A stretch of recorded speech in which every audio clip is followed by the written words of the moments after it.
Welcome to Sleepy Love Tales, soothing romance for a restful night. If these stories help you unwind, be sure to subscribe. For now, close your eyes and let's begin tonight's story. The following story contains depictions of wartime persecution and concentration camp survival. Listener discretion is advised. The second stanza of winter. Prague, December 1940.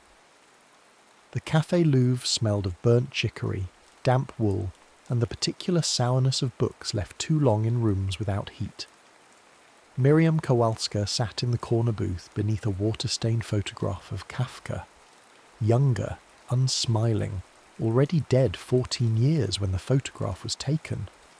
She had her mother's copy of Rilke open on the marble table, one she'd carried from their apartment on Wysenska Street before the building was requisitioned.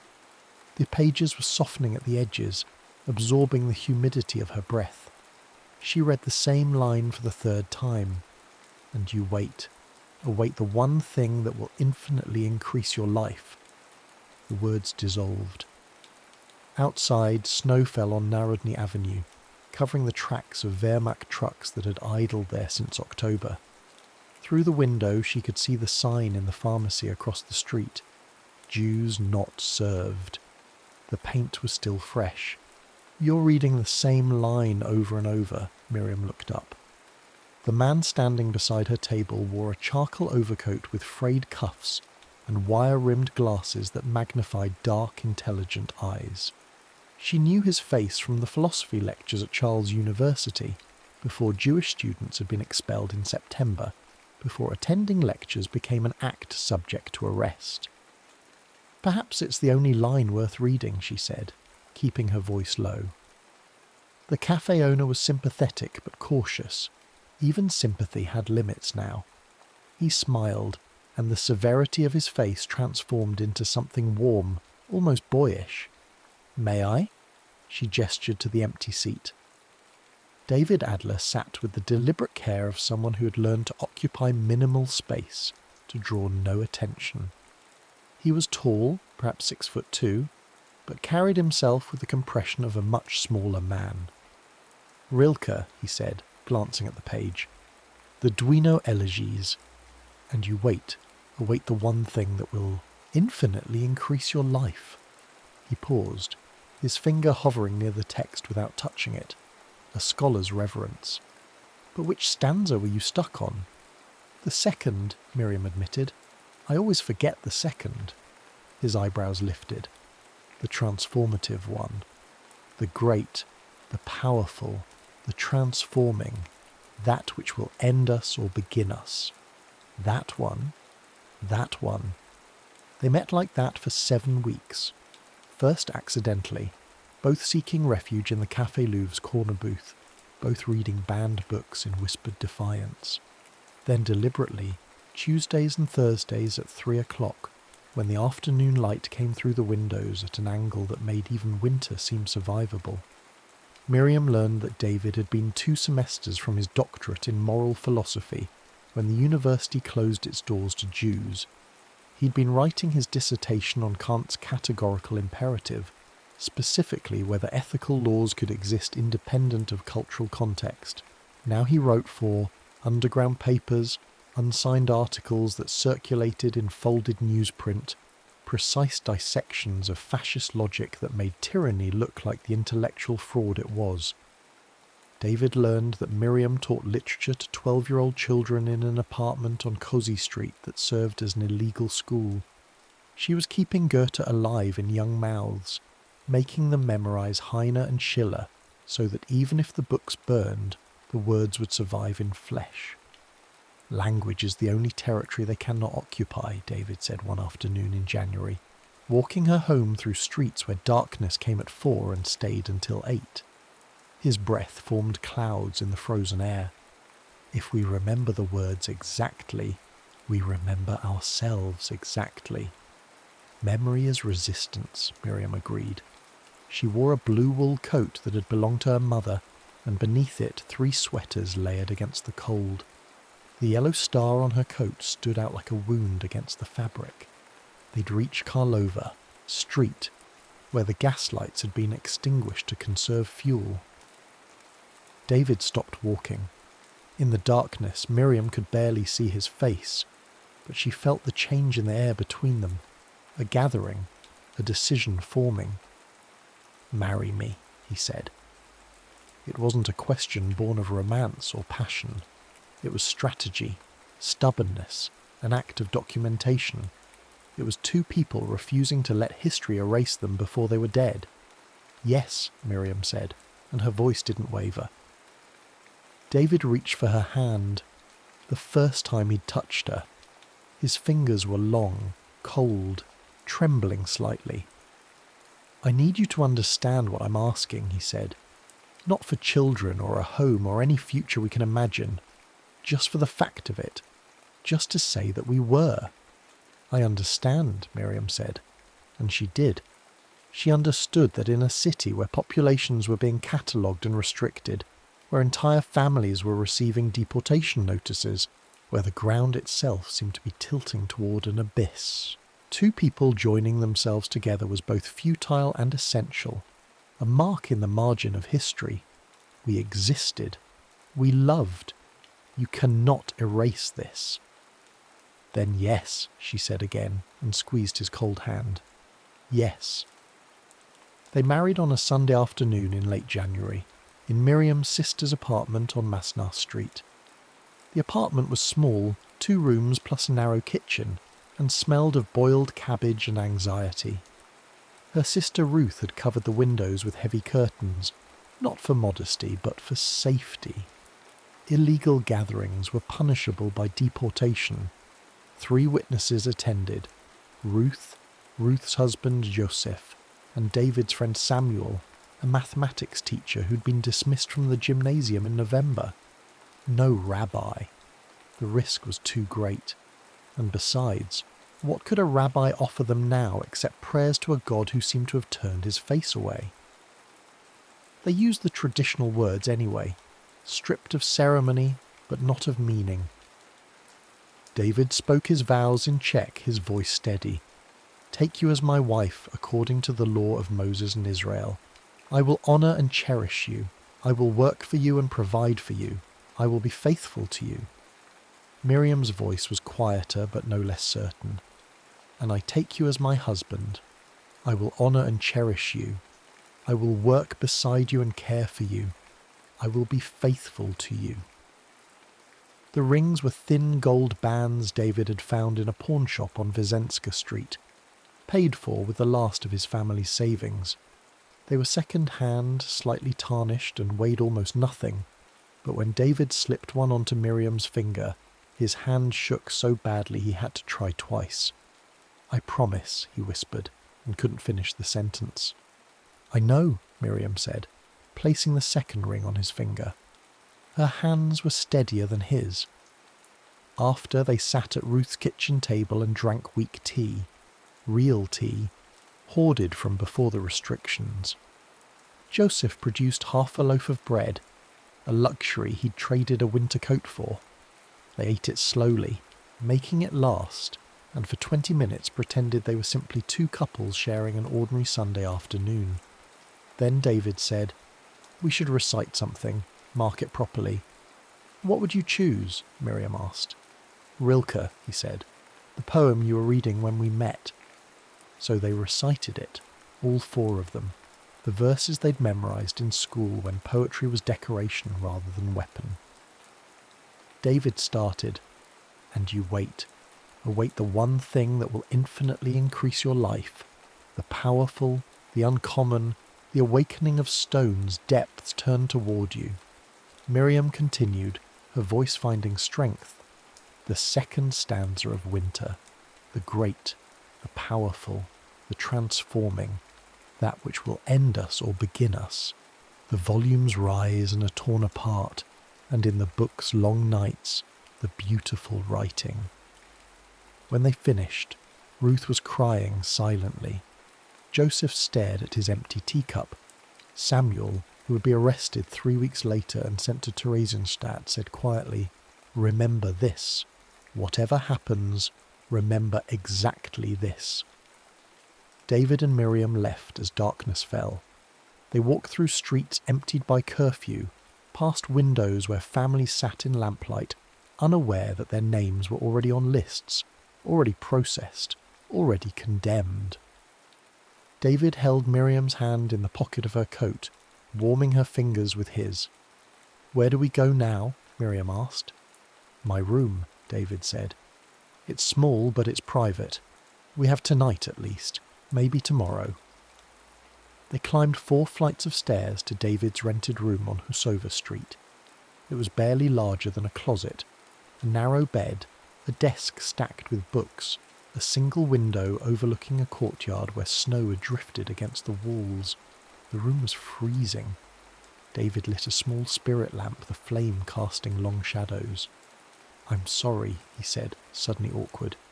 I don't have anything to offer you, not even heat." Miriam removed her coat, her sweaters, until she stood in her cotton slip, shivering. "You're offering me yourself," she said. "That's enough." They made love carefully, quietly, 2 people learning each other's bodies with the focused attention of scholars translating a difficult text. David's hands were gentle, reverent, trembling. Miriam's skin was cold everywhere except where he touched her. Neither of them spoke. Words felt inadequate, intrusive. But when David moved inside her, Miriam gasped and held him tighter, and for those few minutes they created a space where history couldn't reach them. Afterward they lay beneath David's single blanket and Miriam's blue coat, their bodies pressed together for warmth.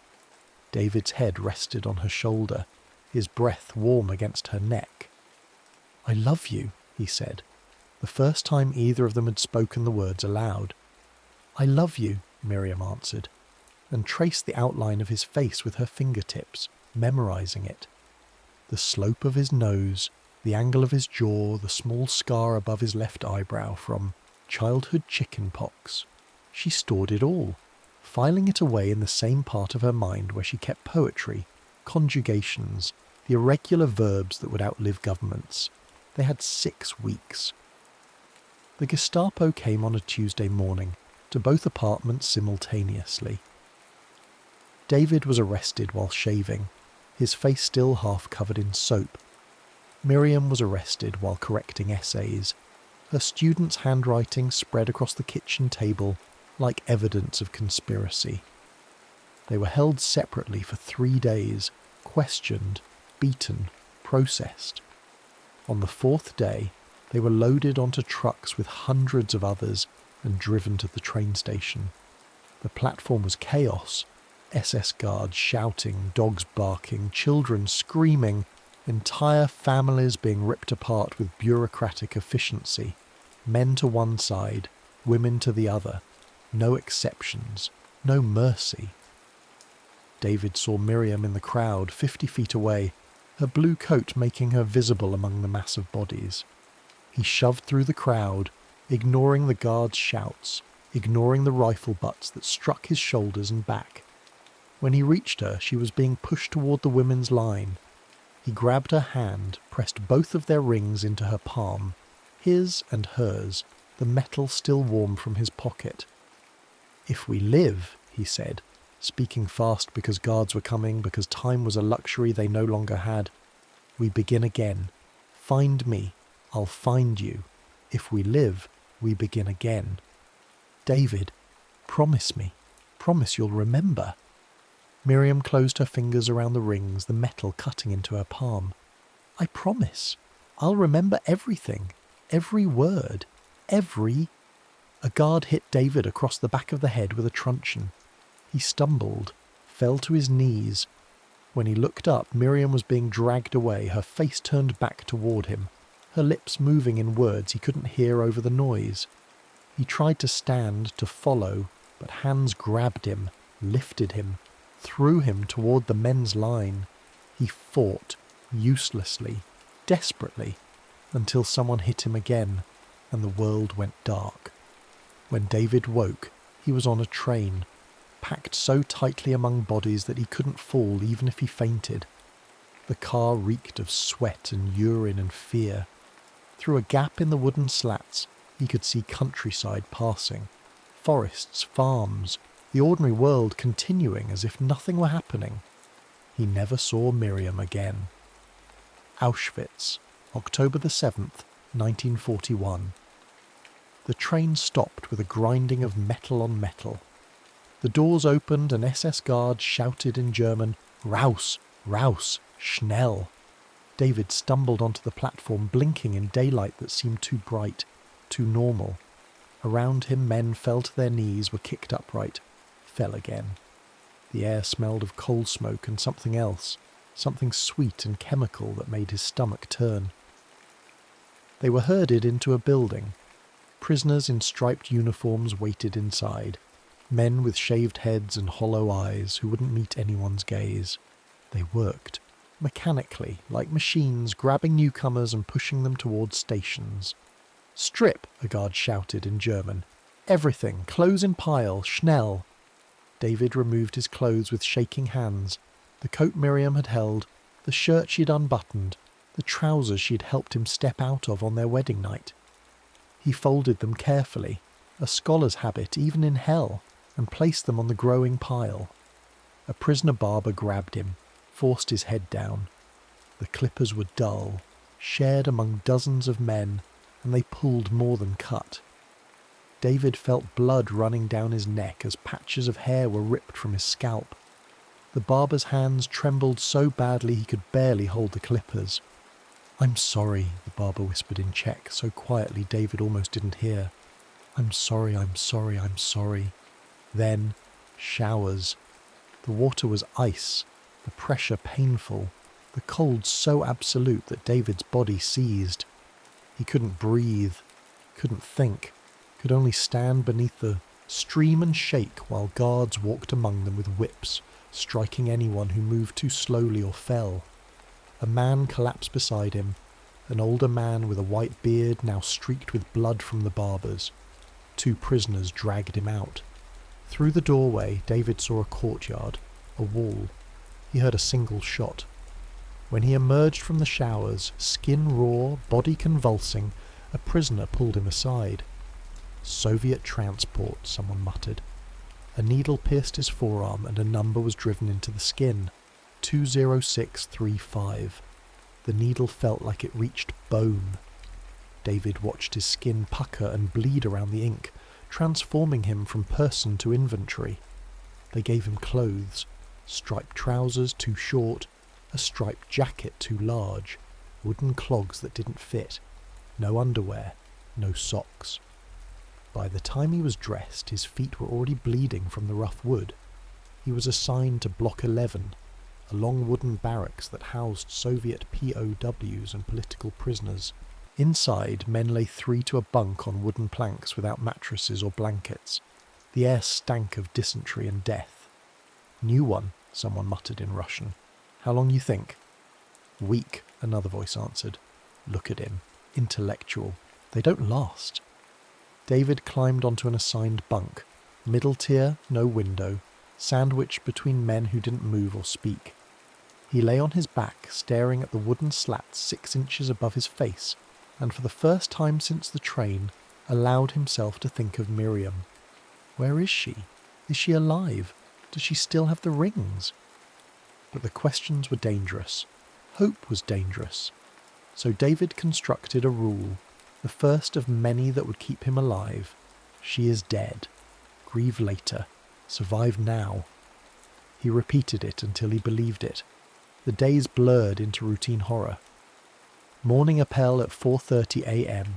Stand at attention in the dark, in freezing cold or rain or snow, while guards counted. If the count was wrong, if someone had died, overnight or escaped or simply miscounted, they stood longer. Hours sometimes.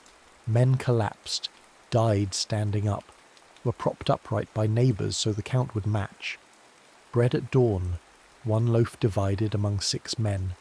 David learned to eat his portion slowly, making it last, ignoring the cramping hunger that never ended. Work assignments varied.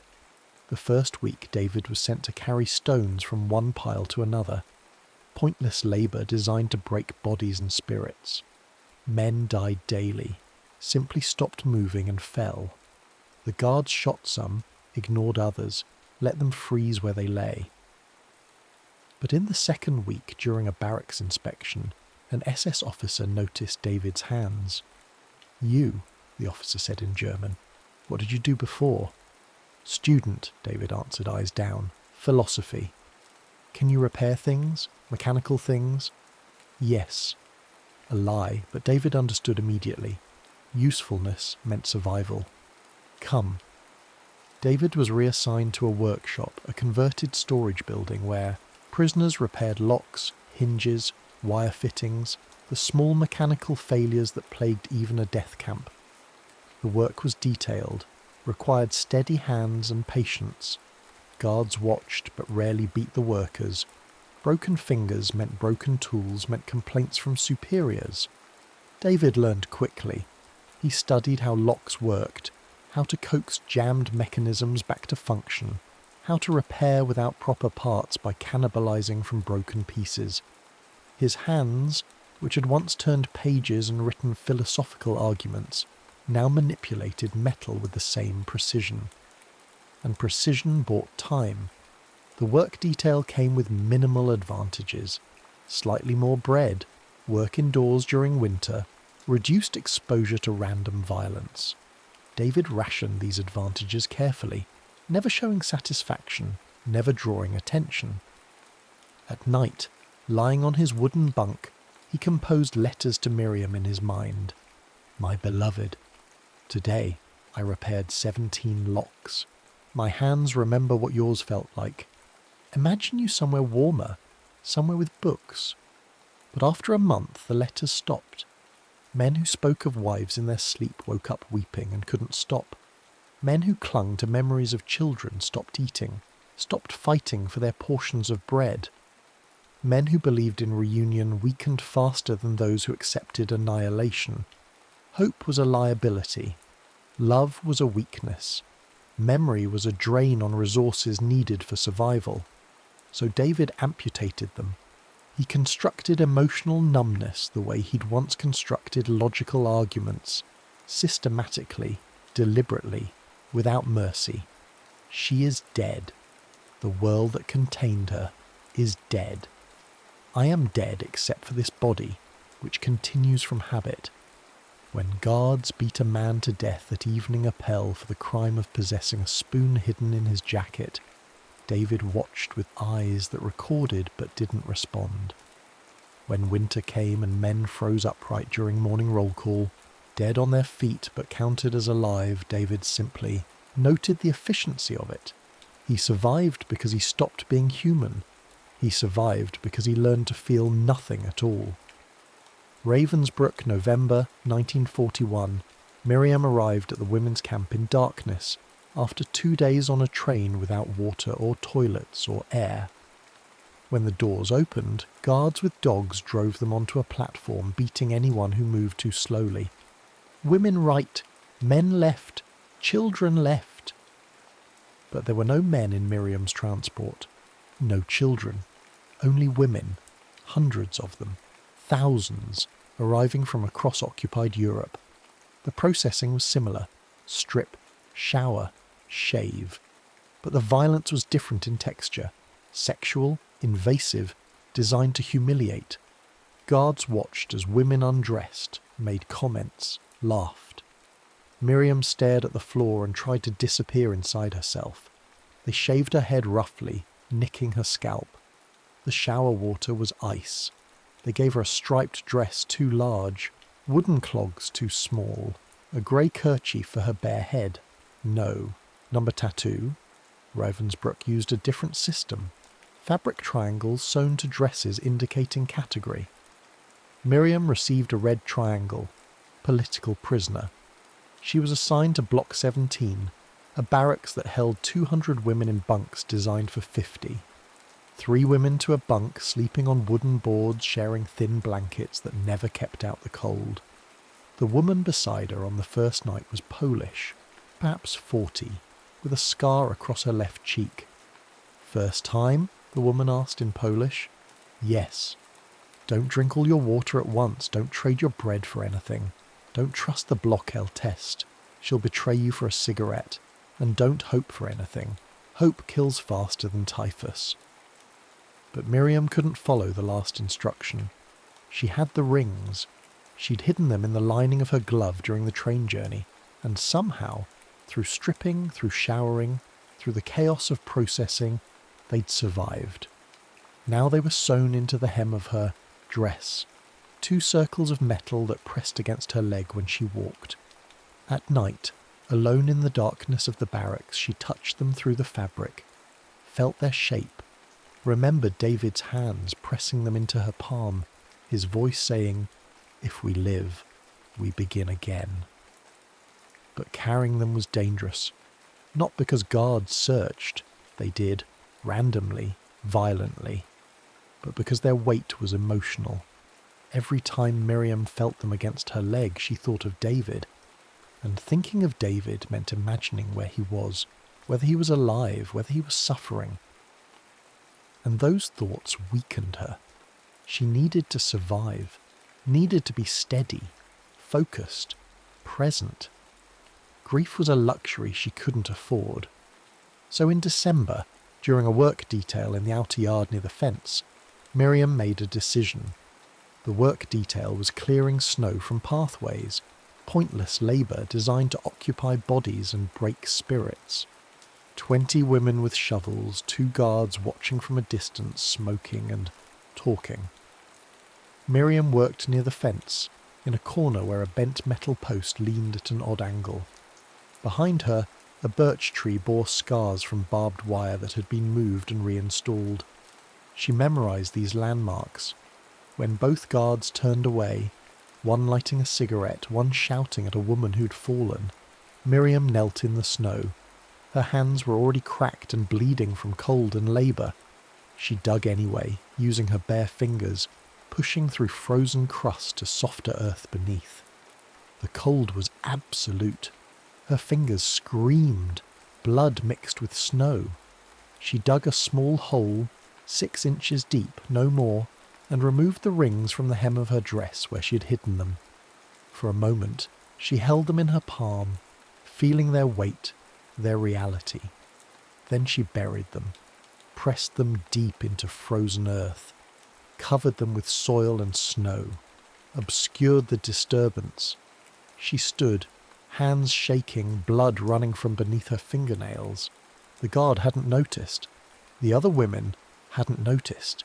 She was just another prisoner clearing snow, anonymous among the condemned. That night in her bunk, Miriam felt the absence of the rings against her leg. The space where they'd been felt lighter, colder, empty, but also bearable. She'd preserved possibility without carrying its weight. If she died tomorrow, and she might, selections happened weekly, the rings would remain. The past would remain. Something would survive burial.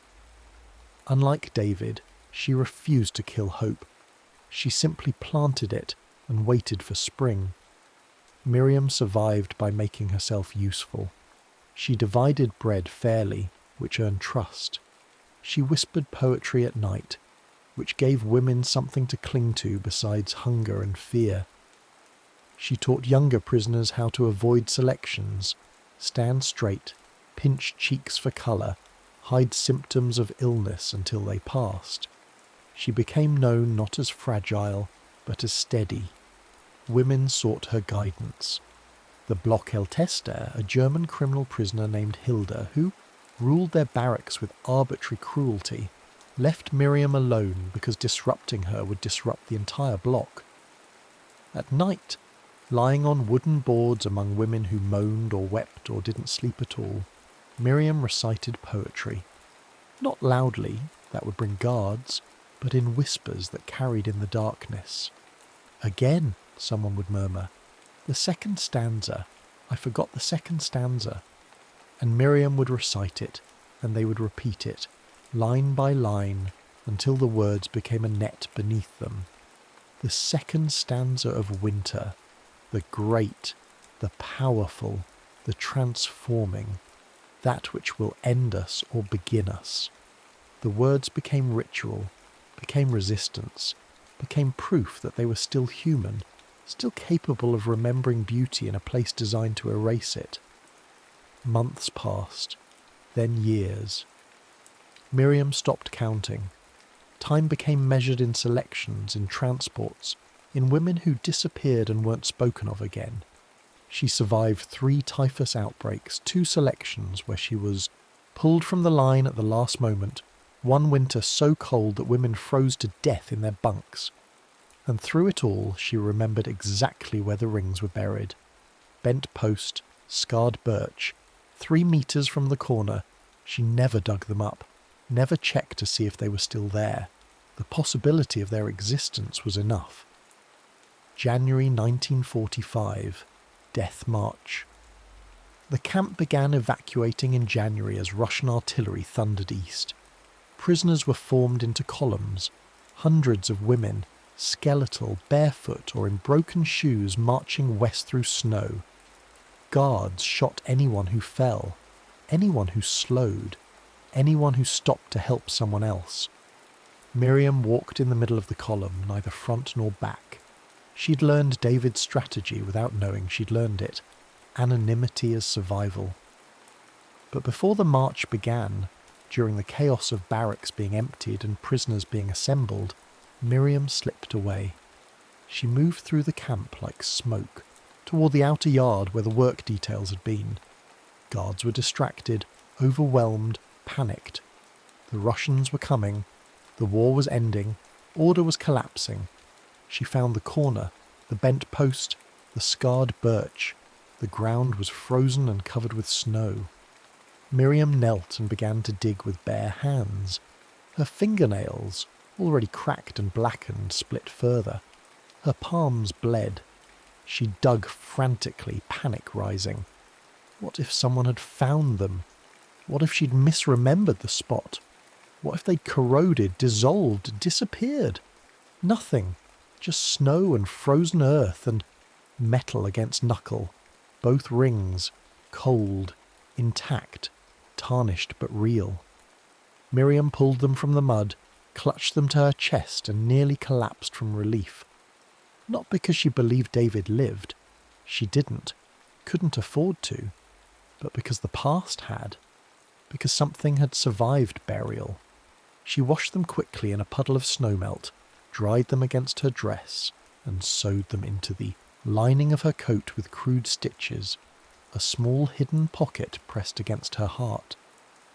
Then she returned to formation, and the march began. Of the 200 women from her barracks, 37 survived the march. Miriam was one of them, though she never remembered the journey, only fragments. Snow, gunshots, bodies left in ditches, the weight of the rings against her chest, 2 circles of proof that the world had once been different. Liberation came in April, delivered by Soviet soldiers who looked at the survivors with expressions Miriam couldn't read. Pity? Horror? Disgust at their own failure to arrive sooner? A nurse tried to take Miriam's coat for washing. Miriam held it tighter. "The rings," she whispered, her voice barely functional after months of silence. "Don't lose the rings." The nurse checked the lining, found them, brought them back in a small cloth bag. "Are you married?" the nurse asked gently. "I was," Miriam said. "I don't know any more." New York City, 1952. David arrived in New York in October 1952, one of thousands of displaced persons processed through the International Rescue Committee. He spoke English with a heavy accent, had no family, no connections, no money beyond what relief organizations provided. But he had credentials, a near doctorate in philosophy from Charles University, fluency in 5 languages, published articles, though underground, though unsigned. Within 6 months he'd secured a position teaching ethics at a small college in Manhattan, lecturing to American students who'd never known hunger, never watched a man beaten to death for owning a spoon. He was good at it. Precise. articulate, emotionally controlled. Students found him intimidating. Colleagues called him brilliant but distant. Women occasionally approached him at faculty gatherings. Attractive women, intelligent women, kind women who saw his loneliness and wanted to ease it. David was polite, distant, unavailable. He lived in a studio apartment on West 112th Street, with books stacked against every wall and a typewriter he used to write articles for academic journals. His life was structured, minimal, deliberately empty of anything that might require emotional investment. At night, lying in bed, he sometimes remembered Miriam, but the memories were distant, faded, like photographs left too long in sunlight. He could recall the shape of her face but not its expression, the sound of her voice but not what she'd said, the fact of loving her but not the feeling. This was deliberate. He avoided poetry, avoided the shelves where Rilke stood, but some words lived beneath language, unreachable even by will. This was survival continuing past the point where survival was necessary. He told himself, she died at Ravensbrück, or in transport, or during selection. She is dead, and remembering only dishonours her by making her a ghost. He believed it because he had to. Miriam arrived in New York in March 1955, 3 years after David. She'd spent those 3 years in displaced persons camps and hospitals, recovering from tuberculosis and malnutrition and trauma that had no medical name. She took a position at Presbyterian Hospital, cataloguing refugee records in the library. All day, every day, she handled names of the missing, typed them, filed them, cross-referenced them against lists of survivors and dead. She never searched for David Adler, never looked for his name among the survivors, because if he was alive and wanted to be found, he would make himself known. And if he was alive and didn't want to be found, she had no right to intrude on whatever peace he'd constructed. She lived in a small apartment on West 88th Street, worked steadily, attended poetry readings in basement cafes where young Americans talked about Ginsberg and Kerouac, and rebellion as if these were new concepts. She listened, said little, went home and wrote nothing down because memory was enough. She kept the rings in a small tin on her windowsill. Sometimes, maybe once a month, she opened the tin, looked at them in lamplight, remembered burying them in frozen earth and digging them up in mud. Then she closed the tin and went back to whatever she'd been doing.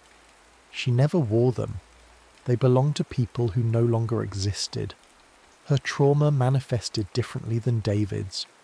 Where he became controlled and emotionless, she became soft-spoken and sensitive to noise. Loud sounds made her flinch. Crowded spaces made her breathless. She couldn't sleep in complete darkness, needed a small lamp burning, casting shadows that proved she wasn't in barracks, wasn't in a bunk with 2 other women, wasn't waiting for morning appel. But she hadn't killed hope. She'd simply learned to carry it quietly, the way she carried the rings, close but not worn, present but not displayed. 4 years passed like this. 2 people in the same city, separated by 50 blocks, and the terrible training of survival. They never crossed paths, never attended the same events, never shopped in the same stores or walked in the same parks. Until November 1959, Columbia University, November 14th, 1959. The lecture hall was old, wood-panelled, with high windows that let in grey afternoon light. Perhaps 80 people attended, students, faculty, a few members of the public interested in philosophy and ethics. David stood at the podium in a dark suit and narrow tie, his lecture notes arranged before him, though he rarely consulted them. His topic, language after catastrophe, the moral imperative of precise speech. There is a theory, he began, his accent still present but softened by years of teaching, that certain experiences destroy language's capacity to represent truth, that after a threshold of horror, words become inadequate, even obscene, that we should embrace silence rather than risk trivializing suffering through inadequate description. He paused, looking at faces too young to understand what he was describing. Students in their 20s, well-fed, well-dressed, safe in a country that hadn't seen war on its soil in a century. I reject this theory, he continued, his voice gaining strength. Language is all we have. If we surrender it, we surrender the only tool by which we might prevent repetition, might build understanding, might preserve memory against those who would deny what happened. We must speak precisely because speech is difficult. We must remember because forgetting is easy. He was building toward his conclusion, toward the carefully constructed argument he'd refined over 7 years of lectures. But then something pulled him sideways. A memory, unbidden, unwanted. Prague. A cafe. A woman with dark hair reading Rilke. And you wait. Await the one thing that will infinitely increase your life. Without planning to, David quoted it aloud. The words came automatically, muscle memory from another lifetime. Then he stopped. The second stanza. What was the second stanza? For 7 years he'd remembered nothing but procedures, strategies, mechanisms of survival. He'd deliberately forgotten poetry, beauty, anything that might make him vulnerable. And now, standing before 80 strangers, the words were simply gone. Silence stretched. Students shifted uncomfortably. Someone coughed. David stared at his notes, but the notes didn't contain poetry.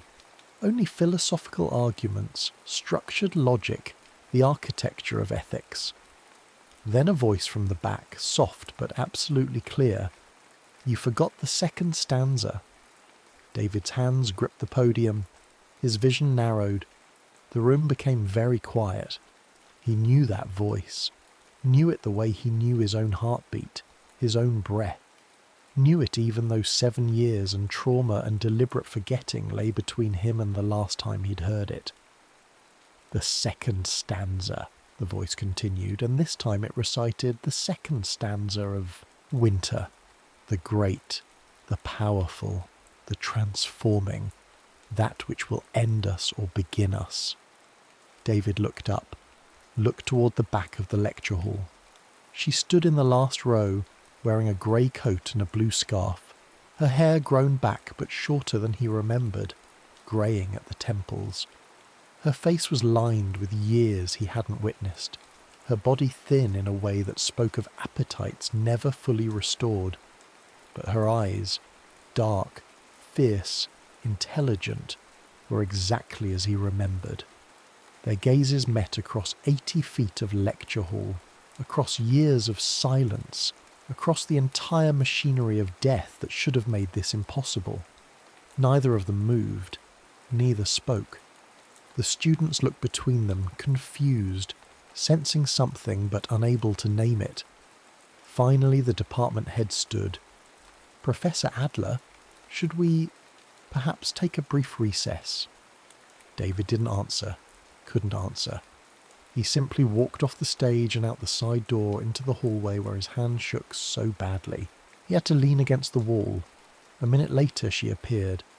Walked down the hallway with the same careful grace he remembered. Stopped 3 feet away. Not touching, not embracing. Just standing, looking at each other's faces that were and weren't each other. I thought, David started, his voice breaking. I know, Miriam said quietly. How did you... Ravensbrück, you? Auschwitz. 1 word each. That was enough. They'd both learned to speak in shorthand, to compress entire histories into syllables. The hallway was empty except for them. Through the door, David could hear the department head apologizing to the audience, explaining that Professor Adler had been taken ill, offering to reschedule. I convinced myself you were dead, David said, and his voice cracked on the last word. It was easier, simpler. I couldn't. He stopped, tried again. I couldn't survive believing you might be alive somewhere, suffering, and I couldn't help you. Miriam nodded. She understood. I buried hope, she said quietly, but I dug it up again. She didn't explain, not yet. There was too much between them. Years, corpses, the people they'd been who no longer existed. But she reached into her coat pocket and pulled out a card. Her hands, he noticed, bore scars he didn't remember. White lines across the palms, fingernails that didn't grow correctly. I work at Presbyterian Hospital, she said. The library, 4th floor. If you... She stopped, looked at him directly. If you want to, no obligation. I understand if you've built a life that doesn't include... Yes, David interrupted. Yes, I want to. Miriam handed him the card. Their fingers touched briefly, the first time they'd touched in 18 years, and David felt the contact like an electric shock. Sunday? He asked. Central Park. There's a bench near the Bethesda fountain, faces the lake. I know the one, Miriam said. 2:00? 2:00. They stood a moment longer, neither willing to move. First, neither sure how to end this encounter that felt both inevitable and impossible. Finally, Miriam stepped back. I should go. You should. Your lecture. I can't finish it, David admitted. Not today. No, Miriam agreed. Not today. She walked away. David watched her go, watched her disappear around the corner, and only then did he allow himself to collapse against the wall, shaking. They met every Sunday for 2 years. At first, the meetings were careful, restrained. 2 people circling each other like diplomats negotiating a treaty. They walked in Central Park, sat on benches, spoke in fragments. Do you sleep? David asked during their 3rd meeting. Not well, Miriam admitted. You? No, I keep a light burning. Can't sleep in complete darkness. Me too. These small revelations, shared symptoms of shared trauma, built a foundation. Slowly they began to reconstruct language between them. Not the language of before. That was gone. Belonged to people who died on train platforms. This was something new, built from shared silence and the careful trust of 2 people who'd learned that safety was temporary and love was dangerous. David told her about the workshop where he'd repaired locks, the morning appels, the rule he'd constructed. She is dead. Grieve later. Survive now. I'm sorry, he said. I should have believed. Should have hoped. You survived the way you could, Miriam said. I survived the way I could. Neither of us is wrong. Miriam told him about the women's barracks, the poetry circles, the Block-L test who ruled through fear, the winters that killed as efficiently as guards. I thought about you, she said, every night, wondered if you were alive, if you were suffering. It nearly broke me. How did you bear it? David asked. Miriam looked at him, considering, not ready yet to tell him about the rings. I planted hope, she said finally, and waited for spring. Gradually their meetings deepened. They began finishing each other's sentences, not romantically, but because they'd memorized the same texts, survived by the same words. David would start, and you await the one thing. Miriam would continue, that will infinitely increase your life. They recited Rilke, Neruda, Heine, Goethe, all the poets they'd read in Prague, when poetry was decoration rather than weapon. The words became ritual, became proof they were rebuilding something real. But intimacy remained difficult. When David reached for Miriam's hand during a walk in March 1960, she flinched. Not from him, but from habit. Touch had meant violence for so long that her body rejected it automatically. I'm sorry, she said, embarrassed. Don't be, David said, withdrawing his hand. We have time, as much time as we need. And they did.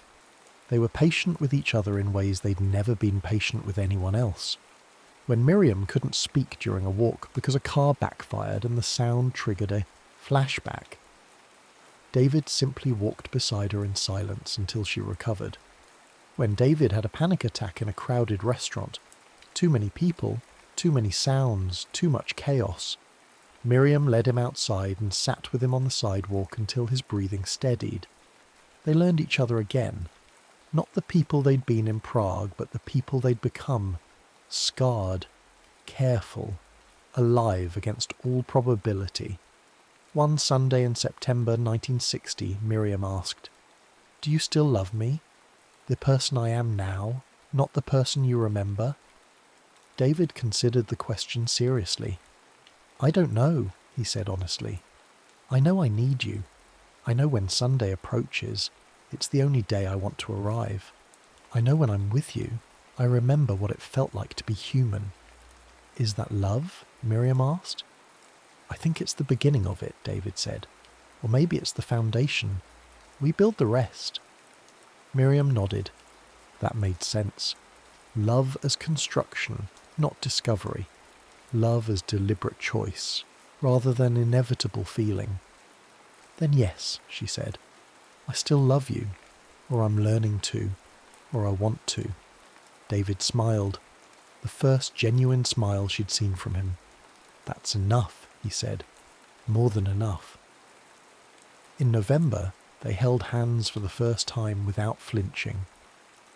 In December, David kissed her forehead, gentle, chaste, asking permission with his eyes first. In January 1961, Miriam rested her head on his shoulder while they sat on their bench watching snow fall on the lake. They were rebuilding, slowly, carefully, with the patience of people who understood that some things, once broken, could never be restored to original form, but might be remade into something new. December 1961. It was snowing again. Heavy, wet snow that clung to trees and made Central Park look like a postcard. David and Miriam sat on their bench near the Bethesda fountain, watching the lake freeze at its edges. They'd been meeting for 2 years now. 2 years of Sundays, of slow reconstruction, of learning to be human together again. Miriam wore a basic dress, not the one from Prague that was long gone, but a new one in the same shade. David wore the wool overcoat he'd bought when he first arrived in New York, now worn at the cuffs but still serviceable. "I need to tell you something," Miriam said suddenly. "Show you something. I should have shown you before, but I was afraid." "Afraid of what?" David asked gently. "That you'd be angry, or hurt, or that it would be too much." David turned to face her fully. "Miriam, whatever it is, tell me. We've survived worse than any truth you could share." Miriam reached into her coat pocket and pulled out a small tin. Dented, tarnished, the kind that might once have held candy or tobacco. She handed it to David. He opened it carefully. Inside, on a bed of soft cloth, 2 thin gold bands, tarnished with age but intact. David's face drained of colour. His hands began to shake so badly he almost dropped. The tin. "Are these—" "The wedding rings," Miriam said quietly. "The ones you gave me on the platform. The ones you pressed into my hand before they took you away." David lifted one ring with trembling fingers, held it to the light. The metal was cold, real, impossible. "How?" he whispered. "I buried them," Miriam said. "In winter of 1941 during a work detail at Ravensbrück. I dug a hole near the fence and buried them in frozen earth. I memorized the location, a bent post, a scarred birch tree. I left them there for 4 years. David couldn't speak, could only stare at the rings in his hand. In April 1945, Miriam continued, her voice steady but soft. Before the evacuation, before the death march, I went back. I dug them up. The ground was mud by then. Snow had melted.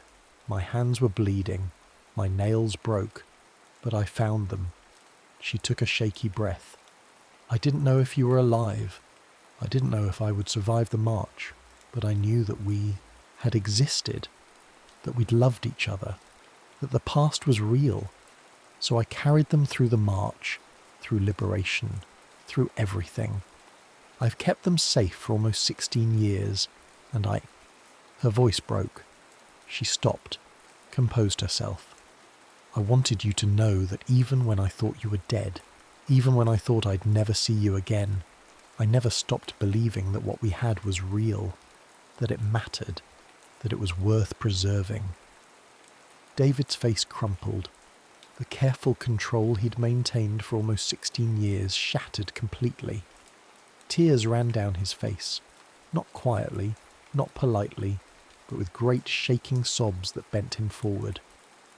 I told myself you were dead, he gasped between sobs. For 4 years. 4 years. During those terrible times I told myself you were dead because it was easier than hoping. Because hope hurt too much. Because men who believed in reunion stopped eating, stopped fighting, stopped surviving, so I killed it. I killed every memory of you I could reach. I made myself numb. And you, he couldn't continue, could only hold the rings and weep. Miriam didn't touch him. She waited, letting him grieve. Not for the camps, not for the dead, but for the years he'd spent refusing to feel, for the hope he'd murdered to survive, for the love he'd buried deeper than she'd buried the rings. When David could speak again, his voice was raw. You were braver than me. In the only way that mattered, you were so much braver. No, Miriam said firmly. Different, not braver. You did what you had to do to survive. I did what I had to do. Neither of us is wrong. But now... She reached out slowly, giving him time to pull away, and took his hand. Now we're both here, both alive, both choosing this. David clutched her hand like a drowning man clutching a rope. I don't know how to be the person I was, he said. I don't know if I can ever feel the way I felt before. Neither do I, Miriam said. But maybe we don't have to be those people. Maybe we can be these people instead. The ones who survived. The ones who came back. The ones who choose each other now. Not because of what was, but because of what could be. David looked at her. Really looked. Seeing not the girl from Prague, but the woman before him. Scarred. Careful. Impossibly brave. Alive against all probability. Will you marry me? He asked. Again. Not because of the past. Because of the future. Because I want to build something with you that isn't about survival, but about living. Miriam smiled through her own tears. Yes, she said. Yes, I'll marry you. Again. Differently. Better. They sat in the snow, holding hands, holding the rings that had survived burial and death marches and 18 years of separation. Around them, New York continued. Cars honking, people walking, children sledding on nearby hills, the ordinary world continuing. But for these two people on this bench, everything had changed. They were beginning again. New York City. Hall, June 16th, 1962. The courthouse was small, institutional, painted a shade of green that suggested bureaucracy rather than celebration. No family attended. They had none left. No friends, no witnesses beyond the clerk and a security guard who'd seen hundreds of civil ceremonies and would remember none. It was perfect. Miriam wore a simple grey dress. David wore his teaching suit, pressed carefully that morning. They looked like what they were, two middle-aged people, marked by history, choosing each other with full knowledge of cost. The clerk was efficient, professional, reading the standard civil ceremony text with practiced neutrality. But when he reached the part about rings, he paused. Do you have... Yes, David said, and produced them from his pocket. The same thin gold bands from 1941, now cleaned and polished, still light, still real. The clerk raised an eyebrow, just slightly, then continued. Do you, David Adler, take Miriam, Kowalska to be your lawfully wedded wife?" "I do," David said. His hand shook as he slipped the ring onto Miriam's finger. Her wrist was thinner than he remembered, marked by time and hunger that had never fully released her. He held her hand gently, a gesture of acknowledgement, not erasure. "Do you, Miriam Kowalska, take David Adler to be your lawfully wedded husband?" "I do," Miriam said. She took the second ring and placed it on David's finger. This time, her hands were steady. "By the power vested in me by the state of New York, I now pronounce you husband and wife." The clerk stamped their certificate. The security guard signed as witness without looking up. The clerk handed the paper over and called for the next couple. David and Miriam walked out into June sunshine. Across the street, City Hall Park was full of people eating lunch on benches, reading newspapers, feeding pigeons, the ordinary world continuing. "Where should we go?" Miriam asked. "Home," David said. "Our home. Together." They'd found an apartment the month before, a one-bedroom on West 95th Street with windows that faced south letting in light. They'd furnished it slowly, a bed, a table, chairs, bookshelves for the books they'd both accumulated. Nothing expensive, nothing fancy, just a space they'd chosen together. As they walked toward the subway, Miriam said, "You never finished the poem. At the courthouse. You were supposed to finish it." David stopped walking, smiled, and right there on the sidewalk, with people streaming past them, with car horns blaring and vendors shouting and the city roaring around them, he recited, "And you await the one thing that will infinitely increase your life, the powerful, the uncommon, the awakening of stone's depths turned toward you. The second stanza of winter, the great, the powerful, the transforming, that which will end us or begin us. The volumes rise and are torn apart, and in the book's long nights, the beautiful writing." Miriam's eyes filled with tears. "You remembered." "All of it," David said. "Every word. I remembered because you made me remember. Because you never let the past die, even when I tried to kill it." He took her hand, the one with the ring, the one that had never stopped being his wife's. "Thank you," he said quietly, "for being braver than me, for carrying hope when I couldn't, for digging up what I buried." "We begin again," Miriam said, the same words he'd spoken on a train platform all those years ago when the world was ending. "We begin again," David agreed, "but this time we finish it, together, whatever comes." They walked into the subway, down into the earth, and then up again into their neighbourhood, their building, their apartment. They made coffee in their kitchen, sat at their table, and talked about ordinary things, what to have for dinner, whether to see a movie that weekend, whether they needed new curtains, small things, domestic things, the architecture of a life, built deliberately from fragments. And that evening, as summer light filled their apartment and the city settled into twilight, David pulled Miriam close, carefully, giving her time to adjust, to accept. She rested her head on his shoulder, her body finally relaxing against his. They didn't speak, didn't need to. After the war, they'd spent 16 years learning how to survive alone. Now they were learning something harder, how to live together. Outside, New York continued its restless symphony. Inside, two people who'd been ended and begun again sat in quiet light, wearing rings that had been buried in frozen earth and recovered in spring, choosing not to reclaim the past but to build something new from its fragments. The second stanza of winter had ended them. The rest, everything that came after, they would write together.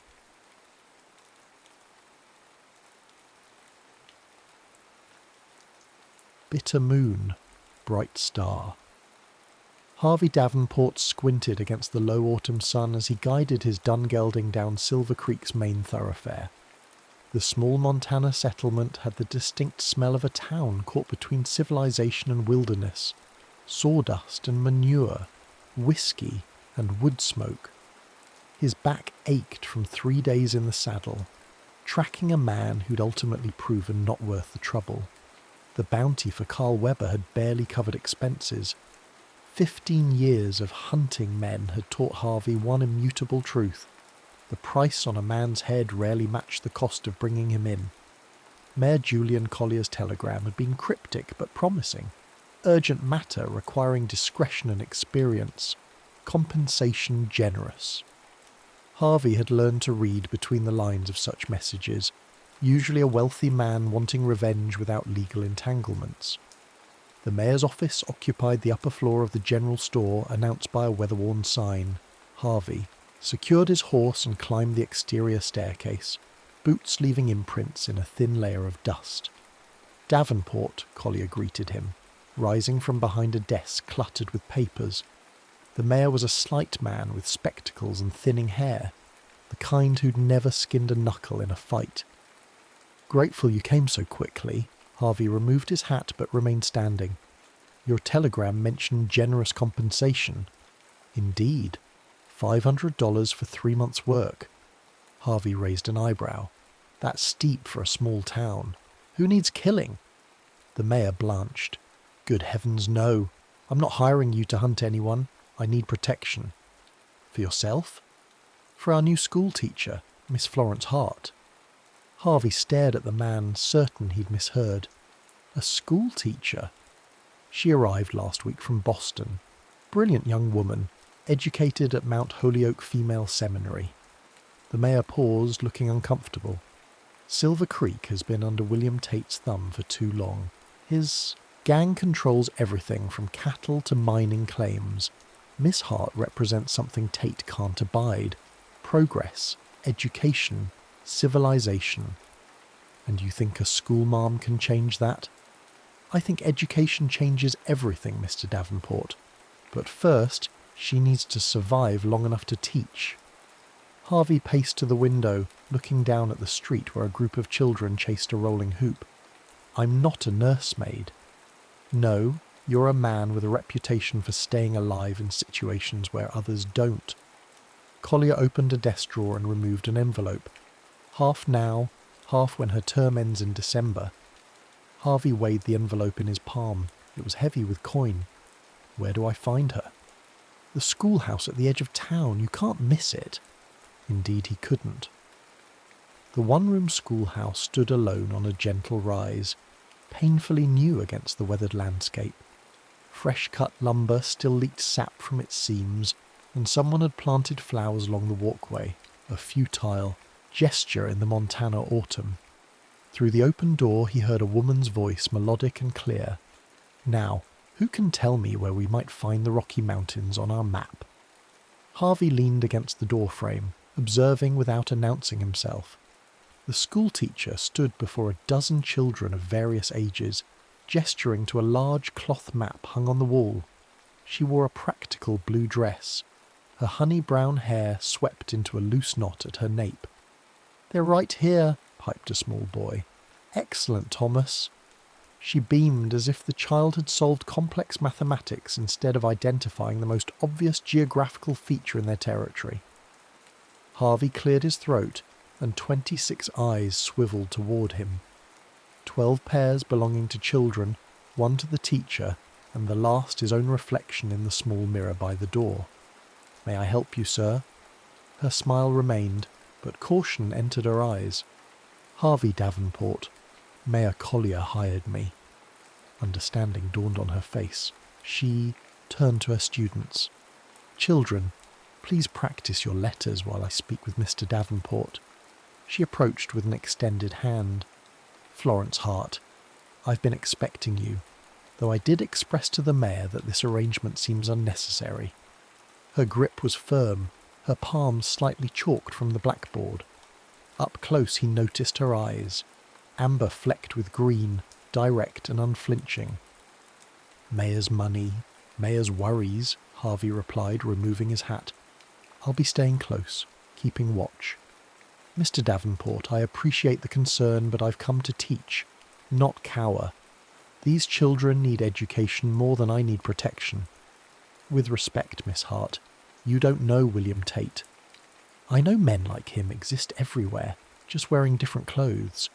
In Boston, they wore fine suits and called themselves businessmen while exploiting immigrant children in factories. Her chin lifted slightly. I didn't bend to them, and I won't bend to Mr. Tate. Harvey almost smiled at her. Naivety. Almost. Those Boston men probably didn't gut people for sport. Colour drained from her face, but her posture remained straight. I see. Well, I won't be frightened away, Mr. Davenport. These children deserve better. Most folks deserve better than they get, Miss Hart. Doesn't change how things are. Perhaps not, she replied, her voice soft but steel-edged. But it absolutely changes how things will be. Harvey watched her return to her students, marvelling at the peculiar mixture of innocence and determination. 3 months suddenly seemed interminable.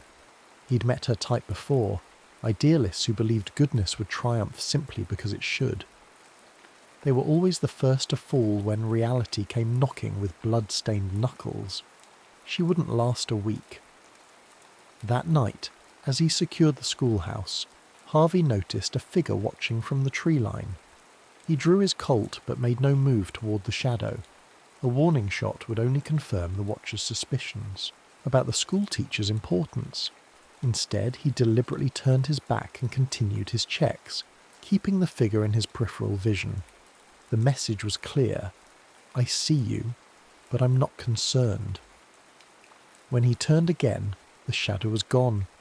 Florence's voice interrupted his thoughts. Is someone there? She stood in the doorway of the small cabin adjacent to the schoolhouse, a shawl pulled tight around her shoulders. Just the wind, he lied. Go back inside. She studied him for a moment, those amber eyes too perceptive. You're not a very convincing liar, Mr. Davenport. And you're not very good at following directions, Miss Hart. A smile ghosted across her face. A failing my own teachers often noted. Good night, Mr. Davenport. As her door closed, Harvey settled on the porch steps, rifle across his knees. The Montana night unfurled around him, stars pricking the velvet darkness. An owl called from somewhere distant, a lonely sound that echoed his own hollow spaces. 3 months of protecting a woman who believed kindness could overcome cruelty. It was like being hired to shield a candle from a hurricane. The irony wasn't lost on him. Once he'd been the one with faith in humanity's better nature. Once he'd believed in things like justice and hope. Once, before Bitter Creek. The schoolhouse door displayed a fresh-burned message by morning. Leave or bleed. Florence traced the charred letters with her fingertips, leaving sooty smudges on her skin.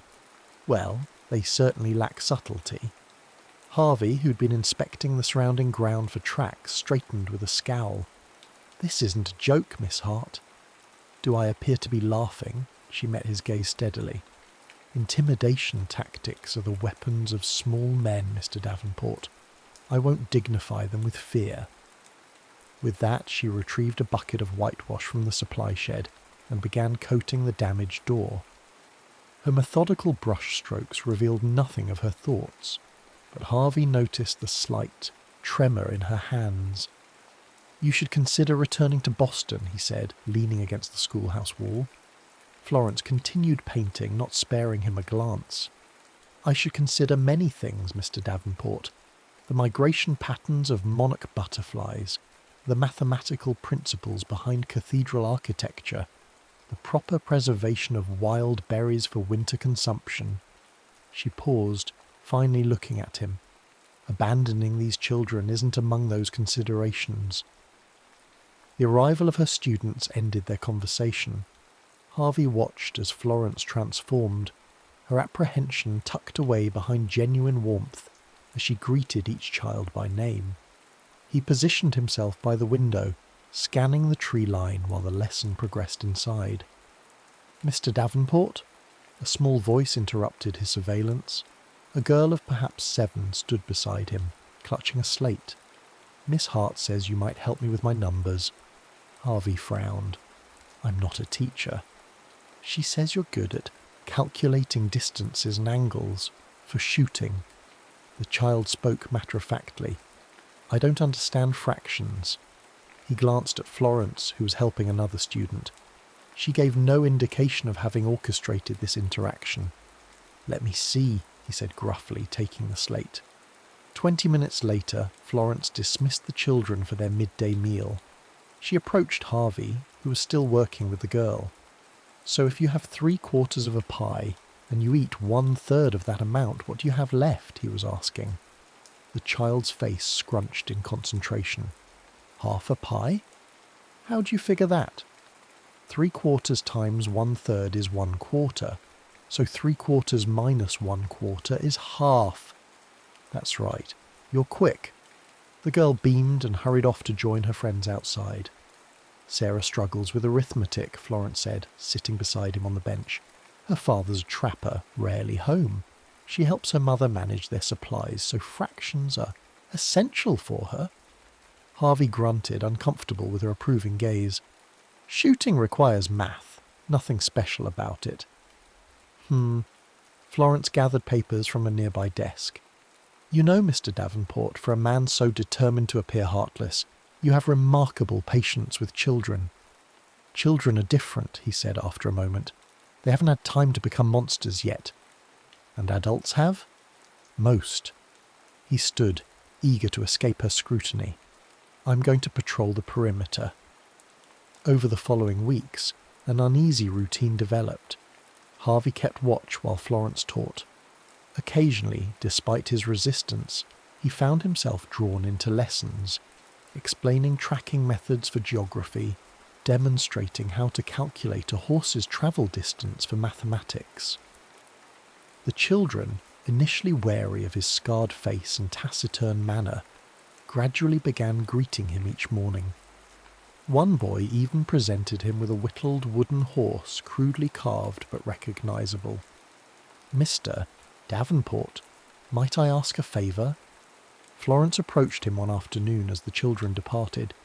"Depends on the favour." "I need to visit Miller's Crossing tomorrow. There's a shipment of books arriving by stage, and supplies I ordered for our harvest celebration." Harvey frowned. "Miller's Crossing is 15 miles. "Indeed, which is why I've arranged to borrow Mr. Peterson's wagon. We could depart after breakfast and return before dark." "We? Unless you plan to abandon your duties for the day," she challenged, a hint of mischief in her eyes. The journey began in awkward silence. Florence attempted conversation several times, only to receive grunts or one-word answers from Harvey. After an hour, she sighed dramatically. "This will be a tedious journey if you're determined to remain mute, Mr. Davenport." "Not much worth saying." "I disagree. For instance, you might tell me how a man with your education, and don't deny it.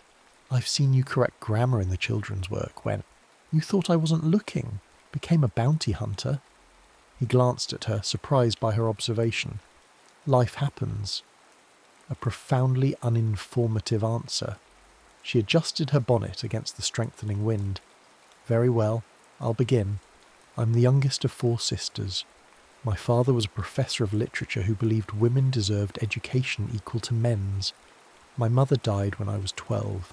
I taught in Boston for 3 years before answering the advertisement for Silver Creek." When he remained silent, she continued undeterred.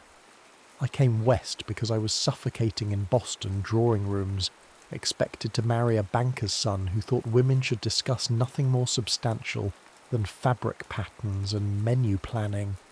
Her voice softened. "I wanted to build something meaningful. These children deserve futures beyond what their parents could imagine." Harvey felt a reluctant admiration for her conviction. Noble goals don't keep you alive when men like Tate decide you're inconvenient. "Perhaps, but fear of dying isn't the same as living." She studied him. "What are you afraid of, Mr. Davenport?" The question struck too close to truths he kept buried. Before he could form a response, the sky darkened ominously. "Storm's coming," he said, grateful for the diversion. "We should find shelter."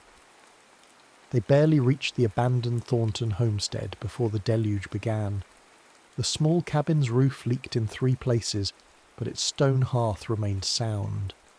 Harvey built a fire while Florence arranged their supplies away from the drips. "Will it pass quickly?" she asked, watching sheets of rain obscure the landscape. "No, it's settling in." He gestured to the western horizon, where dark clouds massed like an invading army. "We're staying the night." Her eyes widened. "That would be inappropriate. Drowning would be fatal. Take your pick." The storm intensified as evening approached. Wind howled through the cabin's gaps and thunder shook the timbers. They shared a simple meal of bread and jerky, the fire casting long shadows across the weathered walls. "Who were you before?" Florence asked suddenly, breaking their companionable silence. Harvey stared into the flames. "What makes you think I was someone else?" "The way you speak when you forget to be coarse.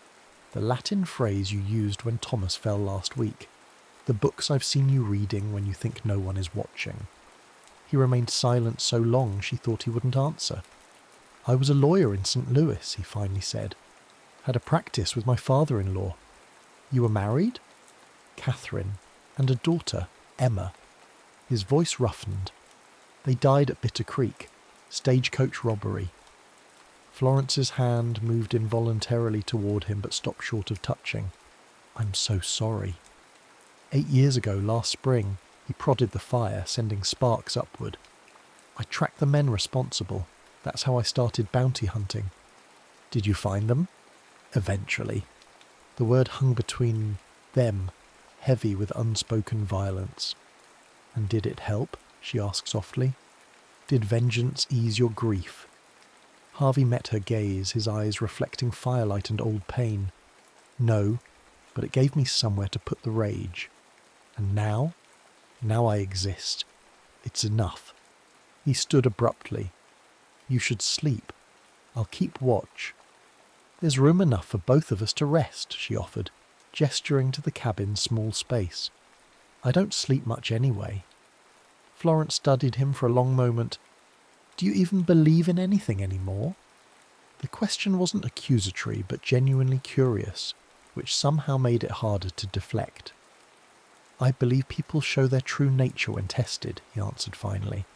"I believe comfort breeds illusion, and suffering strips it away. That's a lonely philosophy. It's a realistic one." She shook her head. "Grief doesn't have to define you, Harvey.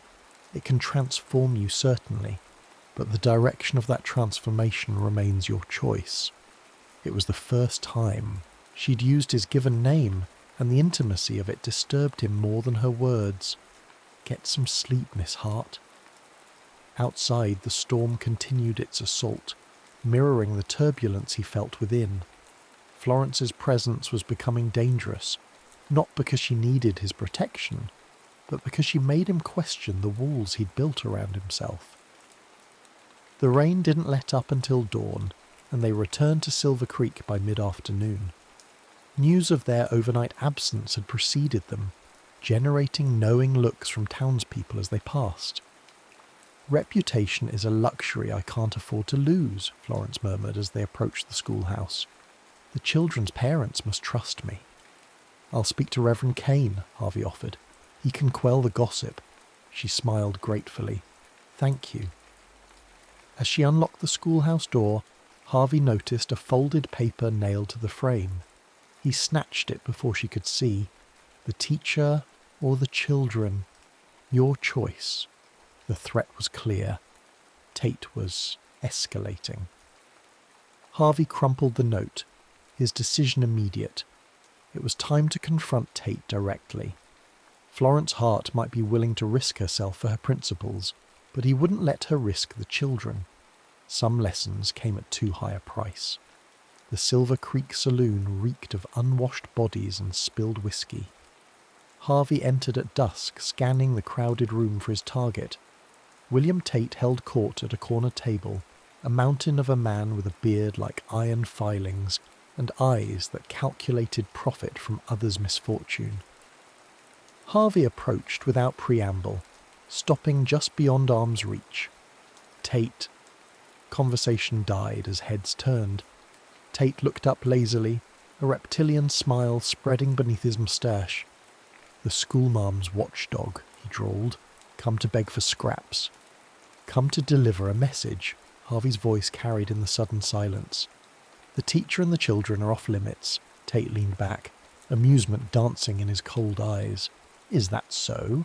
And what exactly are you offering in exchange for my generosity?" "Nothing.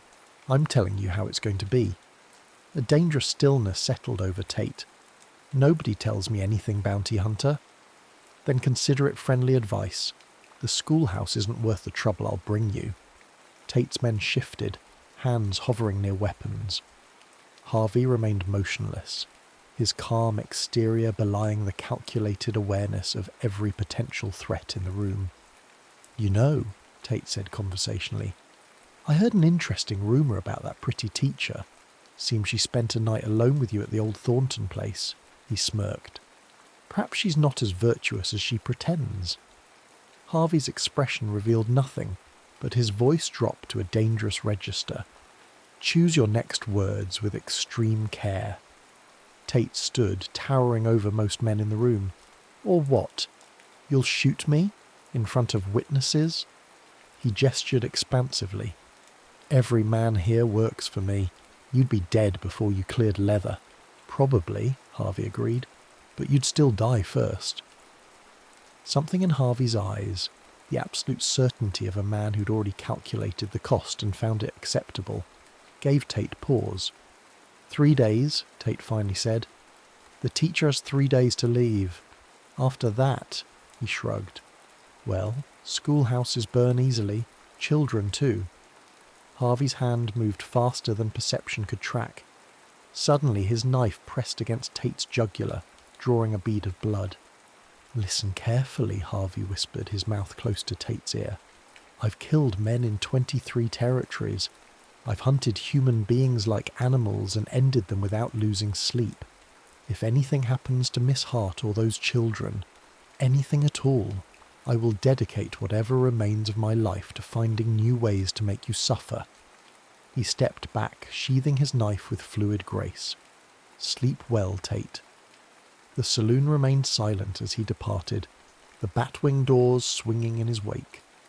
Outside, Harvey exhaled slowly, adrenaline ebbing. He'd bought time, but also accelerated the inevitable confrontation. Tate wouldn't tolerate such a public challenge. The only question was whether he'd come for Harvey first, or strike at Florence to prove his dominance. Harvey found her still at the schoolhouse, arranging books on newly built shelves. "You should go home," he said from the doorway. "It's late." Florence looked up, a smudge of dust on her cheek. "There's so much to organise before tomorrow's lesson." "Tomorrow might not come if you exhaust yourself tonight," she smiled. "A surprisingly philosophical observation, Mr. Davenport." He didn't return her smile. "I spoke with Tate." The book in her hands faltered. "I see. Was it productive?" "No." She placed the book carefully on its shelf. "What happens now?" "You leave. Tonight, preferably. Return to Boston." "That's not happening." Harvey crossed the room in 3 strides, frustration breaking through his composure. "This isn't a negotiation, Florence." Tate threatened the children explicitly. "All the more reason I can't abandon them." Colour rose in her cheeks. "If I leave, Tate wins. He'll ensure no teacher ever comes again. These children will grow up under his shadow. Believing might make us right." "They'll grow up," Harvey emphasised. "Alive." "Existing isn't living." She echoed his words from the cabin. "You taught me that." He turned away, struggling against emotions he'd thought long buried. "I can't protect everyone all the time." "I'm not asking you to," her voice softened. "But I can't run from this, Harvey. I won't." The use of his given name again, deliberate this time. He faced her, finding her closer than expected. The lamplight gilded her features, revealing determination alongside fear she wasn't bothering to hide. "You're the most stubborn woman I've ever met," he said, the accusation lacking heat. "Consider my teacher." Her smile was tentative. "You're rather obstinate yourself." Something shifted between them, a recognition, a possibility. Her eyes dropped to his mouth, then back to his eyes, a question in them that stirred embers he'd thought long cold. Harvey stepped back abruptly. "I'll keep watch outside tonight." "Harvey?" "Good night, Miss Hart." He escaped into the darkness, his heart pounding with emotions he couldn't afford. Attachment was weakness. Weakness got people killed. The night passed without incident, but Harvey's vigilance didn't waver. By morning, exhaustion dragged at him, yet he escorted Florence to school as usual. Children arrived, lessons proceeded. Florence taught with her characteristic enthusiasm, though Harvey noted the frequent glances she cast toward the windows. Shortly after noon, a commotion outside drew their attention. Mayor Collier hurried up the path, his face ashen. "Thomas Jenkins is missing," he announced, breathing heavily. "His mother says he never arrived at school this morning." Florence paled. "But I marked him absent. I assumed he was ill." "His mother sent him with his lunch pail at 8 o'clock. Collier's eyes shifted to Harvey. "She found this nailed to their door an hour ago." The note contained a single sentence. "Education has its price." "Tate," Harvey growled. Florence pressed a hand to her mouth. "This is because of me." "No," Harvey countered firmly. "This is because Tate is a monster who uses children as pawns. Gather the other students and take them to the church. Stay with Reverend Kane until I return." "Where are you going?" Collier asked. "To find Thomas." Florence caught his arm. "Harvey, Tate wants you to come after him. It's a trap." "I know." He gently removed her hand. "But Thomas is still alive. Tate wants leverage, not a body." "Let me come with you," she pleaded. "I'm the one he wants to intimidate." "Absolutely not." His tone brooked no argument. "Your job is to protect the other children. Mine is to bring Thomas back." Her amber eyes shimmered with unshed tears. "Promise me you'll be careful." "I'm always careful." The lie came easily. Harvey tracked Tate's men to an abandoned silver mine 3 miles outside town. The entrance was poorly guarded, an intentional invitation. He dispatched the sentries silently, using the hilt of his knife rather than the blade.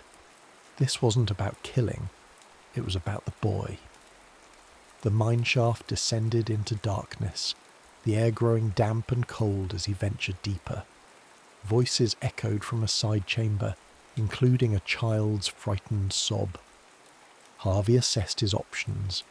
5 men based on the voices, 1 terrified boy, a confined space with limited visibility.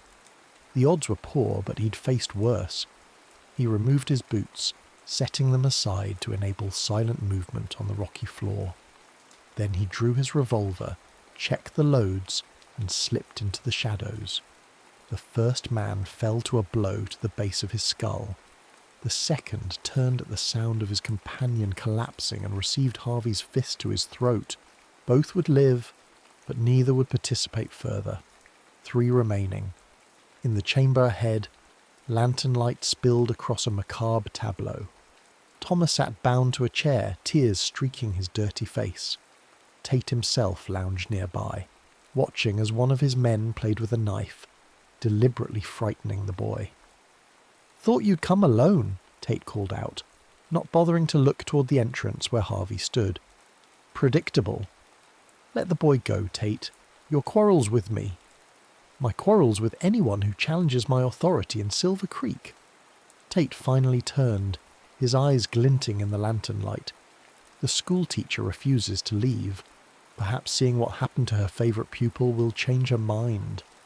Thomas whimpered as the knife-wielding man drew the blade across the boy's cheek, not cutting, but threatening. "Last chance," Harvey warned, his gun trained on Tate. You won't risk hitting the boy, Tate smirked. And my men have clear shots at you, Harvey smiled, thinly. Who said anything about shooting? He kicked the lantern, plunging the chamber into darkness. Gunfire erupted immediately, bullets striking stone as Harvey dropped to the ground. He crawled forward, guided by Thomas's terrified cries, and reached the boy's chair. "It's Mr. Davenport," he whispered, cutting the ropes. "Stay down." A bullet grazed his shoulder as he shielded the child with his body. Harvey returned fire, aiming at the muzzle flashes. A scream confirmed at least one hit. "Can't hide forever, Davenport," Tate's voice echoed. "Don't need forever." Harvey guided Thomas toward the entrance. Just long enough. Another shot rang out. Pain exploded in Harvey's side as the bullet found flesh. He staggered but remained upright, pushing Thomas ahead of him. "Run," he commanded, turning back to cover their retreat. Harvey fired 3 rapid shots, forcing Tate and his remaining man into cover. Then he backed away, following Thomas up the shaft toward daylight. They nearly reached the entrance when Harvey stumbled, the blood loss taking its toll. He fell to one knee, vision swimming. "Mr. Davenport," Thomas cried, turning back. "Keep going," Harvey gasped. "Get help." The boy hesitated, then bolted for the entrance. Footsteps approached from behind. Tate, coming to finish what he'd started. Harvey summoned his remaining strength and turned, gun raised. Tate emerged from the shadows, his own weapon levelled. "Should have minded your own business, bounty hunter." "The children are my business now," Harvey replied, his finger tightening on the trigger. 2 shots thundered in the narrow passage.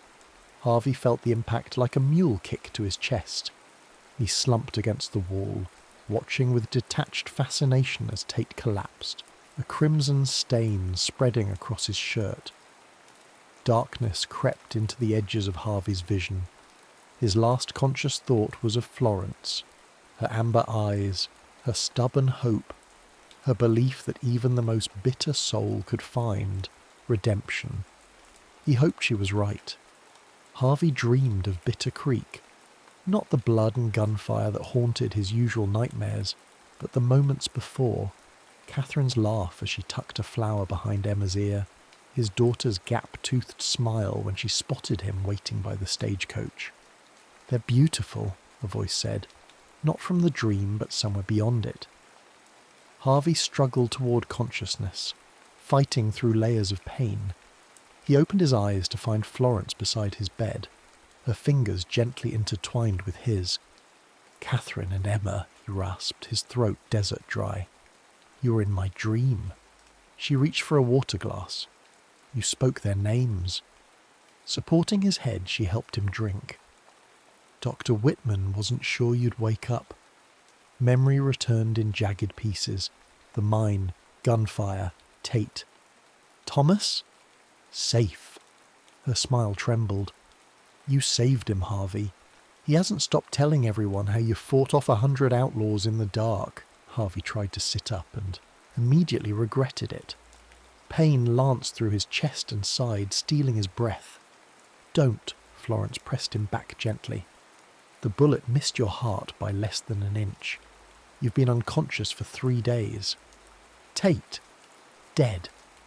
Her expression held no joy in the news, only tired relief. His remaining men fled Silver Creek afterward. The town is organising a proper sheriff's office now that his shadow's lifted.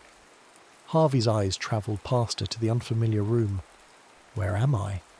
"My home." At his questioning look, she continued. "The doctor's office was unsuitable for extended recovery, and the hotel is too noisy. I have the spare room, so—" She shrugged, a faint blush colouring her cheeks. "Your reputation is the least of my concerns." Her tone brooked no argument. "Reverend Kane visits daily to check on you, which provides sufficient propriety to satisfy the gossips." Harvey managed a weak smile. "You've thought of everything." "Not everything," her expression grew serious. "I never considered you might die protecting us. That possibility—" Her voice faltered. "It wasn't acceptable." Something in her gaze, vulnerability mixed with fierce determination, stirred emotions he'd kept buried for years. Harvey looked away, uncomfortable with their intensity. "It's my job," he said gruffly. "Is it?" Florence challenged softly. "Mayor Collier hired you to watch over me, not to confront Tate alone or risk your life for Thomas." When he didn't respond, she continued, "You pretend to be untouched by what happens around you, Harvey Davenport, but your actions reveal a different truth. Don't make me into something I'm not," he muttered. "I'm not a hero. I never said you were." Her fingers tightened around his. "Heroes exist in storybooks, Harvey. I'm talking about a man who couldn't walk away when a child was in danger, even when it would have been easier, safer. I've walked away from plenty." "Perhaps," she acknowledged, "but not this time. Not from us." The word hung between them. Us. Small but significant. Harvey found himself unable to deny its truth. Somewhere between reluctant protection and genuine care, these people had become his responsibility, his choice. "You should rest," Florence said, rising. "The children made you cards. I'll bring them later." As she reached the door, Harvey called out, "Florence." She turned, silhouetted in the doorframe. "Thank you," he said simply. Her smile was radiant. "You're welcome." Recovery was neither quick nor painless. Harvey chafed at confinement, his restless nature ill-suited to invalidism. Florence proved both a gentle nurse and an implacable warden, insisting he follow Dr. Whitman's instructions to the letter. The children visited daily, bringing drawings, wild flowers, and endless questions about his adventures.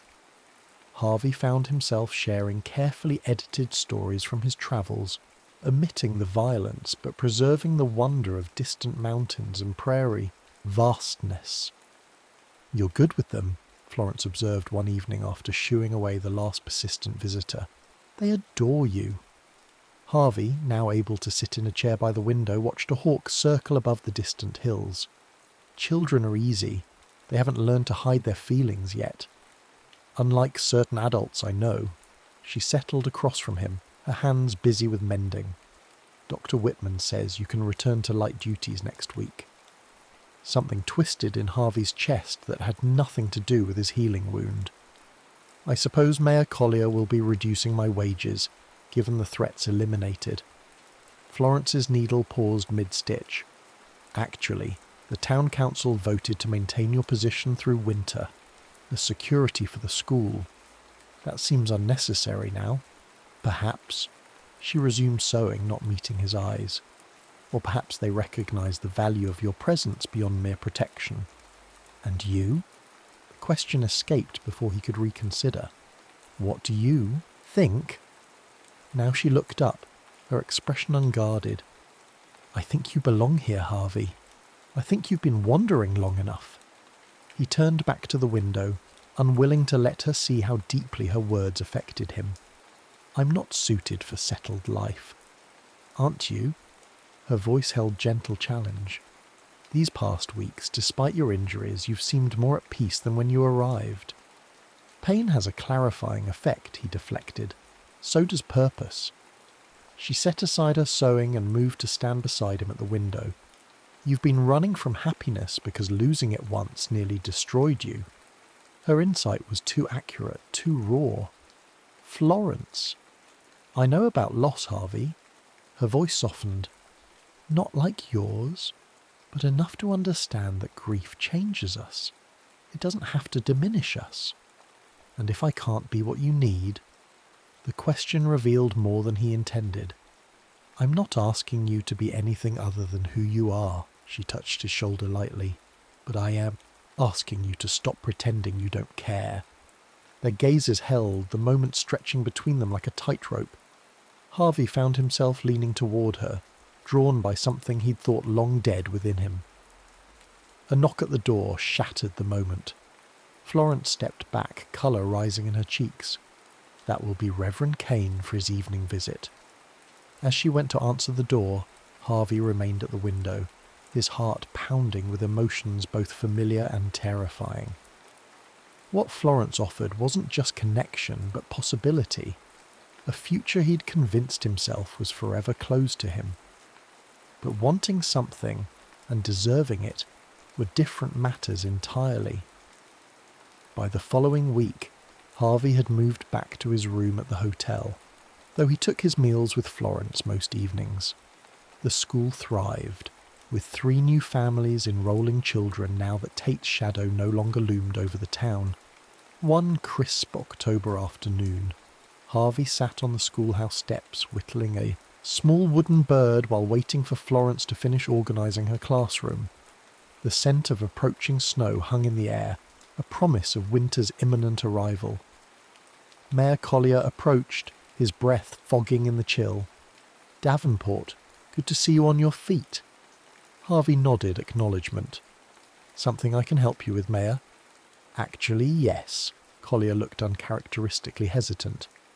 "The town council met yesterday. We'd like to offer you a position. I'm already employed until December. This would be permanent. Silver Creek needs a sheriff, someone who can maintain order without—" He adjusted his spectacles. "Without Tate's methods." Harvey stared at the man. "I'm a bounty hunter, not a peacekeeper."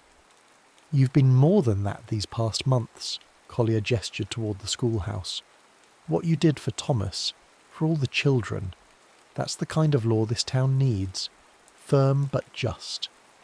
I'm not staying in Silver Creek, aren't you?" Collier's gaze was knowing. "Miss Hart seems to think otherwise." Heat rose in Harvey's neck. "Florence doesn't speak for me." "Perhaps not," the mayor conceded. "But she sees what the rest of us do. A man who's found something worth protecting." He placed a sheriff's badge on the step beside Harvey.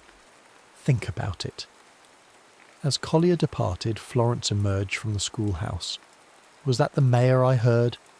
Harvey pocketed the badge before she could see it. "Just checking on my recovery."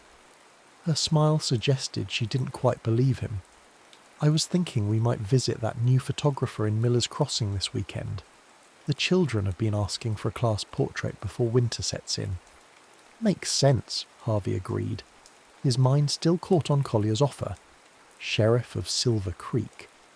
The idea was simultaneously absurd and compelling. "You seem distracted," Florence observed, sitting beside him. "Just thinking about winter," he half lied. "Stage routes get unpredictable once the snow falls." Understanding dawned in her eyes. "You're considering leaving." "My work here is finished." The words felt hollow even as he spoke them. "Is it?" Her voice remained steady, but he caught the slight tremble in her hands as she adjusted her shawl. "Tate may be gone, but Silver Creek still needs good men. I'm not. If you say you're not a good man one more time, Harvey Davenport, I may be forced to take drastic measures." Despite her light tone, her eyes held intensity. "I've watched you with the children. I've seen how this town responds to you now, with respect, not fear. Don't tell me who you think you are. I know who you've shown yourself to be." Her conviction staggered him. In her eyes he glimpsed not the man he'd been, but the man he could become, if he had the courage to claim that future. "I've been alone a long time, Florence," he said finally. "I'm not sure I remember how to be anything else." "You're not alone anymore," she covered his scarred hand with her own. "Unless you choose to be." The simplicity of her statement belied its profound challenge. Harvey looked down at their joined hands, hers smooth from chalk and books, his rough from years of hard living. Different paths that had somehow converged in this unlikely place. "I don't want to fail you," he admitted quietly. "Then don't." She smiled. "I'm not asking for guarantees, Harvey. Love isn't about certainties. It's about choosing each other. Every day, even when it's difficult, especially then." The word hung between them. Love. Neither questioned nor explained. Harvey felt something long dormant unfurl within him, fragile as a spring leaf but undeniably alive. Slowly, deliberately, he leaned forward and kissed her. Not the desperate, confused kiss they'd almost shared weeks ago, but a conscious choice. A beginning rather than an escape. When they parted, Florence's eyes shimmered with emotion. "Does this mean you're staying?" Harvey reached into his pocket, removing the sheriff's badge. "Collier offered me a job. And?" Her breath caught. "And I'm considering it." He traced the badge's edges thoughtfully. "If I took it, I'd be committed to Silver Creek, to building something here. With me?" The vulnerability in her question pierced him. "Only with you," he confirmed, the last of his defences crumbling. "I can't promise I'll be good at it, at any of it, but I want to try." Florence's smile rivaled the setting sun for brilliance. "That's all anyone can ask, Harvey." She leaned against him, her head finding the hollow of his shoulder as if it belonged there. "That's all I'm asking."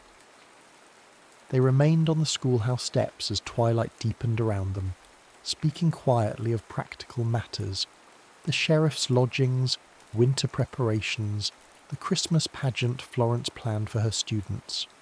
Ordinary conversations, everyday concerns, the building blocks of a shared life.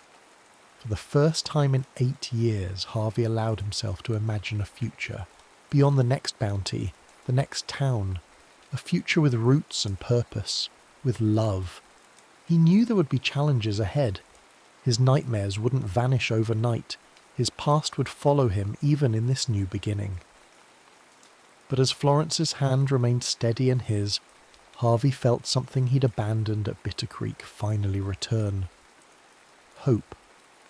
1 year later, December 1886. Snow-blanketed Silver Creek in hushed white, transforming the frontier town into a scene from a Christmas card. Garlands of pine-decorated storefronts and lanterns cast golden pools across fresh-fallen snow as townsfolk hurried through the early evening darkness. In the newly expanded schoolhouse, excitement buzzed like electricity. Children in their Sunday best practiced songs and recitations, while parents arranged benches and hung paper stars from the rafters. The Christmas pageant, Florence's ambitious vision brought to life through weeks of preparation, would begin in less than an hour. Sheriff Harvey Davenport leaned against the back wall, watching the controlled chaos with amused tolerance. His silver badge caught the lamplight as he absently fingered the small box in his pocket for perhaps the 20th time that evening. "Nervous, Sheriff?" Reverend Kane asked, appearing beside him with 2 steaming cups. He offered one to Harvey. "Cider, Mrs. Peterson's special recipe." "Appreciate it." Harvey accepted the drink. "And I'm not nervous." The Reverend's knowing smile suggested otherwise. "Of course not. I imagine proposing marriage is routine for a man who's faced down outlaws." Harvey nearly choked on his cider. "Who told you?" "No one needed to tell me," Kane chuckled. "You've been carrying that ring box for 3 days, checking your pocket every few minutes like it might sprout legs and run away." Harvey sighed. Small towns and their observant residents would be the death of him. "I was waiting for the right moment." "After tonight's pageant would be ideal," Kane suggested, "when she's flush with success and surrounded by the community you've both helped build." He patted Harvey's shoulder. "She'll say yes, you know." Before Harvey could respond, a crash from the front of the room drew their attention. One of the larger paper stars had fallen, taking a garland down with it. Florence hurried to address the minor disaster, her green dress swirling around her ankles as she directed repairs with characteristic efficiency. She caught Harvey watching and flashed him a smile that still, after a year, sent heat through his chest. He raised his cup in silent salute, marvelling at how completely she'd transformed not just the school, but the entire town, and him most of all.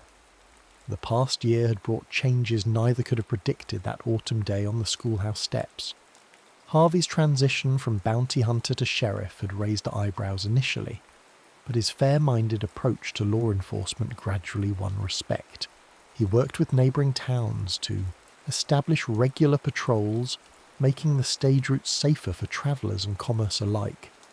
Florence's school flourished, expanding to 2 rooms with the addition of Miss Collins, a young teacher from Denver who shared Florence's progressive ideas about education. Together they'd established Silver Creek's first lending library, operating from a corner of the general store until a proper building could be constructed. Their courtship had progressed with a blend of public propriety and private intensity that still made Harvey's collar feel tight when he thought about it. Florence, to his continual amazement, loved him, not despite his scars, both visible and hidden, but as an integral part of who he was. She never flinched from his darkest memories, never pretended his past hadn't shaped him. In return, he supported her ambitions without reservation, even when they challenged convention. When she proposed evening classes for adults who wished to improve their reading, Harvey was the first to volunteer his time. When she advocated for women's suffrage at a town meeting, he stood beside her, silently daring anyone to object. They balanced each other, her optimism tempering his pragmatism, his caution anchoring her idealism. They argued, certainly. Florence remained stubbornly idealistic about human nature, while Harvey's ingrained suspicions sometimes proved difficult to overcome, but they always found their way back to common ground, stronger for the journey. Sheriff? Thomas Jenkins, now 11 and sporting his first proper suit, interrupted Harvey's reflections. Miss Hart says we need more chairs. There's folks coming from Peterson's Ridge and Miller's Crossing. I'll handle it, Harvey assured him, handing his empty cup to Reverend Kane. Tell Miss Hart not to worry. As he organised a group of men to bring additional seating from the church, Harvey marvelled at the change in Thomas. The terrified boy from the mine had grown into a confident young man who excelled in mathematics and talked of becoming an engineer. Harvey had begun teaching him to track and shoot, skills still necessary in Montana Territory, but Thomas's true passion was for building and design. He'd sketched plans for the schoolhouse expansion that had impressed even the professional carpenter brought in from Helena. Florence predicted Thomas would design bridges or buildings in Chicago someday, and Harvey didn't doubt it. The boy had a future limited only by opportunity, not circumstance. Exactly what Florence had envisioned for her students. By the time the pageant began, the schoolhouse overflowed with attendees. Harvey stood at the back, preferring to maintain a view of both the performance and the crowd. Old habits died hard, even in times of celebration. Florence took centre stage, her smile radiant as she welcomed families from 3 communities. Tonight, we celebrate not just the Christmas season, but the power of education to unite us across differences and distances. As she spoke, Harvey surveyed the audience. Ranchers sat alongside shopkeepers. A Chinese family who'd opened Silver Creek's laundry occupied front row seats, their daughter playing Mary in the nativity scene. Former adversaries who'd stood on opposite sides during Tate's reign now exchanged friendly nods. The community Florence had envisioned was taking shape, imperfect but striving, diverse but finding common purpose. The performances proceeded with the charming imperfection of children's pageants everywhere. Lines were forgotten, songs occasionally veered off key, and the cardboard Star of Bethlehem briefly caught fire from a nearby candle before Harvey swiftly extinguished it. Throughout it all, Florence beamed with pride at her students, meeting Harvey's gaze occasionally with looks that spoke volumes. This moment, this place, these people was what they'd built together. After the final carol, as families mingled and enjoyed refreshments, Florence made her way to Harvey's side. Her cheeks were flushed with excitement, a few strands of honey-brown hair escaping her careful arrangement. "Was it wonderful?" she asked, slipping her hand into his. "Tell me honestly." "It was perfect," he assured her, and meant it. "You've accomplished something remarkable here, Florence." She squeezed his hand. "We have. I couldn't have done any of this without you." "I think you underestimate yourself." He guided her toward the door. "Take a walk with me. I need some air." Outside, the night had turned crisp and clear, stars pricking the velvet darkness above freshly fallen snow. Their breath formed clouds in the still air as they followed the path toward the small gazebo the town had built in the square that summer. "You're awfully quiet," Florence observed as they reached the shelter. "Is something troubling you?" Harvey shook his head, gathering his thoughts. He'd never been particularly eloquent, but she deserved better than stumbling words for what he needed to say. "I've been thinking about promises," he began, turning to face her. "About the ones we make to others and the ones we make to ourselves." Florence's expression softened as she recognized his serious tone. "What promises are on your mind tonight?" 8 years ago, I promised myself I'd never risk loving anyone again."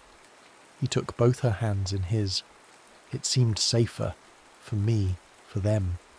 Loss had nearly destroyed me once."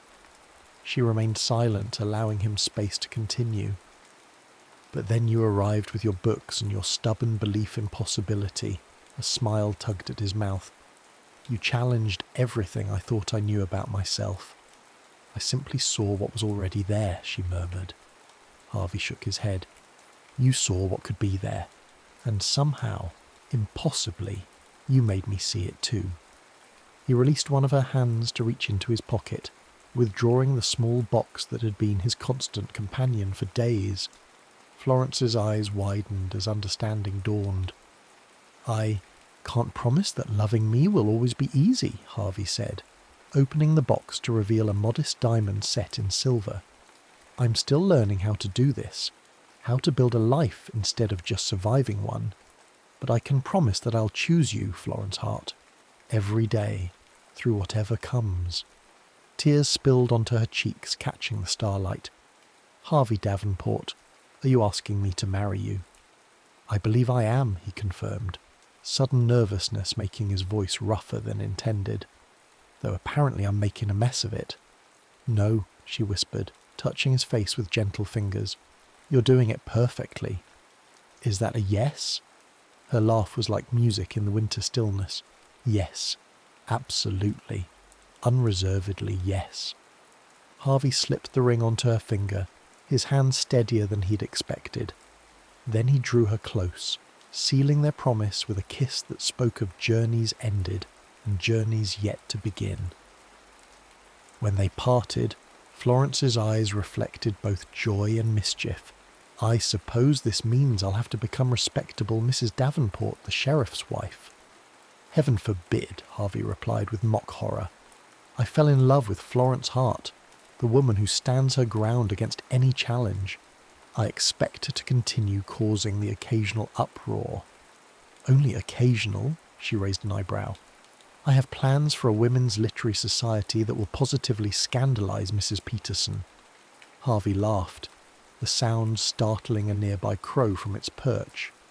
"I wouldn't have it any other way." They walked back toward the schoolhouse, arm in arm beneath the winter stars. Behind them, their footprints marked a shared path across the snow. 2 trails converged into one, stretching toward the future they would build together. In the distance, Silver Creek's lights welcomed them home. Not the home Harvey had lost, but the one he'd found when he least expected it. Not the life he'd planned, but the one that had found him anyway. As they reached the schoolhouse, "Steps," Florence paused, looking up at him with quiet wonder.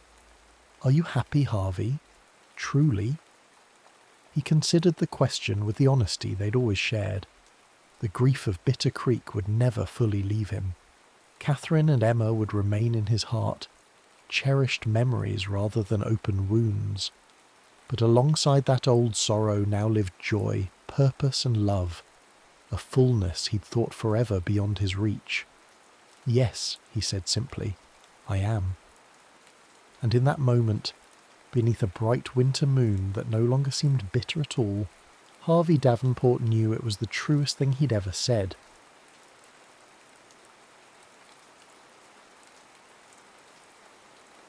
The quiet return. The airport smelled of burnt coffee and recycled air, underlaid with something else, jet fuel perhaps, or the accumulated exhaustion of 10,000 travellers passing through. Margaret stood with her hands clasped before her, watching their son's back disappear into the security line. He was 20 now, confident in his shoulders, wearing the backpack they'd bought him just last week. When he turned to wave, just once briefly, his smile held no uncertainty, no shadow of homesickness. He was ready. He had always been ready. She felt David shift beside her, heard the small intake of breath that meant he was fighting something down. After 23 years of marriage, she knew all his tells, the way he pressed his thumb against his forefinger when he was anxious, the particular stillness he assumed when emotions threatened to overwhelm him. He was doing it now, going very quiet beside her, a man turned to stone. He didn't look back twice, she said, and was surprised by the steadiness of her own voice. No, David's voice was quiet, careful. That's good, isn't it? That's what we wanted. They had wanted it, had raised all 3 children to be sturdy and self-sufficient, to leave without tearing, without the terrible clinging that had marked Margaret's own departure from her mother's house 30 years ago. But now, standing in Terminal B while strangers rushed past with their urgent destinations and rolling suitcases and crying babies, Margaret felt the absence of urgency in herself like a physical thing, a hollowness. She and David had nowhere they needed to be, nothing pressing waiting for them at home. For the first time in 2 decades, they were simply unnecessary. "Coffee?" David asked. "I've had 3 cups already. My hands are shaking." "So have I." They stayed anyway, sitting at a small table near the windows, watching planes lift into the colourless dawn. The chairs were uncomfortable, moulded plastic designed to discourage loitering. The other patrons were mostly business travellers, typing urgently on laptops, their faces illuminated by blue screen glow. A janitor pushed a mop across the floor in wide, methodical arcs. Neither spoke. The silence between them was not uncomfortable. They had lived together for 23 years, had learned the architecture of each other's quiet, but it was no longer full. It was simply present, like furniture, like wallpaper, like all the things in a house you stop seeing because they've been there too long. Margaret watched a mother across the terminal trying to wrangle 2 small children into submission. The woman looked exhausted, her hair escaping from its ponytail, a stain of something, juice, yogurt, on her shirt. One of the children was crying, that particular pitch that goes straight through the skull. The mother's face held a grimness Margaret recognised, that expression of someone enduring rather than enjoying, just trying to get through the next 5 minutes and then the 5 minutes after that. "That was us," she said, nodding toward the woman. David followed her gaze. "God, yes. Remember that flight to Florida when Emma was 2? She screamed for 4 hours straight. The man in front of us actually asked if we could make her stop, as if we were choosing not to. You were so angry. I thought you might hit him. I wanted to." David's mouth quirked in something that wasn't quite a smile. But then Emma threw up on him instead, and that seemed like justice enough. Margaret felt herself laugh, actually laugh, a sound that surprised them both. I'd forgotten that part. "I haven't. His face was—" David shook his head. "Pure poetry." The memory sat between them, warm and strange. When was the last time they'd laughed together? Really laughed. Not the polite chuckle that accompanied some shared observation about the news or the neighbours. When they finally rose to leave, David's hand briefly touched the small of her back, guiding her through the crowd. It was an automatic gesture, husbandly and protective, the kind of touch that meant nothing except habit. But Margaret felt the warmth of it through her coat, and wondered when touch had become so rare between them that she noticed it. When had his hand on her back become remarkable instead of ordinary? The drive home took 40 minutes through thickening traffic. David handled the morning rush with the same steady competence he brought to everything. Bill paying, dinner conversation, the careful architecture of their separate lives under one roof. Margaret watched the suburbs slide past, the same route they'd driven 1,000 times, ferrying children to practices and friends' houses and orthodontist appointments and birthday parties at bowling alleys, where the pizza was always terrible and the noise was always deafening. "I should start dinner early," she said as they pulled into the driveway. "Emma has that presentation tomorrow." David turned off the engine but didn't move. He looked at her for a long moment, and she saw something in his face she couldn't quite name. Sadness, maybe, or recognition. "Margaret," he said gently, "Emma's at college." She blinked. The garage door stood open before them, dark and empty. "Of course, I meant—" But she hadn't meant anything. The habit of feeding children, of planning meals around their schedules, had simply filled her mouth with words.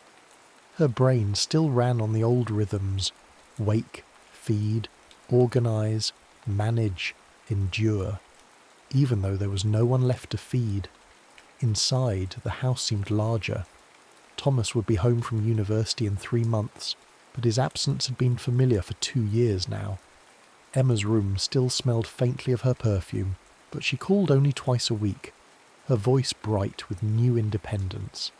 And now James, the middle child, the easy one, the boy who had never given them a moment's worry, was gone too. Margaret stood in the kitchen, staring at the refrigerator. She had bought groceries yesterday. Chicken breasts, fresh vegetables, the ingredients for meals that now seemed absurdly large. "We could order in," David said from the doorway. "We could. Or I could make pasta, the simple kind." She turned to look at him. He had loosened his tie, and in the afternoon light filtering through the window, she could see the grey threading through his hair more clearly than she had in years. When had that happened? When had she stopped looking? "I'll help," she said. They worked in the kitchen together, moving around each other with long practice. David chopped garlic while Margaret set water to boil. He had good hands, she noticed, careful and precise. Hands that had held their babies, built bookshelves, steadied her elbow when she slipped on ice. "Do you remember," David said, not looking up from the cutting board, "when James was 3 and he insisted on wearing his Superman cape to the grocery store?" Margaret felt herself smile. "He wore it for 6 months straight. I had to wash it at night while he slept. You cried the day it finally fell apart." "I didn't cry." "You did. I saw you." David scraped the garlic into the pan, and the kitchen filled with its sharp, warm scent. "You were standing at the washing machine holding that tattered red thing, and your shoulders were shaking." Margaret remembered. She remembered everything.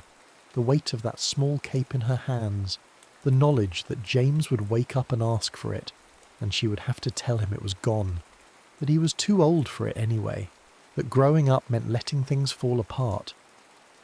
"I should have sewn it," she said quietly. "You couldn't have saved it forever." The pasta water began to boil, too loud for conversation. Margaret measured out the spaghetti, watching it soften and bend in the heat. They ate at the kitchen table, just the two of them, and the silence was different now. Not empty, but full of things, unsaid. That night, Margaret couldn't sleep. She lay in the darkness, listening to David's steady breathing beside her. They had shared this bed for more than 2 decades, but somewhere in the endless nights of infant feedings and childhood illnesses and teenage anxieties, they had learned to sleep separately within it. She on her side, he on his, an ocean of sheets between them. She thought about James at the airport turning to wave. She thought about the way David's hand had felt on her back. She thought about the last time they had touched each other with intention. 2. The days developed a new rhythm, slow and uncertain. Margaret still woke early. Her body, trained by years of infant feedings and school drop-offs, refused to sleep past 6:30. But instead of packing lunches and signing permission slips, She found herself reading the newspaper over coffee. Actually reading it, not just skimming headlines while simultaneously making breakfast and finding lost shoes and arbitrating sibling disputes. The silence of the house was profound. She could hear the refrigerator humming, the creak of the floors settling, the distant bark of the Hendersons' dog 3 houses down. David came down later, his hair still damp from the shower, smelling of soap and shaving cream. He would pour his coffee and sit across from her at the kitchen table, and they would exist in the same space without the buffer of children's chatter, without the blessed distraction of other people's needs. It should have been easy. They had longed for this, hadn't they? Those exhausted nights when the baby wouldn't sleep, and the toddler had an ear infection, and the preteen was having a meltdown about some social crisis at school. Someday, they used to say to each other, someday we'll have time for ourselves again. But now that someday had arrived, and neither of them quite knew what to do with it. The Hendersons are selling their house, Margaret said one morning, pointing to the real estate section. The newspaper crinkled under her finger, and she noticed absently that her nails needed trimming. Already? They only moved in, 5 years ago? 6, right before Emma started high school. Everything was measured that way, Margaret realised. Before Thomas went to college, after James got his driver's licence, when Emma had braces. Their kids are grown, they're downsizing. She said it neutrally, but the word hung between them. Downsizing, as if children were inventory that had been sold off, as if the space they took up could simply be eliminated like clearing out a storage closet. David looked at her over his coffee cup. Do you want to downsize? I don't know what I want. It was the most honest thing she'd said in years. The conversations began to unspool after that. Small admissions, tentative and testing. Margaret told him about the book she was reading. Not a summary, but what it made her feel. David described a piece of music he'd heard on the radio, how it had made him pull over to the side of the road just to listen. I'd forgotten, he said, that you could do that. Just stop and pay attention to something beautiful. They went for walks in the evening, circling the neighbourhood while the light faded. David pointed out houses they had admired when they first moved here, when everything was new and full of possibility. Margaret remembered the way they used to walk then, his hand in hers, talking about the family they would build. We did it, she said one evening, pausing beneath a maple tree. We built what we imagined. We did. So why does it feel like we lost something along the way? David was quiet for a long moment. A car passed, its headlights briefly illuminating his face. I think we lost ourselves, he said finally. Or maybe we just forgot to look. That night they sat together on the sofa, not at opposite ends as they usually did, but in the middle, their shoulders nearly touching. They were watching some forgettable programme, but Margaret was acutely aware of the small distance between them, the warmth radiating from his body. When David's hand moved to rest on the cushion between them, she stared at it. Long fingers, a callus on his thumb from where he held his pen. She remembered those hands on her skin, remembered the way he used to trace the curve of her hip in the darkness, wordless and reverent. Margaret, he said, and his voice was rough. I miss you. I'm right here. Are you? She turned to look at him then, really look at him, and saw something she hadn't expected.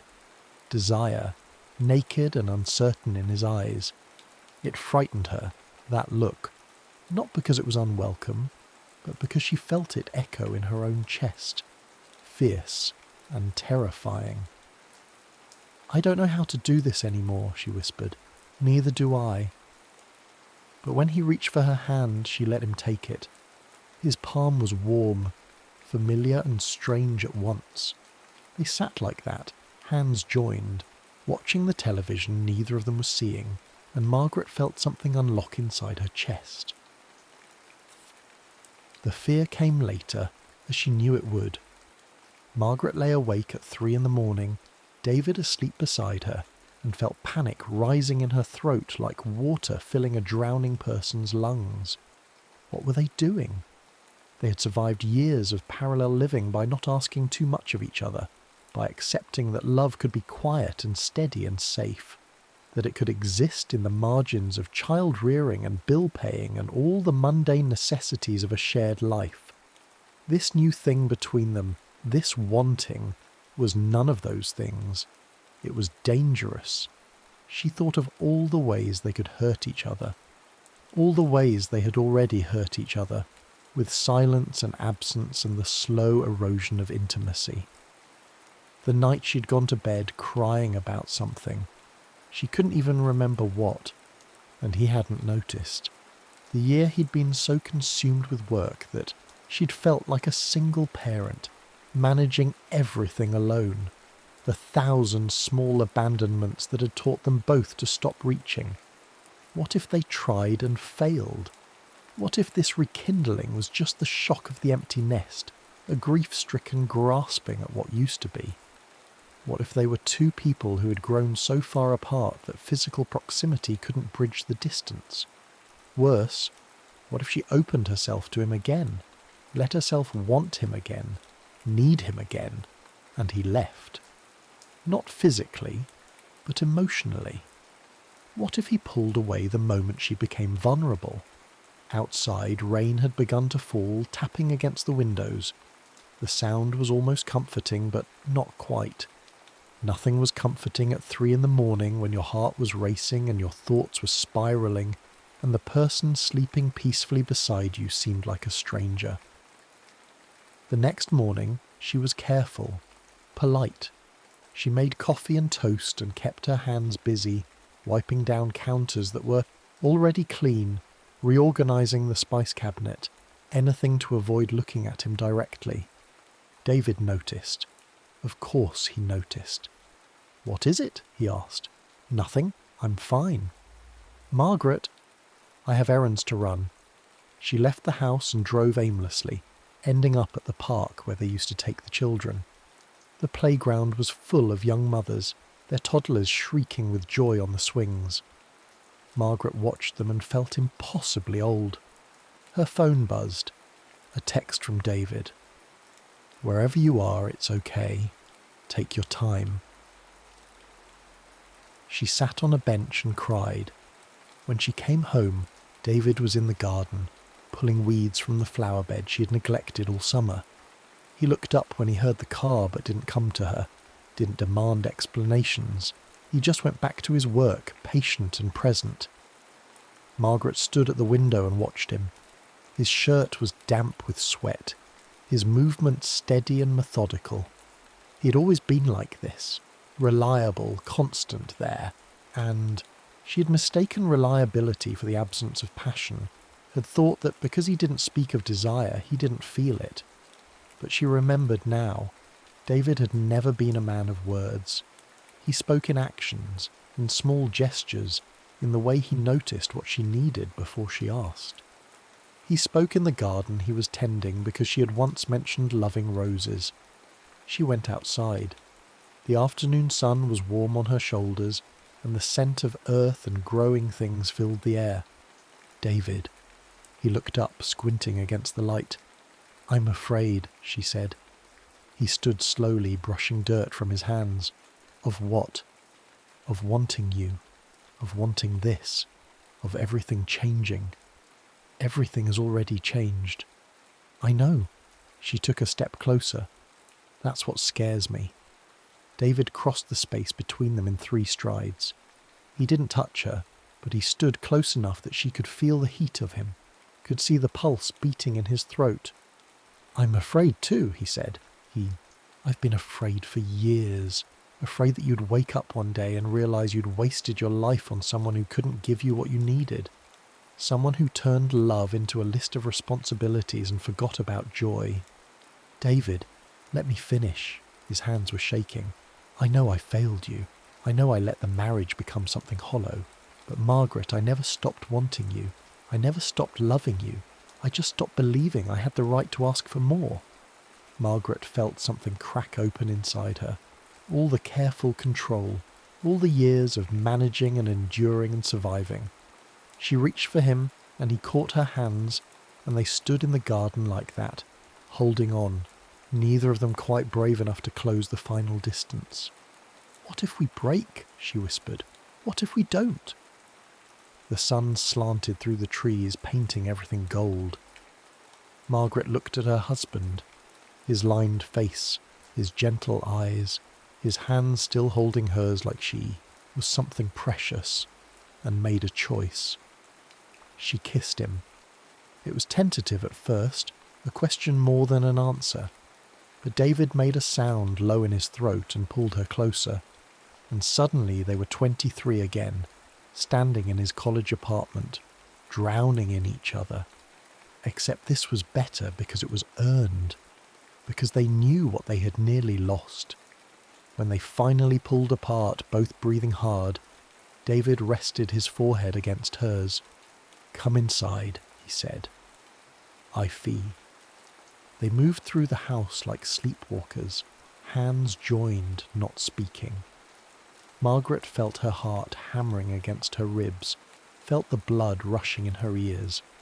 The afternoon light slanted through the windows, painting everything in shades of honey and amber. She was acutely aware of everything.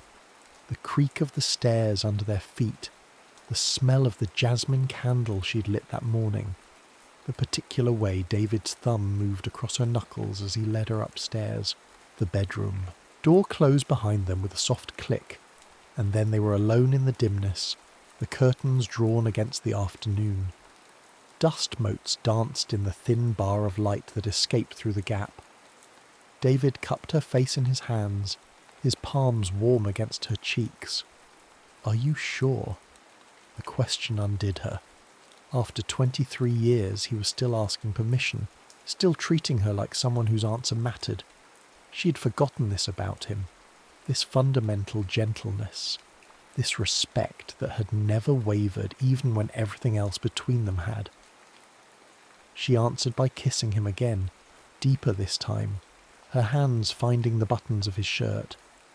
Her fingers trembled slightly, and she fumbled with the second button. He helped her, shrugging out of it, and she pressed her palms to his bare chest, feeling the steady thrum of his heartbeat, the warmth of his skin, the slight roughness of hair beneath her fingers. "I'd forgotten," she murmured, "how warm you are." His laugh was shaky, breathless.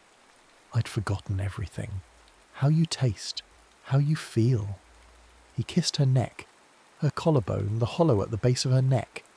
"How you make that sound when I—" She did make a sound then, surprise and pleasure mingled, because his mouth had found the spot just below her ear that had always undone her, that he apparently still remembered after all these years of not touching.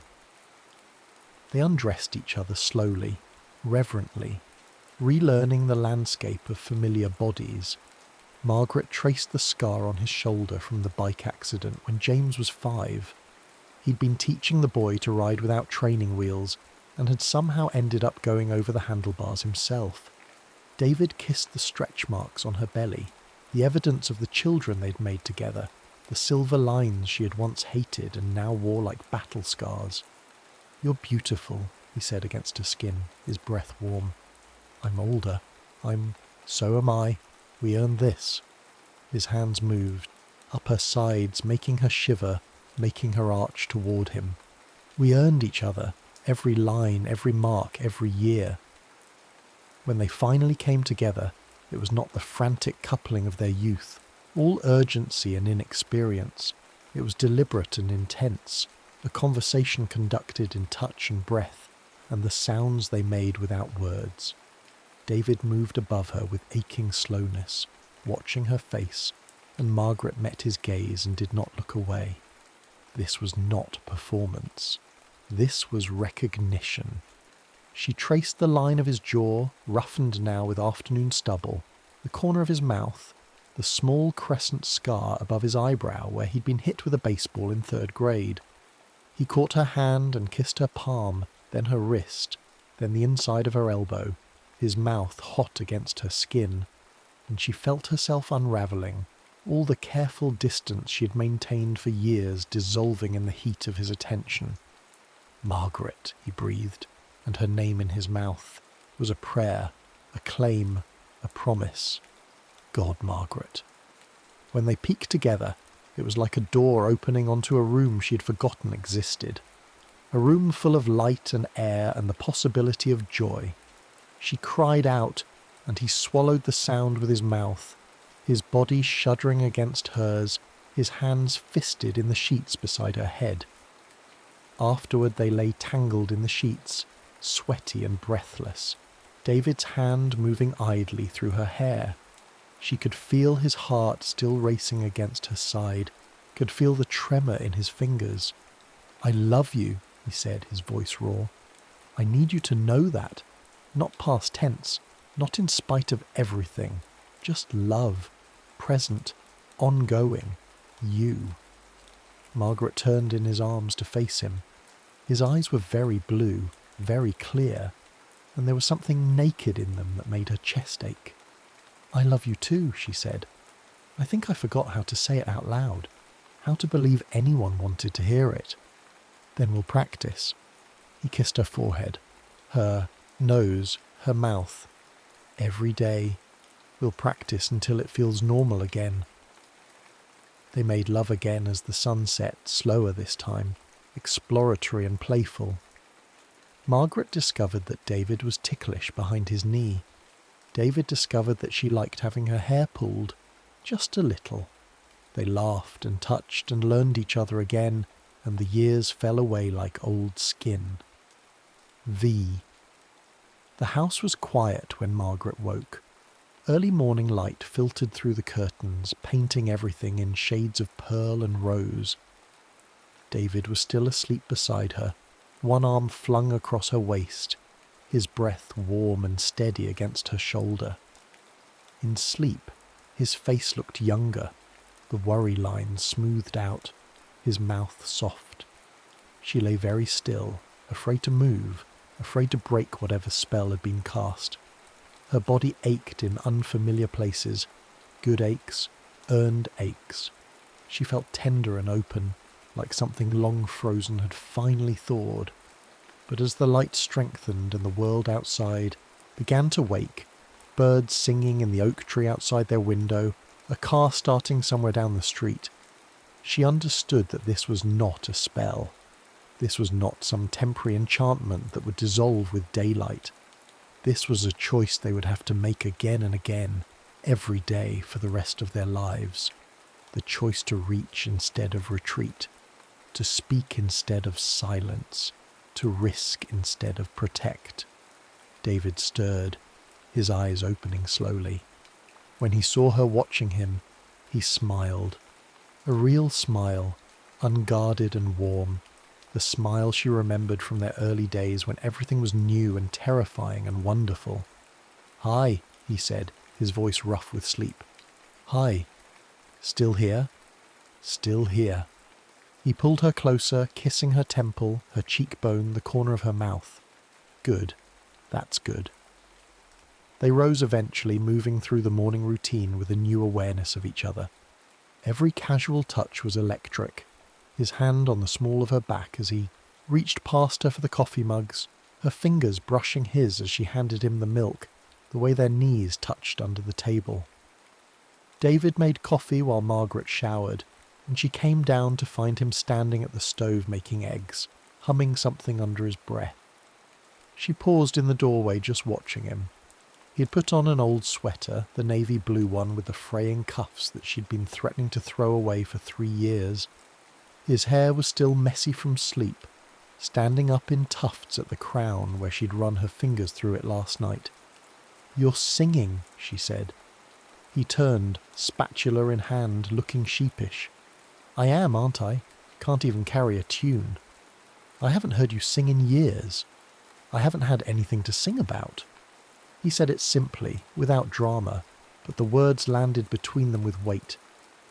Margaret crossed the kitchen and wrapped her arms around him from behind, resting her cheek against his back. She could feel the solid warmth of him, the rise and fall of his breathing, He covered her hands with his, and they stood like that while the eggs cooked, just breathing together, just being. The days that followed were not perfect. They still had difficult conversations, still navigated old hurts and new uncertainties. Margaret found herself angry one afternoon about something David had said, something thoughtless about her mother, and instead of swallowing it, she told him, actually told him. And instead of getting defensive, he apologised. Actually apologised without qualifications or excuses. "You're right," he said. "That was unkind. I'm sorry."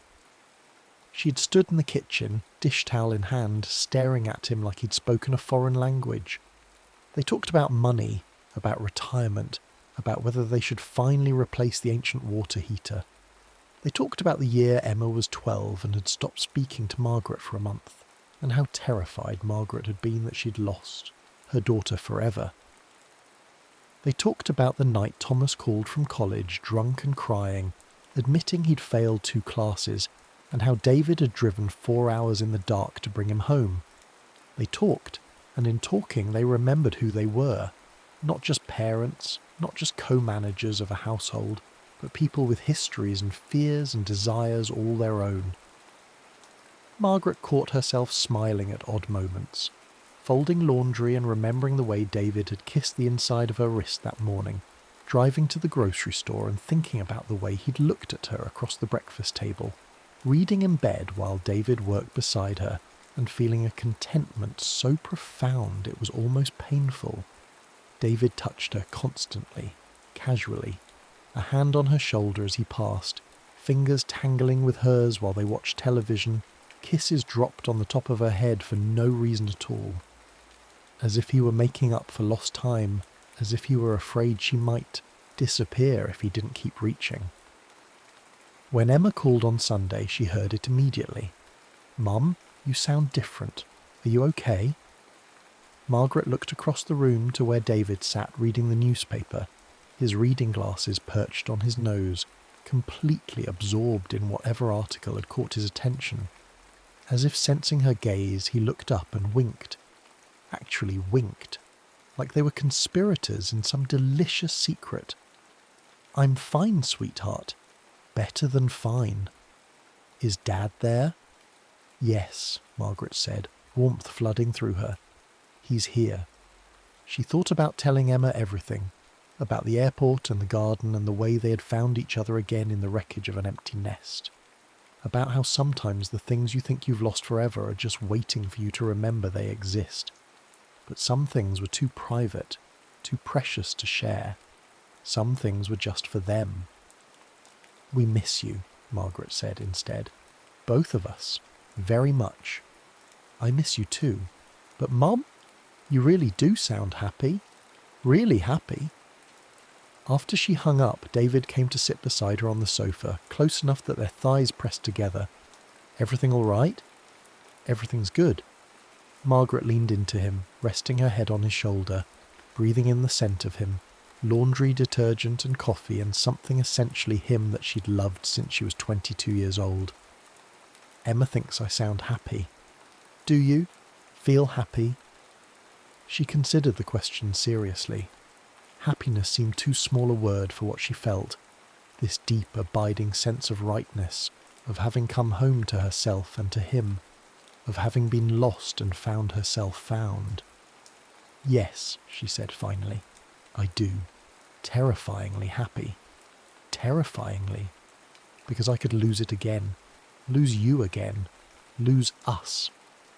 David was quiet for a moment, his arm tightening around her. "You could," he said. "We could. That's always the risk, isn't it? That's what makes it worth something, knowing it's fragile, knowing we have to tend it." That evening they stood together in the kitchen, cooking dinner side by side. It was an ordinary moment, vegetables sizzling in a pan, music playing softly on the radio, the smell of garlic and wine in the air. But Margaret understood now that ordinary moments were the ones that mattered, that a marriage was not built on grand gestures, but on the small, daily choice to be present with each other, to show up, to try. David set down his knife and turned to her, his expression serious. "I want to do this right," he said. "Not perfectly. I know we'll stumble. I know there will be days when we're tired or frustrated, or when old patterns try to reassert themselves. But I want to really try, to really live with you, not just alongside you. I want that too. Then we'll figure it out, together." He picked up her hand, studied it like he was memorizing it. "We'll keep figuring it out every day until we get it right, and even then we'll keep trying." He kissed her, and Margaret tasted wine on his lips, tasted promise and commitment and the sweetness of second chances. When they pulled apart, she saw her whole future in his eyes, not the future she'd imagined at 20, full of romance and adventure and passionate declarations, but something better, a future built on honesty and effort and the deep knowledge of what they had almost lost, a future built on choosing each other again and again and again. Outside, the sun was setting, painting the sky in shades of amber and violet and deep rose. The house was quiet around them, full of memories and possibility. Their children were out in the world, becoming themselves, strong and capable and ready, just as they'd hoped. And here in the kitchen, in the golden light of evening, two people who had loved each other for half their lives were learning to love each other again. It was enough. It was everything. It was just the beginning. The end.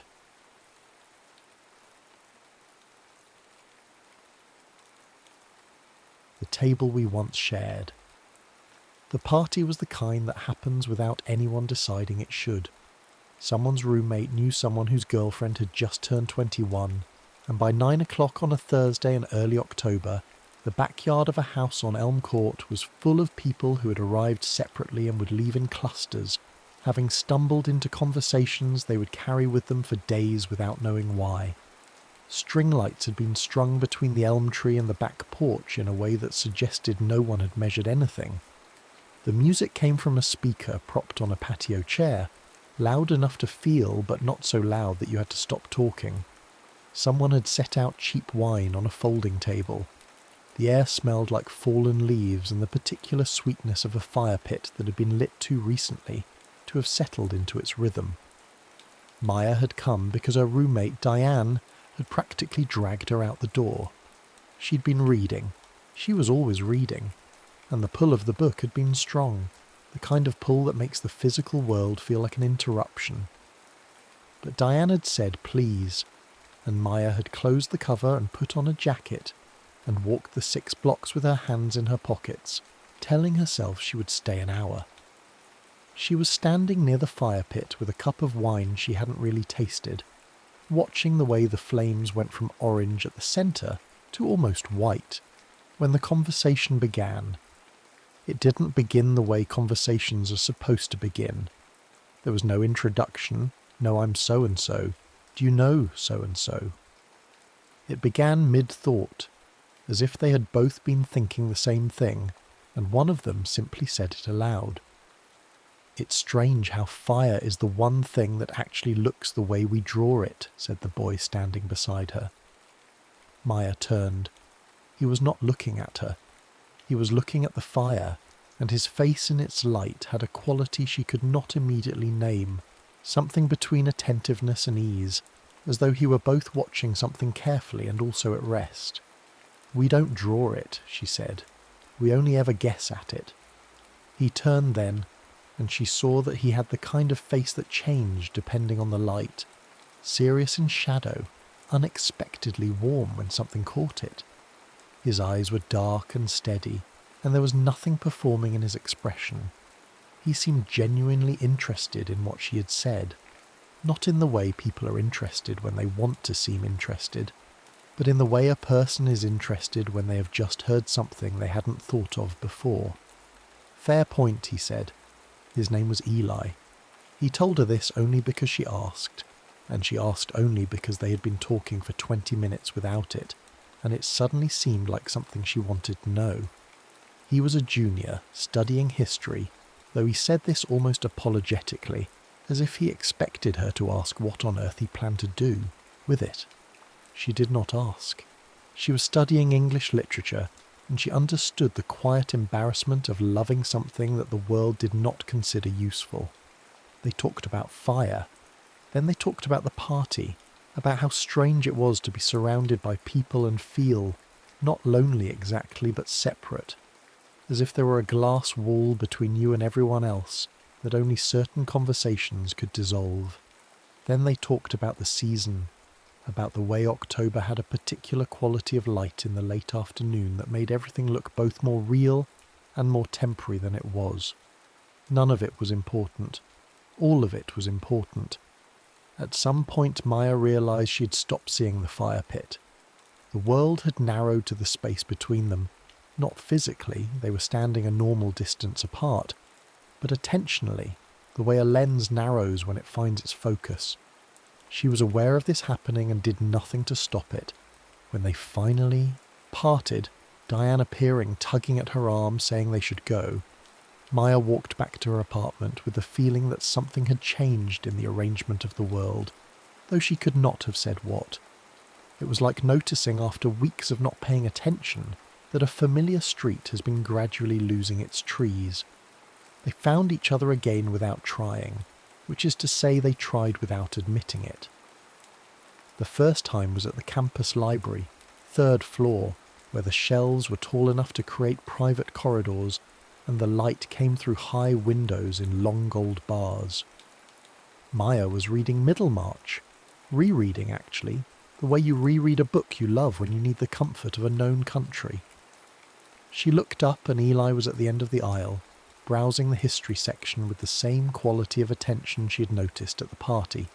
Quiet, unhurried, as if he had all the time in the world and meant to use it honestly. He saw her at the same moment. Neither of them seemed surprised. "Middlemarch," he said, reading the spine, for the 3rd time. "Is it better?"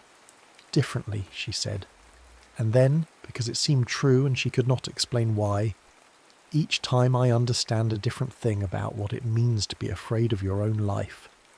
He nodded slowly, as if this were an answer he'd been waiting for without knowing it. He sat down at the table across from her, opened his own book, a biography of someone she'd never heard of, and they studied in silence for 2 hours. The silence was not empty. It was the kind of silence that happens when two people are comfortable enough to stop performing for each other, and it felt to Maya like the first genuinely restful thing that had happened to her in months. After that they fell into a rhythm. It was not planned. It emerged the way a path emerges in a field when enough people walk the same way, worn smooth by repetition until it looks as if it was always meant to be there. They walked across campus at night, after the library closed, when the string lights on the quad made everything look like a stage set for something tender. They talked about their childhoods in the way young people do when they're not yet ready to be precise about it. Broad strokes, the names of towns, the particular flavour of their family dinners. Maya's parents were warm and loud and Italian in the way that Italian Americans are Italian, which is to say not very, but with great enthusiasm. Eli's family was quieter. His mother laughed easily. His father was a man of long silences that were not uncomfortable. They had travelled a great deal when Eli was young. He mentioned this once, casually, and then did not elaborate, and Maya did not ask him to. What she noticed in those early weeks was not the facts of his life, but the texture of his attention. Eli listened the way very few people listen, not waiting for his turn to speak, not assembling a response, but actually receiving what she said, turning it over, considering it. When he spoke, it was because he had something to say, not because silence made him nervous. He had an opinion about almost everything and held it lightly, ready to be changed by a good argument. He made her laugh, not with jokes exactly, but with observations so precisely true that laughter was the only possible response, the way you laugh when someone names a feeling you've been carrying without words. The first kiss happened on a Tuesday evening in late October, after dinner at the dining hall, where they had sat together with a group of people and talked about nothing, and then walked outside into air that was sharp enough to make their breath visible. They were standing under an elm tree near the science building, and Maya was saying something about a passage she had read that afternoon. Something about the way certain sentences in a novel can make you feel that the author has seen you, truly seen you, in a way that no living person has managed. And Eli had listened, and then he had said very quietly, "I know exactly what you mean." And something in the way he said it made her look at him differently, and the look held, and then he leaned forward and kissed her. It did not feel urgent. It felt inevitable, as if they had both been moving toward this point for weeks and had simply arrived. After that, the intimacy deepened in the way intimacy deepens when it is built on something more than attraction, when it is built on the accumulation of small recognitions, each one a kind of proof that the other person exists in the same way you do, that the world looks, from their particular angle, like something you could inhabit. They held hands walking to class. They fell asleep on the couch in Maya's apartment on Saturday afternoons, her head on his shoulder, his arm around her, the television playing something neither of them was watching. They cooked dinner together in the tiny kitchen, badly, enthusiastically burning things and laughing about it. They lay in bed at night and talked in the dark about things they had never told anyone. Small fears, half-formed ambitions, the particular loneliness of feeling like you understand the world differently from the people around you. Desire, when it came, did not arrive as a disruption. It arrived as a deepening of what was already there, a warmth that had been present all along suddenly acknowledged. It was not the fire pit kind of wanting, all heat and urgency. It was quieter than that. It was the wanting that comes from trust, from having seen someone at their most unguarded and finding them beautiful there. The first time they slept together was unremarkable in the way that the best intimate moments are unremarkable. Not because nothing happened, but because everything that happened felt like a continuation of something already in motion. Afterward, Maya lay with her head on his chest and listened to his heartbeat and thought with a clarity that surprised her, that she had never felt so known. Nothing went wrong. This is important to understand, because when something begins to feel wrong without any identifiable cause, the mind searches desperately for one, and in the searching it can create damage where none existed. It started with Eli. The first time it happened was a Wednesday in mid-November, 3 weeks into their relationship. They were in Maya's apartment studying, her at the desk, him on the floor with his back against the bed, a book open in his lap. Maya's phone rang.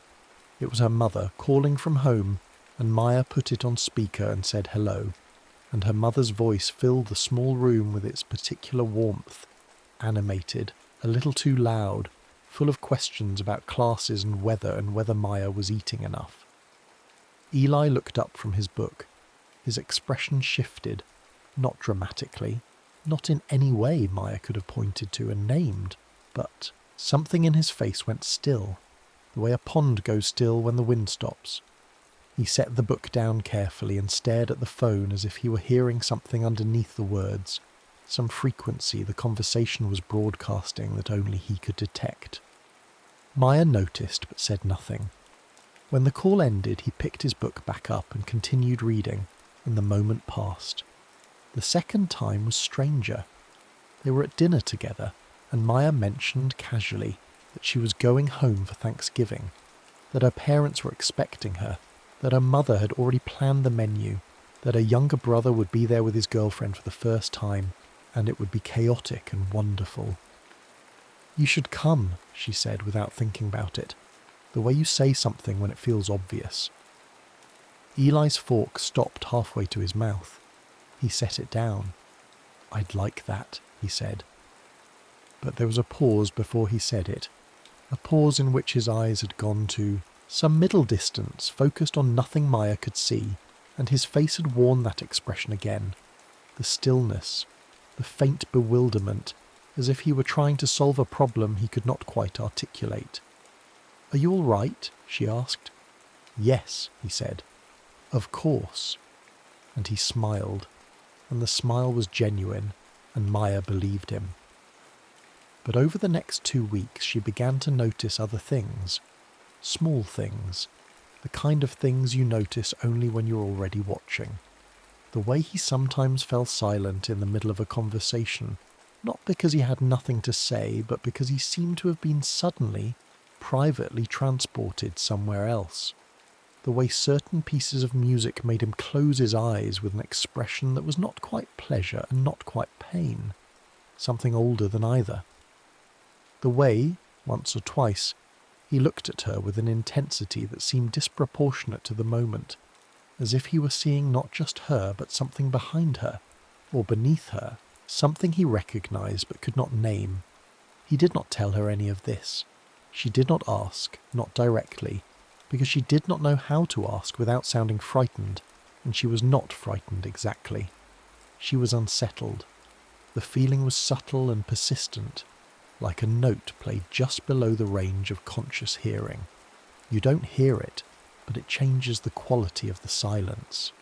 And because she could not name what was wrong, her mind invented explanations. He was pulling away, he was losing interest, he was seeing someone else. Each explanation felt wrong the moment she thought it, because nothing in his behaviour toward her suggested any of them. He was tender, he was present. He held her hand and read beside her and kissed her forehead when she fell asleep on his shoulder. Everything he did said, "I am here." And yet something in him was elsewhere, turning over a question she could not hear. The distance, when it came, was not a rupture. It was a gradual cooling, like a room in which someone has quietly turned down the heat. Fewer texts during the day, not none, but fewer. Longer pauses before he responded, as if he were reading her words carefully, weighing them against something. When they were together, he was still himself, attentive, quiet, kind. But there were moments when Maya felt she was not quite reaching him, as if she was speaking into a room where the acoustics had changed. She lay awake at night and tried to understand what she was feeling. It was not the fear of losing him, though that was part of it. It was something more specific, a sense that the happiness between them was not fragile because it was weak, but because it was deep, that the very completeness of what she felt made her vulnerable to its loss in a way that smaller feelings did not. It was as if love, in its fullness, carried within it the seed of its own anxiety. They chose Thanksgiving together. Maya suggested it again, lightly, giving him an easy way to decline. He did not decline. He said yes with a quiet certainty that felt to her like a decision rather than an agreement, as if he were choosing not just to go but to choose her, deliberately, in the face of whatever private uncertainty had been haunting him. They drove to Maya's parents' house on a Wednesday afternoon, the highway lined with bare trees and the sky low and grey, in the way it gets in late November, as if the clouds have settled down to stay. Eli drove. Maya sat in the passenger seat with her feet tucked under her, reading aloud from a novel she'd brought, not because either of them needed entertainment, but because she liked the sound of her own voice in the car, and because Eli liked listening, and because reading aloud was one of the small rituals they had built together, unremarkable and irreplaceable. The house was exactly as Maya had described it, loud, warm, cluttered with the evidence of a family that had lived in the same place for decades. Her mother greeted them at the door with an embrace that lasted too long, and a question about whether Eli had eaten, delivered before he had fully crossed the threshold. Her father shook his hand and then, apparently deciding that was insufficient, pulled him into a brief backslapping hug. Maya's brother Jake was in the kitchen with his girlfriend, and there was wine already open on the counter, and someone had put on music that was too loud for the size of the room. Eli stood in the middle of it all, and something happened to his face. Maya saw it from across the room. She'd been turning to introduce him to someone, her aunt perhaps, or a neighbour, when she looked back and found him standing very still in the flow of family around him, his eyes moving slowly from face to face, from object to object, as if he were reading a book he had read before and was now encountering again after a long absence. The expression on his face was not bewilderment exactly, it was recognition, deep, wordless, disorienting recognition. It lasted only a moment. Then her mother was pressing a glass of wine into his hand and asking him about his family, and Eli smiled and answered, and was charming in the quiet way he was always charming, and the moment passed. But Maya had seen it. She filed it away without knowing what it meant. Thanksgiving dinner was loud and chaotic and wonderful. Maya's mother had cooked too much, as she always did, and the table was crowded with dishes and elbows and overlapping conversations. Eli sat beside Maya and ate and listened and laughed at her brother's jokes, and answered her father's gentle interrogation about his studies with patience and good humour. He fit into the family the way a key fits into a lock, not because he was shaped to fit, but because the fit was simply there, as if it had always been there. After dinner, when the dishes were being cleared and her brother and his girlfriend had retreated to the living room and her parents were arguing cheerfully about whether to have coffee or dessert first, Maya and Eli sat together on the back porch in the cold. The yard was dark beyond the porch light, and their breath made clouds in the air, and somewhere down the street a dog was barking. "It feels known," Eli said quietly, looking out at the yard. Maya turned to him. "What does?" He was quiet for a moment, not searching for words exactly, searching for the right way to say something that resisted language. "Being here," he said, "this house, your family, the way your mother laughs. It's like I've heard it before, not just tonight, before tonight." He paused. "I can't explain it. It sounds absurd." "It doesn't sound absurd," Maya said, though she did not yet understand what he meant. "It feels like coming back to a place I've been," he said, "but I haven't been here." She took his hand. The cold had made his fingers stiff, and she held them tightly, and for a while they sat together in silence, and the silence was not uncomfortable, but it was charged with something, a question that neither of them knew how to ask. Later that night, after the house had quieted and Maya's parents had gone to bed, and the dishes were done and the kitchen smelled of coffee and cinnamon, they lay together in Maya's childhood bedroom, which was small and still had her high school bookshelves and a faded poster of someone she no longer remembered. Eli held her close, and she listened to his breathing slow as he drifted towards sleep, and she thought about what he had said on the porch and felt, not frightened but alert, the way you feel when you're standing at the edge of something and can sense its depth without being able to see the bottom. The photo albums came out on Friday afternoon, after lunch, when the house had settled into the particular languor that follows a holiday meal. Maya's mother had a weakness for nostalgia that expressed itself in albums, actual physical albums bound in leather and cloth, arranged chronologically on a shelf in the den. She brought them out whenever she had an audience she thought would appreciate them, and Maya, who had seen every photograph a dozen times, had long since developed the ability to smile and nod while her mind wandered elsewhere.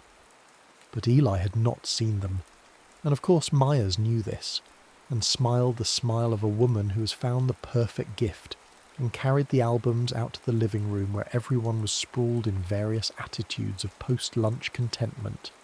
"Come, come," she said. "You have to see these. Maya as a baby. You won't believe it." They gathered on the couch, Maya, Eli, Jake, his girlfriend, Maya's father in the armchair with his coffee. Her mother opened the first album on the coffee table, and the laughter began almost immediately. Maya at 2, gap-toothed and furious about something. Maya at 5, in a Halloween costume that was clearly meant to be a butterfly but looked more like a crumpled brown paper bag. Maya at 8, holding a fish she had caught. her face radiant with an accomplishment she would forget by the following week. Eli laughed with them. He leaned forward, his elbows on his knees, watching the photographs with genuine delight, and Maya watched him watching them, and felt a warmth so simple and uncomplicated that it surprised her. The pleasure of being seen in your own history by someone you love. Her mother turned the pages. The albums moved through time, Maya at 10, at 12, the awkward years arriving like weather. Jake's baby photos, family vacations, Christmas mornings, a parade of ordinary days preserved against forgetting. Then her mother reached for the second album, the older one, the one that began before Maya was born, and opened it and began flipping through with the same casual ease, narrating as she went. Maya's parents' wedding, their first apartment, the early years of Jake, before Maya existed. And then her mother stopped. It was not a dramatic stop. She did not gasp or cry out. She simply paused, her hand resting on an open page, and looked at the photograph with an expression of mild surprise, as if she had forgotten this particular image was here. "Oh," she said, "look at this one. I'd forgotten we had this." Maya leaned forward to see. It was a formal photograph, the kind every cruise line takes on gala night, when the dining room is dressed in white and gold, and the passengers come down in their best clothes, and the professional photographer stations himself near the entrance, catching each family as they arrive. But this one was different from the standard portrait. These two families had clearly asked to be photographed together, the kind of thing families do when they have spent a week sharing a dinner table and have become, in the compressed intimacy of a cruise, something close to friends. They were posed together in a single group, standing in front of the ship's grand staircase, everyone dressed up. The men in dark suits, the women in evening dresses, the whole arrangement carrying the particular formality of an occasion that also feels, underneath, like a celebration. Maya's parents were younger. Her mother's hair was different, her father thinner, and beside them was a small girl of perhaps 8 or 9, dark-haired and serious-faced, standing very straight in a white dress, looking directly at the camera with an expression of frank curiosity. Maya recognized herself immediately, and beside the other family, a man and woman Maya did not know, the woman laughing at something, the man smiling with the quiet amusement of someone who finds the world perpetually interesting. There was a boy. He was perhaps the same age as Maya in the photograph, maybe a year older. He stood slightly apart from his parents, one hand in his pocket in a posture that was oddly adult for a child, and he was looking not at the camera but at the girl beside him, at Maya, with an expression of calm, attentive interest. Maya looked at the photograph for a long moment. She looked at the boy's face. Something tugged at the edge of her memory. Not a clear recollection, but the ghost of one. A sensation like reaching for something in the dark and feeling only air where it should have been. She turned to show Eli. He was not looking at her. He was looking at the photograph. His face had gone very still. The same stillness she had seen in him before, the one she'd never been able to name. But this time it was different. This time the stillness was not confusion. It was the stillness of someone who has just seen something confirmed that they had been trying, without success, to deny. "That's me," he said. His voice was quiet, not shocked exactly. Something quieter than shock. The sound of a door opening onto a room you've been trying to find for a long time. Maya looked at him. She looked at the photograph. She looked at the boy in the photograph, and she looked at Eli, and the resemblance, once seen, was so obvious that she could not understand how she had not seen it before. The same shape of face, the same dark, steady eyes, the same quality of attention, even in childhood, as if the world were a book he intended to read carefully. "What?" said her mother. "That's him," Maya said, pointing. "That's Eli." The room went quiet. Not the quiet of discomfort, but the quiet of people trying to absorb something that has no frame yet, something that needs a moment to settle into the shape it will eventually take. Maya's mother looked at the photograph. She looked at Eli. She looked at Maya. And then she laughed. A short, startled laugh. The kind that comes when something is too strange to be met with any other response. "Well," she said, "well, I'll be damned." What followed was the kind of conversation that happens when coincidence reveals itself to be something larger than coincidence. The rapid, overlapping reconstruction of shared history. The phone calls to parents on both sides. The piecing together of a night on a cruise ship years ago when two families had been seated near each other at dinner and had talked and laughed and enjoyed each other's company, and then parted, as families do, without exchanging names or addresses or any of the information that would have allowed them to find each other again. Eli called his mother. Maya's mother got on the phone. There was a long silence while they listened to each other, and then laughter, real laughter, the kind that comes from genuine astonishment, and then more talking, and Maya's father shaking his head and saying, "Well, I'll be damned" again, and Jake saying, "This is insane," with the particular incredulity of someone who has grown up believing that the world operates according to reasonable, explicable principles, and has just watched those principles dissolve. Maya sat beside Eli on the couch through all of it, and at some point his hand found hers, and she held it, and she watched his face as the conversation unfolded around them. The stillness was gone now. In its place was something she had not seen on him before. A kind of quiet wonder, not frightened but awed. The expression of someone who has just discovered that the ground beneath them is not what they thought it was, and is not afraid.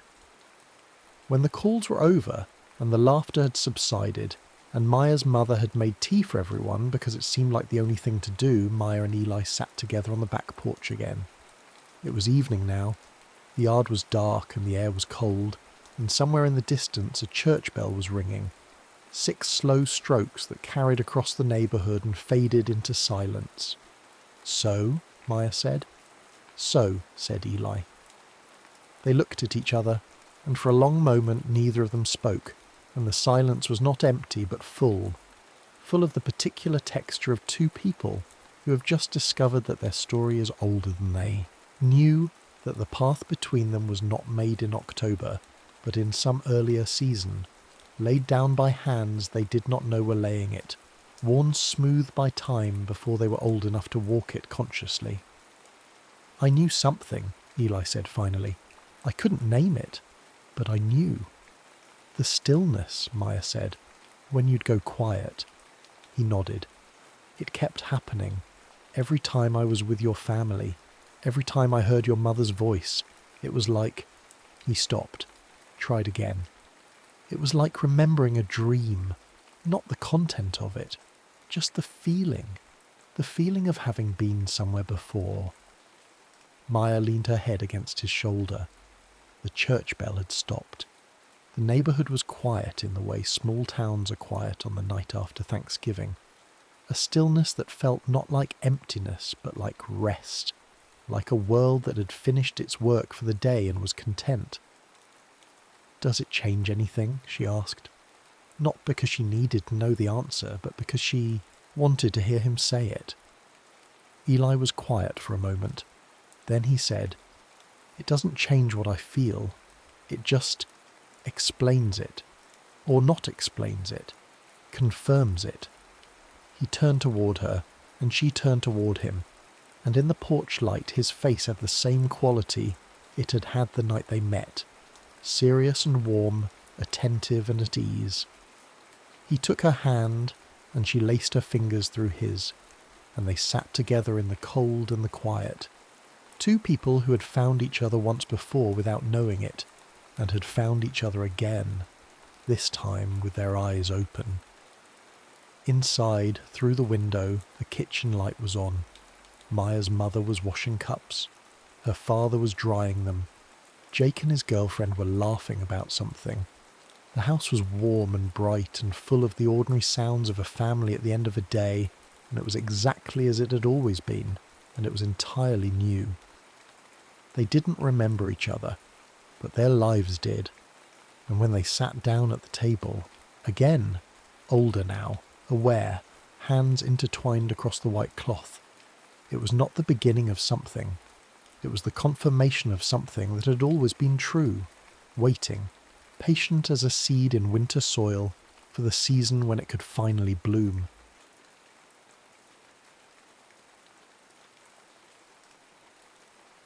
Smoke and sapphires. Rain pelted the glass roof of the Parisian auction house, where high society mingled in tailored suits and glimmering gowns. The item of the night, the coveted blue siren sapphire, was rumoured to be worth more than a king's ransom.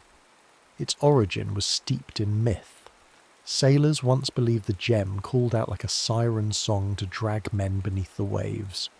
Tonight, it was perched on a rotating pedestal under bulletproof glass, surrounded by an aura of impossible desirability.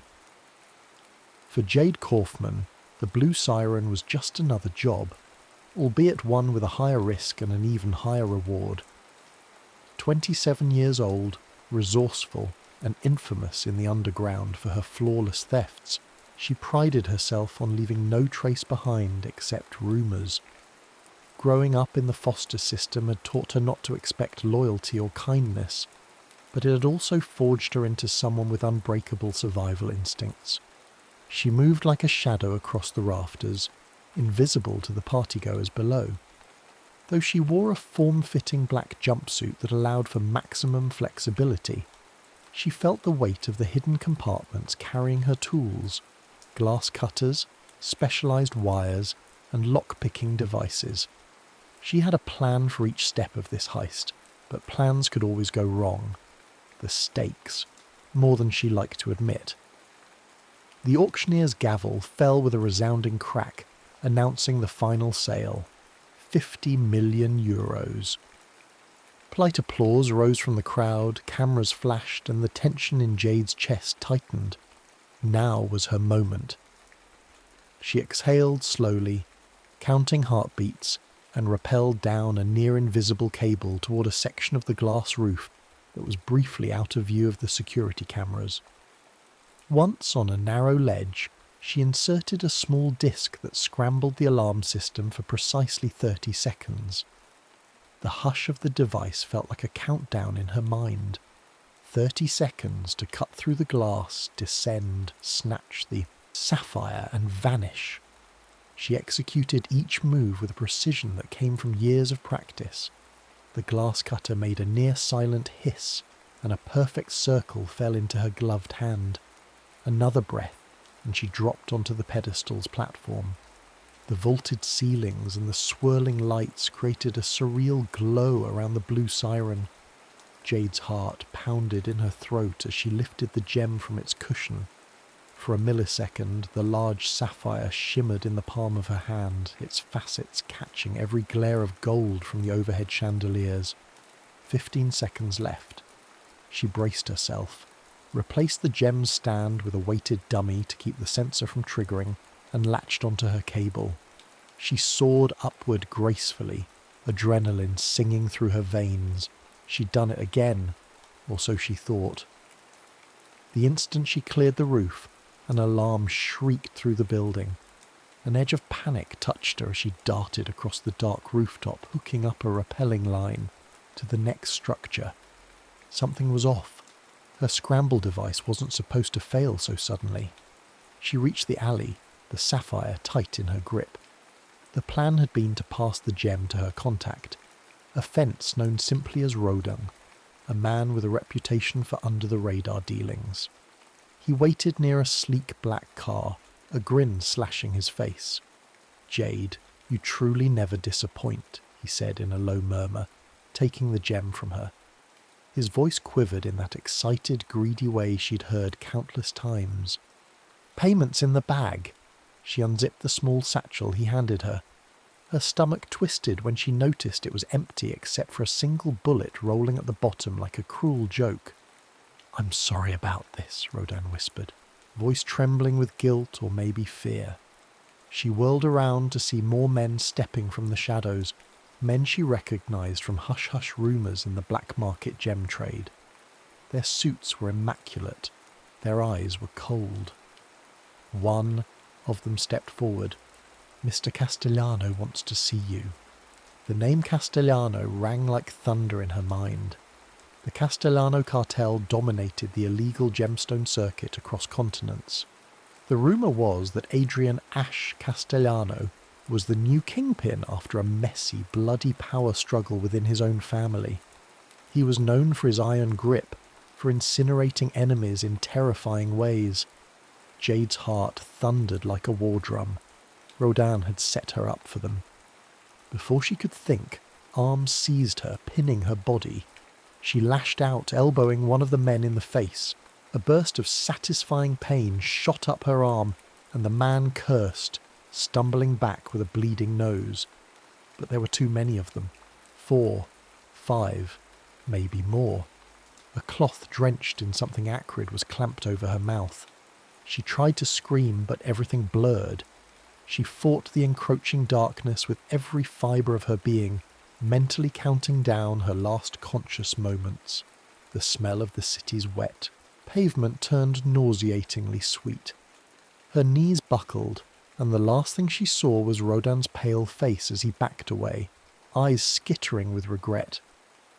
Jade's final coherent thought was that she had lost the blue siren, and that she was about to be delivered like stolen goods to the most dangerous man in the underworld.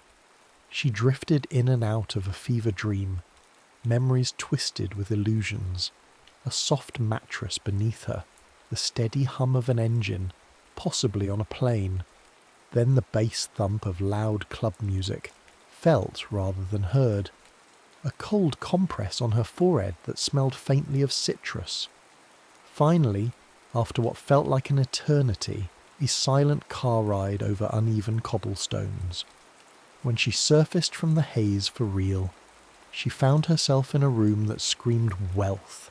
Mahogany floors, marble walls, a chandelier made of glass so clear it seemed to float in mid-air.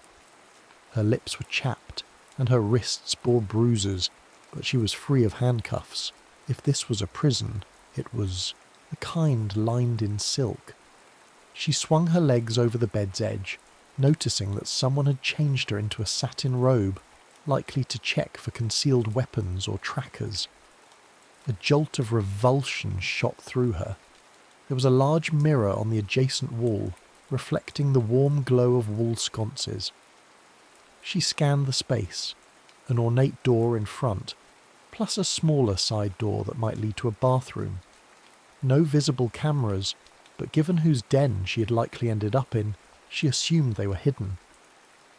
On the nightstand, a single red rose in a crystal vase stood next to a folded note. She lifted it with trembling fingers. "Your talents precede you. Welcome to Barcelona." AC.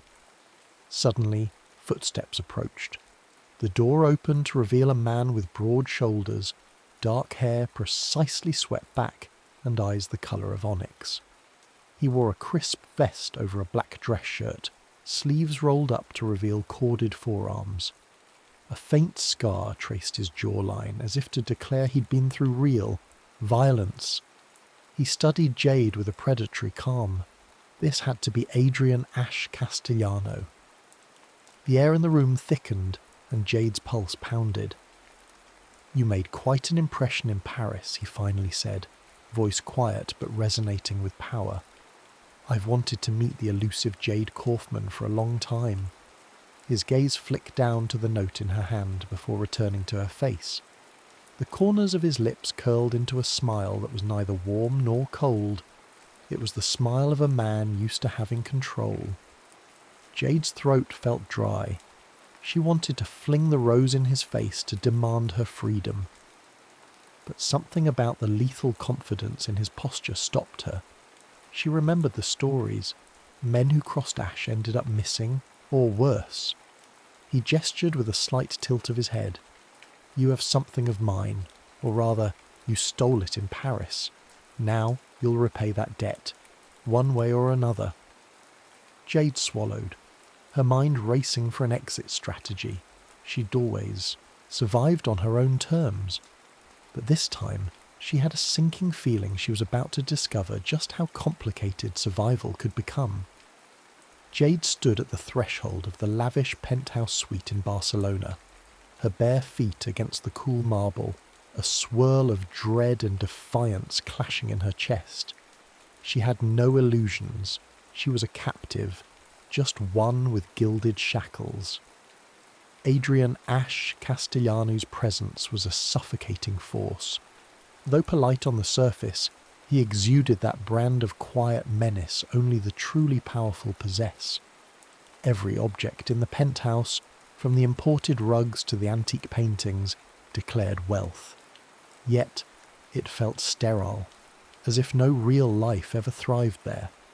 Jade wondered if that reflected Ash himself. All shine, no warmth. He lounged on a leather chair near a panoramic window that overlooked the Barcelona skyline. Nightlights gleamed over the city like fallen stars. In front of him lay a mahogany coffee table bearing a folder, an elegant crystal, decanter, and 2 tumblers. "Sit," he said calmly, motioning to the sofa across from him. Jade hesitated, scanning for potential weapons or escape routes. Her instincts told her there might be a chance if she caught him off guard. But his men were undoubtedly outside the door and she lacked her gear. Reluctantly, she settled onto the sofa. Ash handed her a tumbler. "Drink," he commanded. When she made no move, he rolled his eyes and took a small sip from his own glass. "It's not poisoned, if that's what you're afraid of." Jade sniffed it. Whiskey, smooth and strong. She took a measured sip, hoping the burn would sharpen her frayed nerves. He leaned forward. "So, let's talk about the blue siren. You cost me a great deal of inconvenience and money." "You don't strike me as the type to worry about loose change," Jade replied, her tone biting. She wanted to provoke him, to see cracks in his composure. A flicker of amusement lit his gaze. Bravado. Admirable, if not misguided. "I knew you would try for the sapphire in Paris. That's why I had Rodin in place." She set her glass down. "Then you know I'm worth more to you alive than dead. So what's your plan? Ransom? Torture for kicks? Or do you fancy turning me into your personal cat burglar?" Ash's jaw tightened, but his voice remained calm. "You're perceptive, Miss Kaufman. Indeed, I want your services. You owe me, and I prefer to collect debts through utilization of talent rather than brute force. If you refuse, I'll deliver you to a less forgiving party, Interpol or certain other individuals who'd relish your downfall. Alternatively, you can work off your debt stealing for me." She hated the chill of his words, more so because they were true. She doubted there was a safe corner of the world where she could run now that Ash Castellano had her in his sights. "What if I say no?" she challenged. He shrugged, a gesture too casual. "Then you spend the rest of your life in prison, or in a shallow grave, depending on who claims you first. You're smart enough to see that's not a bluff." A knot of fury formed in her throat. She had always loathed having her freedom stripped away. Memories of her childhood in foster homes where every rule felt like a cage came rushing back. She clenched her fists. "Fine, I'll do it. But on one condition. Once this is done, you let me go. Clean break." He paused, swirling the whiskey in his glass as though contemplating. "That's what a bargain is, Jade," he said at last, letting her name roll off his tongue with a strange intimacy. "You deliver, I release you. No strings. For now." Over the next few days, Jade explored the penthouse's halls, each corridor leading to opulent rooms decorated with priceless art. The windows, however, were bulletproof and impossible to open from inside. Security cameras were discreetly embedded in corners. At intervals she saw well-dressed guards who politely averted their eyes, but she could sense their readiness to pounce. A private tailor arrived with racks of designer clothing just her size. Jade scowled, feeling like a doll being dressed for display. She selected only practical items: black trousers, form-fitting tops, boots that wouldn't hinder her movement if she decided to make a run for it. She hadn't seen Ash much. Rumour had it he was dealing with fallout from a smuggling ring gone sour. But on the third day, he summoned her to a penthouse library. Jade stepped inside cautiously. Shelves of leather-bound books rose to the ceiling, and a single massive window offered a breathtaking view of the city.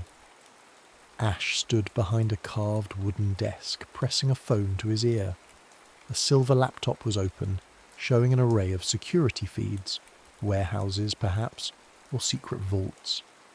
He ended the call abruptly upon her entrance, then gestured for her to come closer. "I have your first assignment," he said, sliding, a folder across the desk. She flipped it open. Photographs and blueprints revealed a grand mansion in Amsterdam with a vault rumoured to contain a rare emerald pendant. A note at the bottom read, "Owner under watch by Interpol. Proceed with extreme caution." Jade's adrenaline spiked.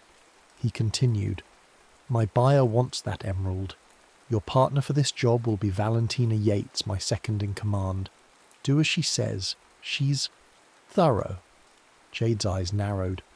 "I don't do well with partners." "Neither do I," Ash replied, his voice tinged with bitterness. "But you'll cooperate if you value your continued existence." Before she could retort, he nodded to a side door. Valentina Yates strode in, a tall, raven-haired woman with a gaze so cold it could crack glass. She wore a tailored suit, exuding an aura of no-nonsense efficiency. "Ready, Kaufman?" Valentina asked without preamble. Her tone was clipped, her posture ex-military. Jade matched her stare. "If it means getting out of this penthouse, absolutely." They departed at dusk via a private jet from Barcelona's El Prat airport. Valentina barely spoke, lost in her laptop. Jade used the time to memorize the mansion's layout. She noted security cameras, potential infiltration points, and an intricate plan to bypass motion detectors. The air hummed with an unspoken tension. Jade suspected Valentina disapproved of her, maybe even resented that Ash had singled Jade out. But Valentina's loyalty to Ash seemed unbreakable, which made Jade wary. Hours later they arrived in Amsterdam's cold drizzle. A sleek black SUV whisked them away to a discreet hotel. Valentina gave Jade a final set of instructions. "We strike tomorrow night. Our insider at the mansion has arranged a window of opportunity lasting exactly 15 minutes. There'll be Interpol presence in the area, so keep your head down." Jade nodded. "And Ash? Where is he?" Valentina's expression hardened. "He's got his own matters to handle. Don't worry yourself about him. Focus on the job." Under the cover of darkness they approached the mansion, a palatial estate with manicured lawns, stone fountains and patrolling guards. Jade wore a black bodysuit under a dark hooded cloak. Valentina coordinated from a vantage point near the gate, scanning security frequencies. Once Jade scaled the high fence, her muscle memory took over. She avoided the cameras by slinking along the estate's blind spots. The drizzle turned the grass slick, forcing her to dig her fingers into the soil for stability. Near the side entrance, she used a keypad scrambler to unlock the door, stepping inside with cat-like silence. Her heart pounded in her ears, but she kept her breath even. The mansion's interior was an opulent labyrinth. She crept to a hidden corridor leading to the vault. The informant had guaranteed no guards would patrol there for precisely 5 minutes. The vault's lock was a complicated puzzle of rotating discs, but Jade's nimble fingers deciphered the mechanism swiftly. When the heavy door finally swung open, she saw it, an emerald pendant resting on a velvet cushion. It was mesmerizing, the gem reflecting a deep green glow in the dim light. Her earpiece crackled with Valentina's voice. "Move quickly, we have 2 minutes left." Jade slipped the pendant into a protective pouch. Just as she closed the vault door, footsteps echoed down the corridor. The insider's timing had failed. Or perhaps Interpol had changed their pattern. She had no time to worry about whether it was a double cross or mere bad luck. She pressed herself against the wall, listening to the footsteps pass. After the guard disappeared around a corner, Jade sprinted back the way she'd come. She nearly collided with a second guard rounding a corridor, forcing her to slide behind a potted plant. He paused, scanning the area, but moved on. Heart hammering, Jade made it outside and scurried across the lawn toward the fence. Once over, she darted into the cluster of hedges where Valentina was waiting, disguised as a groundskeeper. Valentina slid a glance at the emerald pouch. Got it? Jade held it up, panting. Good, let's get out of here. Back at the hotel, Valentina examined the emerald pendant under a small flashlight. She nodded, satisfied. Ash will be pleased. They flew back to Barcelona that same night, exhaustion creeping into Jade's bones. She wondered if completing the job actually brought her closer to freedom, or just pulled her deeper into Ash's world. The next evening, Ash summoned her to his study. She entered, tossing the emerald to him with a forced casualness. He caught it mid-air. Nicely done, he murmured, a hint of approval lighting his features. You continue to impress. Jade folded her arms. So, that's one job done. How many more before I'm free of this arrangement? He set the emerald on his desk. We'll see. Jade, trust is earned piece by piece. Rest for now. New instructions will follow. Before she could protest, he turned away, his posture dismissive. Jade left with her teeth clenched, hating how he played her like a chess piece. Yet, an unsettling warmth flickered inside her. Had she seen a spark of admiration in his eyes? Or was it simply her imagination? Life in Ash Castellano's penthouse turned into an odd dance of tension and anticipation. Jade no longer felt like a caged animal. She had partial freedom to roam the estate, but only under the watchful eyes of discreet guards. She was part prisoner, part asset. And when Ash was near, she felt something else entirely. He invited her to high-stakes poker nights, where the world's elite and underworld met in a swirl of tuxedos, diamonds, and swirling cigar smoke. Jade, despite her distaste for such gatherings, recognized an opportunity to glean information about Ash, his operations, and a possible weakness to exploit. Yet, each time she studied him, she found his guard up, face unreadable except for fleeting moments of curiosity when their eyes met across the room. Late one evening, after a particularly tense game, Ash pulled Jade aside. He handed her a small velvet box. Inside was a sapphire pendant, darker in hue than the blue siren, but still mesmerizing. For the fire in your eyes, he said, his voice low. Jade laughed bitterly, unsure whether he was mocking her or sincerely offering a gift. The tiny sapphire felt heavy with meaning. She hesitated. Why? She finally asked, eyes drifting to the gem in her hand. His lips curved into a half smile. Because I can. It was an answer that told her everything and nothing. The power dynamic was still in his favour. He might view her as a treasure he'd acquired. But there was a peculiar gentleness in his tone, as though he saw something in her that mirrored a part of himself. That night, she paced in her room, the sapphire pendant glinting, on the bed. She wanted to throw it out the window to demonstrate she couldn't be bought, but a deeper part of her ached. For years she'd kept the world at arm's length, relying only on her skill. Yet something in Ash's eyes, his loneliness perhaps, resonated with her own sense of isolation.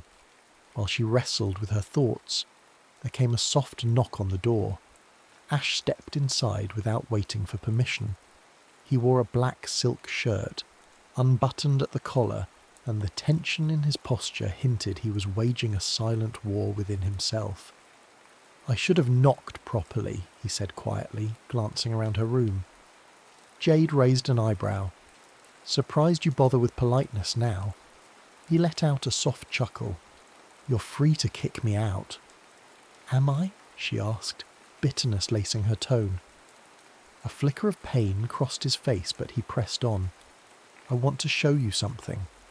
He gestured toward the hallway, and curiosity, along with a desire to end, the suffocating tension, made her follow. They walked to his study. This time, instead of taking her behind the desk, he led her to a large painting on the wall, an abstract piece with violent streaks of red and black. He pressed a hidden latch, and the painting swung open, revealing a safe. Punching in a code, he opened it. Inside were documents, stacks of cash, and a single photograph that he took out carefully. It depicted two young boys with bright smiles, arms around each other, standing on a sunlit dock. "This was me and my brother Diego years ago," Ash said, his voice wavering slightly. "We were close once. Our father ran the family business, smuggling gems.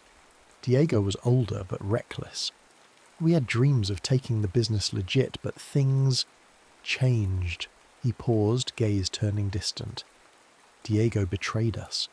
He tried to align with a rival cartel, nearly had me and our father killed to seal the deal.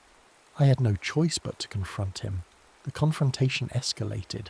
Our father died in the crossfire. Diego fled. I never forgave him, or myself." Jade studied his face in the dim light, seeing the raw torment etched into his features. She'd expected a hardened criminal, not a man burdened by regret.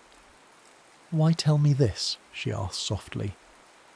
"Because you might understand," he replied, setting the photo back. "That feeling of always being alone, mistrusting everyone, including your own blood. And because you're not just a pawn in my game." His final words lingered, heated by an undertone of longing. It happened unexpectedly. Perhaps it was the weight of confessions, or the vulnerability Ash rarely displayed. But Jade found herself leaning closer. The tension between them ignited. He reached out, brushing a strand of her hair aside. She closed her eyes, inhaling the faint scent of his cologne, smoke and spice. His lips hovered near hers, and in that breath of uncertainty, she realized she wanted it. She wanted to feel alive in a way she'd never allowed herself. Their mouths met in a fierce, bruising kiss that tasted of desperation and pent-up desire. They stumbled against the desk, scattering papers. Jade poured years of anger and longing into that moment. Ash responded with an intensity that sent a shiver down her spine. This was more than a power play. It was two people drowning in the same darkness, clinging to each other for a taste of light. When they finally broke apart, gasping, Ash's forehead rested against hers. "You're the storm I never saw coming," he whispered. Jade opened her eyes, heart pounding. She saw fear in his, a fear of losing control, of caring too much. Before she could speak, the phone on his desk buzzed, shattering the quiet intimacy. Ash pulled away, breath ragged. He grabbed the phone. "Yes?" A flash of anger crossed his features. "What do you mean? We have a problem?" He muttered a curse, his gaze flicking to Jade with a mix of apology and frustration. "I have to handle this." Jade swallowed hard, stepping back. The moment had ended, but it left a crack in the walls she'd built around herself, and a fissure in his stoic persona. A week later, word reached them from Dubai. Diego Castellano, Ash's older brother, had resurfaced after years of staying hidden. The rumour was that he'd commandeered a rival cartel, forging alliances with extremist groups that valued precious gems as untraceable currency. The atmosphere in Ash's penthouse chilled overnight. Guards appeared at every corner. Valentina doubled security protocols. One evening, Jade was in the library, pretending to browse books while eavesdropping on a hushed conversation between Valentina and Ash. She overheard enough to catch that Diego was planning something big, something that threatened Ash's entire operation. Later, an anonymous message reached Jade on a secure phone she'd hidden in her room. The The voice on the line was scrambled, but she recognized the slight Spanish accent. The caller's content was more startling than the voice itself. "Ash killed our father. He's lying to you. Everything he's told you is a facade. Don't let him make a fool of you." The line went dead before Jade could respond. She tried calling back. No luck. Was it Diego? If so, was he telling the truth? A knot formed in her stomach. Ash had said Diego's betrayal led to their father's death. But what if the blame wasn't so simple? As the days passed, Jade's thoughts turned restless. She was falling for Ash, or at least the tender illusions he allowed her to see. But if he'd lied about his father's death, what else might he have concealed? She couldn't openly ask him. That would raise suspicions. Instead, she spent nights in the penthouse's small office, hacking into restricted files. She found references to the Castellano patriarch's demise, but the documents were heavily redacted. There were hints that their father had been shot in a warehouse, both sons present, but no official conclusion on who pulled the fatal trigger. Jade's heart pounded with each new clue. Was she letting desire blind her to Ash's darker secrets? She recalled how effortlessly he manipulated her life. Could he have done the same with the truth about his father? Valentina summoned Jade to a private lounge for a briefing. She laid out the next operation, a black opal heist in Italy that promised to fetch an obscene sum. But Jade's mind was elsewhere, on Diego's warning, on Ash's possible deception. At the end of the briefing, Valentina stared hard at Jade. "Something's off with you lately. Don't let your personal entanglements compromise your focus," Jade bristled. "No risk there." Valentina's gaze was icy. "Good, because Diego Castellano isn't playing around. If you get tangled in his web, you'll regret it." Jade forced a cool nod. Inside, she was torn. If Ash had lied, Diego might be the lesser evil, or maybe both were devils. She was caught between warring shadows, uncertain which flicker of light to follow. On the eve of their departure to Italy, Ash found Jade pacing by the balcony, the city lights shimmering below them like restless spirits. The tension between them was suffocating. She wanted answers but feared what she might discover. He approached from behind, gently laying a hand on her shoulder. She flinched, fighting the urge to confront him right then. Instead, she turned and pressed her lips to his in a desperate kiss. For an instant, his arms wrapped around her, and she leaned into the solace of his warmth, trying to forget the serpents of doubt coiling in her mind. But as they parted, and their gazes locked, Jade saw that same wariness. Something had shifted irreversibly. Tomorrow they would face dangers from the outside world, but tonight it felt like the real battle was already raging inside them. Italy beckoned with promises of beauty and danger. Jade, Ash, and a small team landed in Florence under cover identities. Their target was a secluded estate owned by a private collector, rumoured to harbour an exquisite black opal necklace worth millions on the black market. But Jade carried more weight than her infiltration gear. Diego's warning, "Ash killed our father," echoed in her mind. She had not confronted Ash yet. She needed tangible proof. Anxiety gnawed at her, threatening to undermine her razor-sharp focus.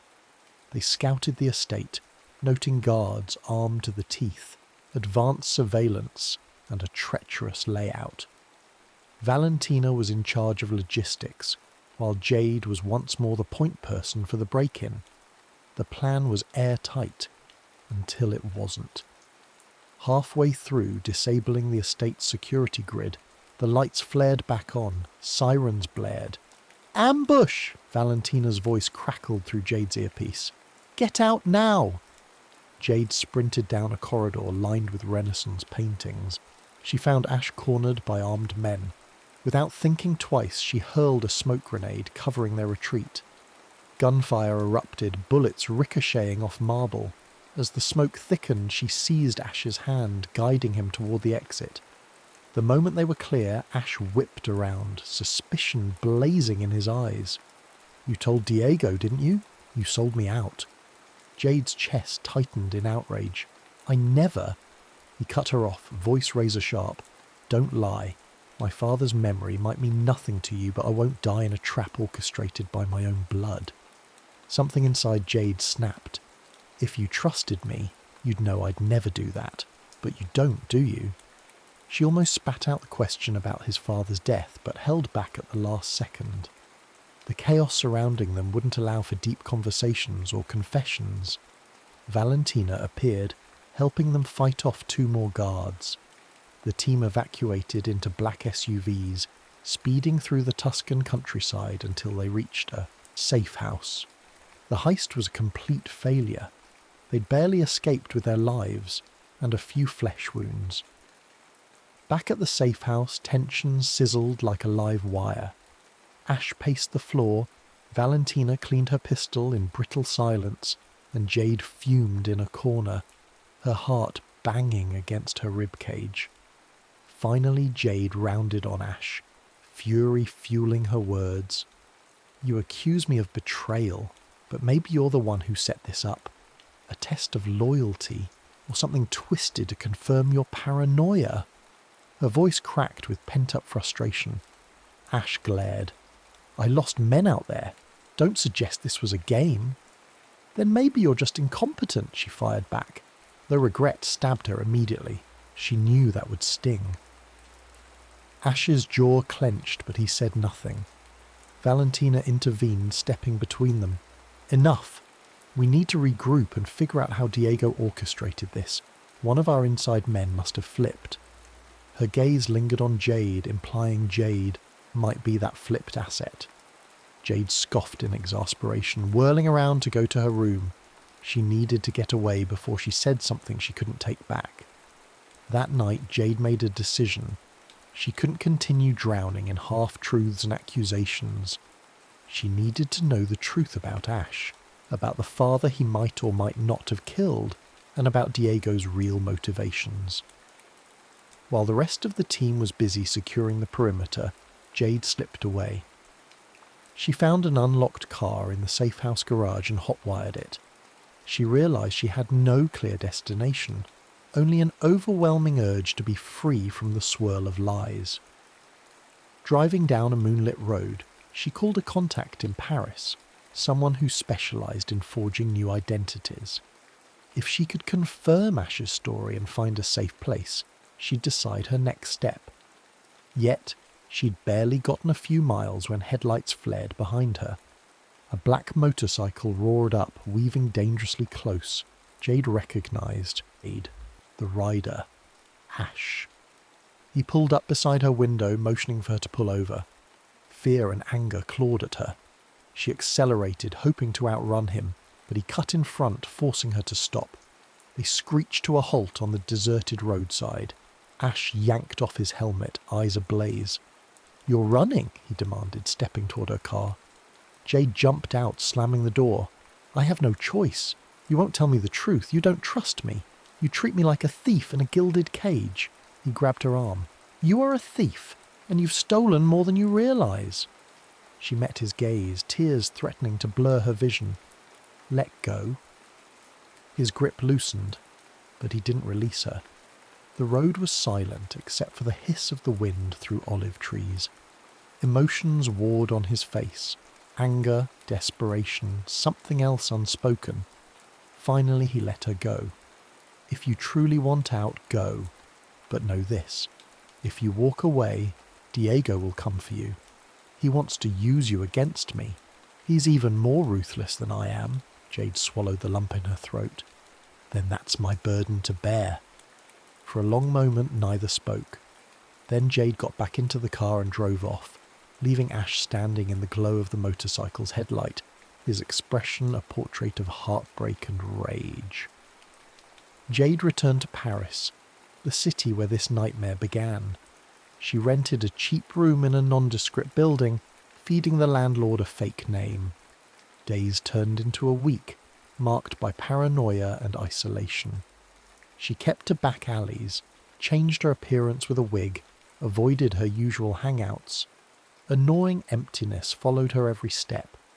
The more she tried to forget Ash's haunted eyes, the more they consumed her thoughts.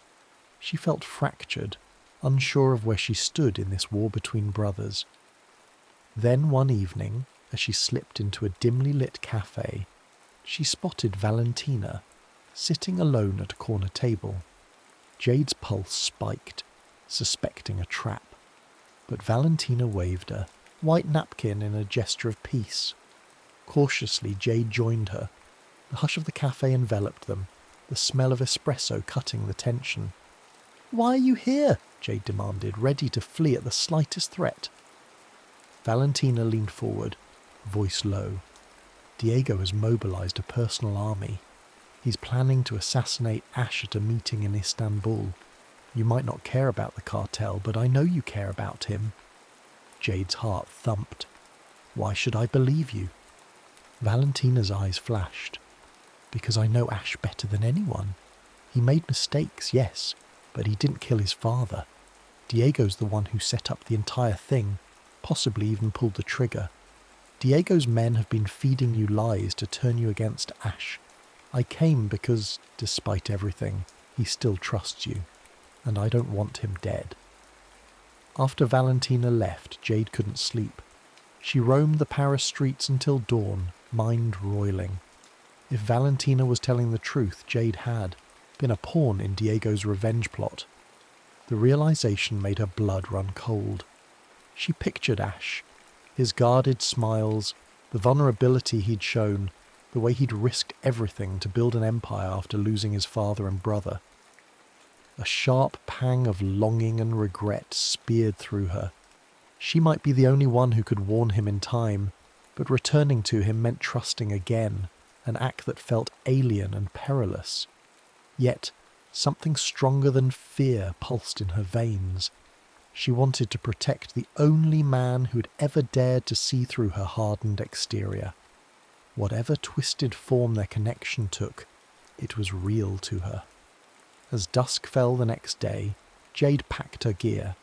She made some calls, calling in old favours for travel documents. By midnight she was on a cargo plane bound for Istanbul, determined to reach Ash before Diego struck. All the while, she clung to the memory of that shared kiss in the study, the raw honesty in his eyes. If she was risking her life, it might as well be for the one person who made her feel alive. Istanbul's Grand Bazaar pulsed with life, a chaotic blend of colours and scents. Beneath its vibrant exterior, an underworld deal was about to happen. Ash Castellano stood in a secluded corner of a warehouse near the Bosphorus Strait, accompanied by a handful of loyal guards. He looked more tense than ever. Word on the street was that Diego had orchestrated this meeting to negotiate, but everyone knew it was a trap. Jade watched from the rafters, heart pounding. She'd arrived just in time to witness Diego's men slipping into position, rifles gleaming under fluorescent lights. A chill ran through her. She had to act now or Ash would be cut down in a hail of bullets. When the first shot rang out, Jade leaped into action, dropping from the rafters behind a stack of crates. She lobbed a flash grenade that disoriented Diego's men, then darted forward to where Ash took cover behind a steel pillar. He started to aim, his gun, until recognition flickered in his eyes. "Jade?" She gave a nod, breath ragged. "I'm sorry. I didn't know. Diego, he lied to me. I'm here to help." Emotions cascaded across his face. Shock, relief, anger, maybe even a hint of gratitude. But there was no time to talk. Diego himself strode into view, flanked by bodyguards. The older brother's face wore a triumphant sneer. "This ends now, Ash," he spat, levelling a pistol. "And this time, I won't miss." Gunfire erupted from every direction. Jade and Ash fought back to back, covering each other in a deadly dance of bullets and cunning. At one point, Jade rolled across the concrete floor to grab a fallen weapon, taking out two of Diego's men. She realized she was fighting not just for survival, but for a chance at redemption for both her and Ash. Valentina arrived with reinforcements, pushing Diego's men into retreat, but Diego himself remained, determined to kill his brother. He cornered Ash, behind a shipping container, pistol aimed at Ash's chest. Jade, hidden behind a nearby crate, took a shot that grazed Diego's arm. He howled in pain, pivoting the gun toward her. Ash seized the moment. He lunged, wrenching the weapon from Diego's grasp. A scuffle broke out, brutal and personal. In the end, Ash pinned his brother to the ground, chest heaving, gun pressed to Diego's temple. Diego glared, panting. "Do it, brother. Prove you're just like me." Jade felt her heart spike. Would Ash pull the trigger? The seconds stretched like wire about to snap. Finally, with a growl of rage, Ash hurled the gun aside. "No," he said, voice shaking. "I'm not you." Valentina's men secured Diego, who spat curses as they dragged him away. Jade knelt next to Ash, heart in her throat. He had a bleeding gash on his arm, but it seemed superficial. Cradling his face in her hands, Jade looked into his eyes, tears wetting her lashes. "I'm sorry I doubted you." Ash exhaled, a shuddering breath. "You saved my life. Twice now." They helped each other up, battered but alive. The city lights of Istanbul glittered outside like 1,000 possibilities. For the first time, Jade believed in something more than just survival. A gentle ocean breeze caressed Jade's skin as she stood on the sun-drenched balcony of a secluded island villa. The horizon was a tapestry of turquoise waves and golden sunlight. She sipped from a cup of spiced tea, letting the salty air soothe her. Behind her, Ash emerged, dressed casually in linen pants and a half-buttoned shirt, a faint scar visible on his forearm, one of the many they'd both acquired. After the showdown in Istanbul, rumours spread that Adrian Ash Castellano and his infamous jewel thief accomplice had vanished, presumed dead or in hiding. The truth was more nuanced. They decided to step away from the black market empire altogether, leaving Valentina to handle the transition to legitimate ventures, or dismantle them if she wished. Now, on this remote island, they ran a private security firm specialising in the protection and recovery of rare artefacts, flipping their skills from theft to preservation. It felt like a surreal twist of fate, yet it also felt right. Jade's hand absently touched the ring on her finger. Its centerpiece, the blue siren sapphire, once a symbol of her captivity, now it sparkled as a testament to a shared destiny.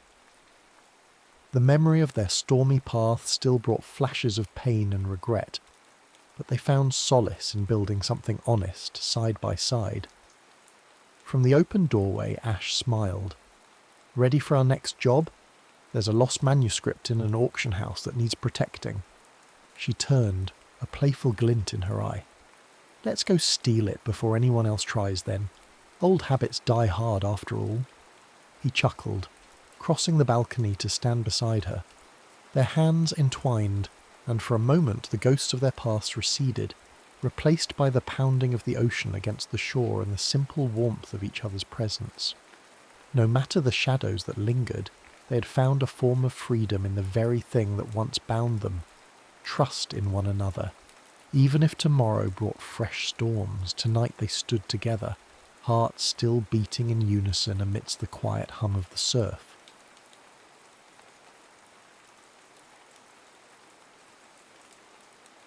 The Hollow of Whispers.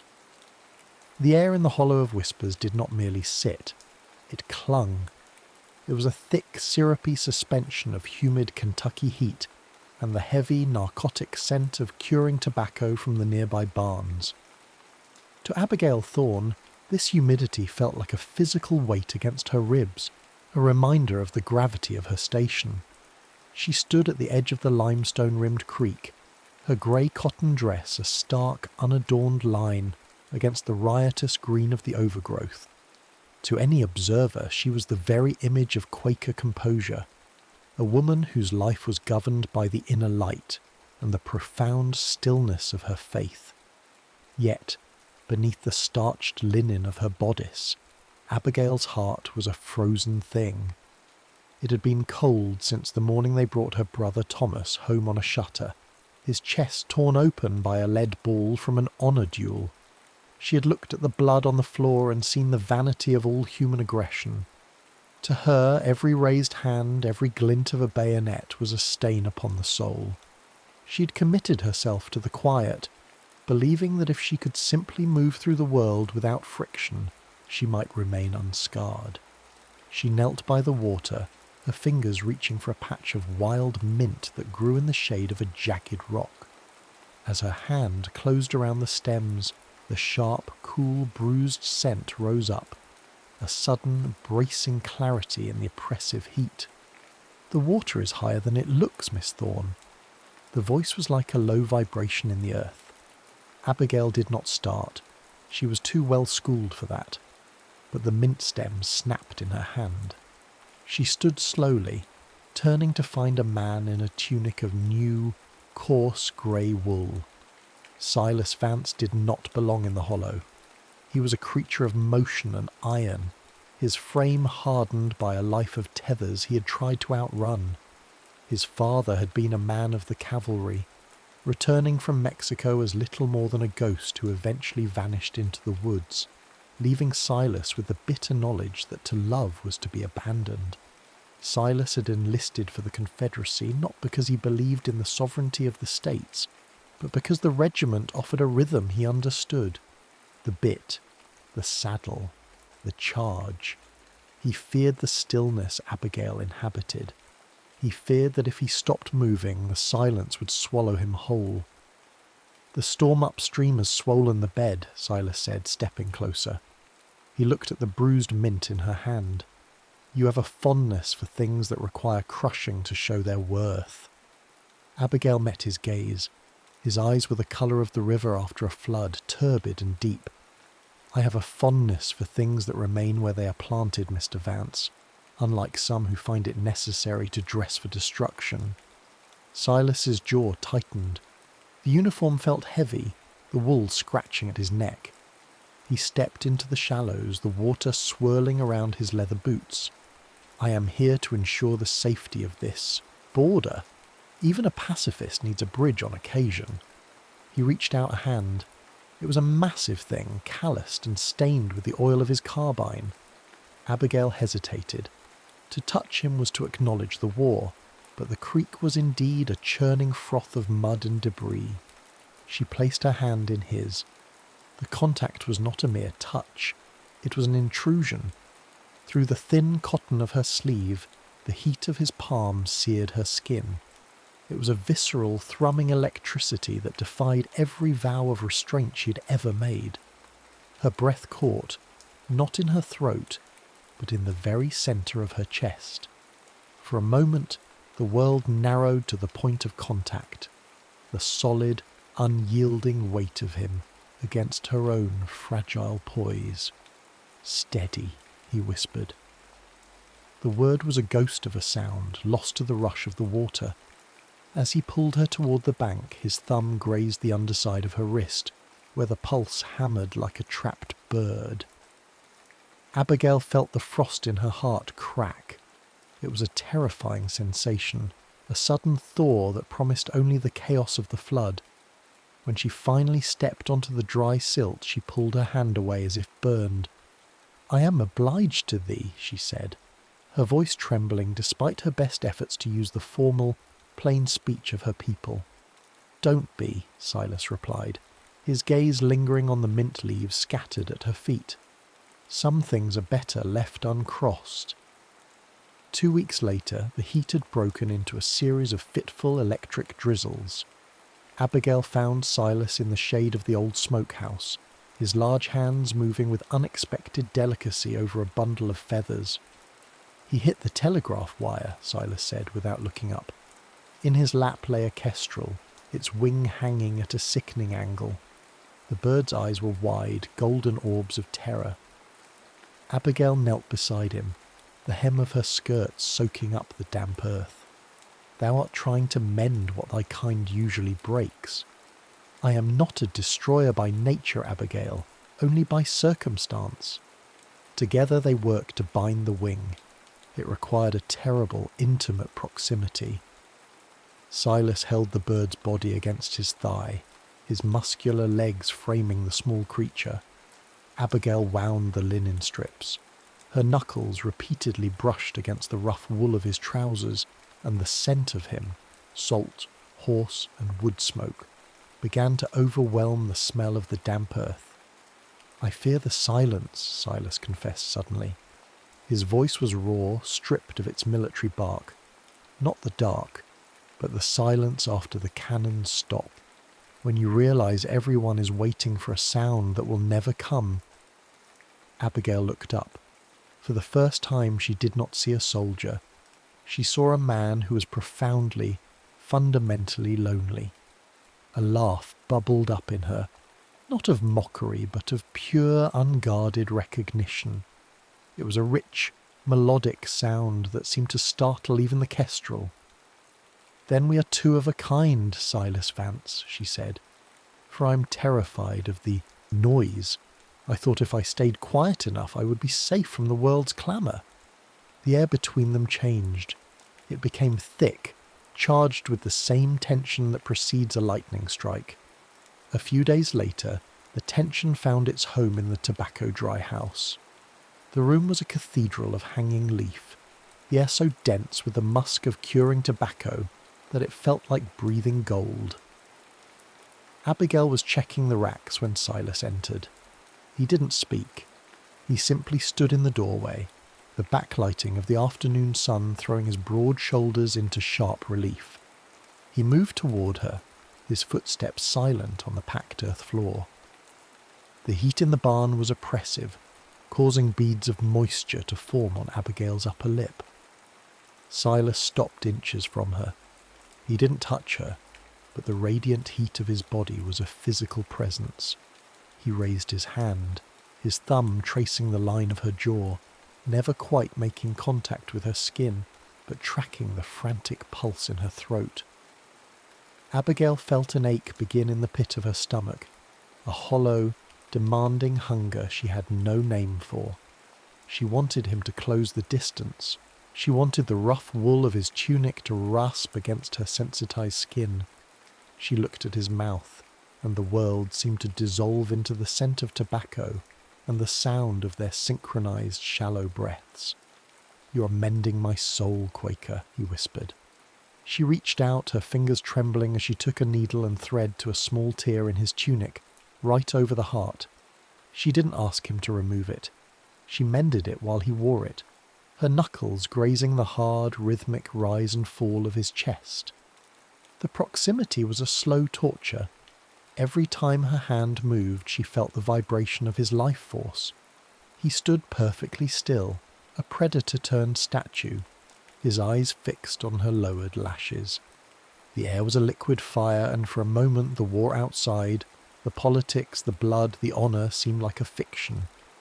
Only the weight of his gaze and the scent of the mint she had tucked into her waistband were real. The breaking point came with the dawn.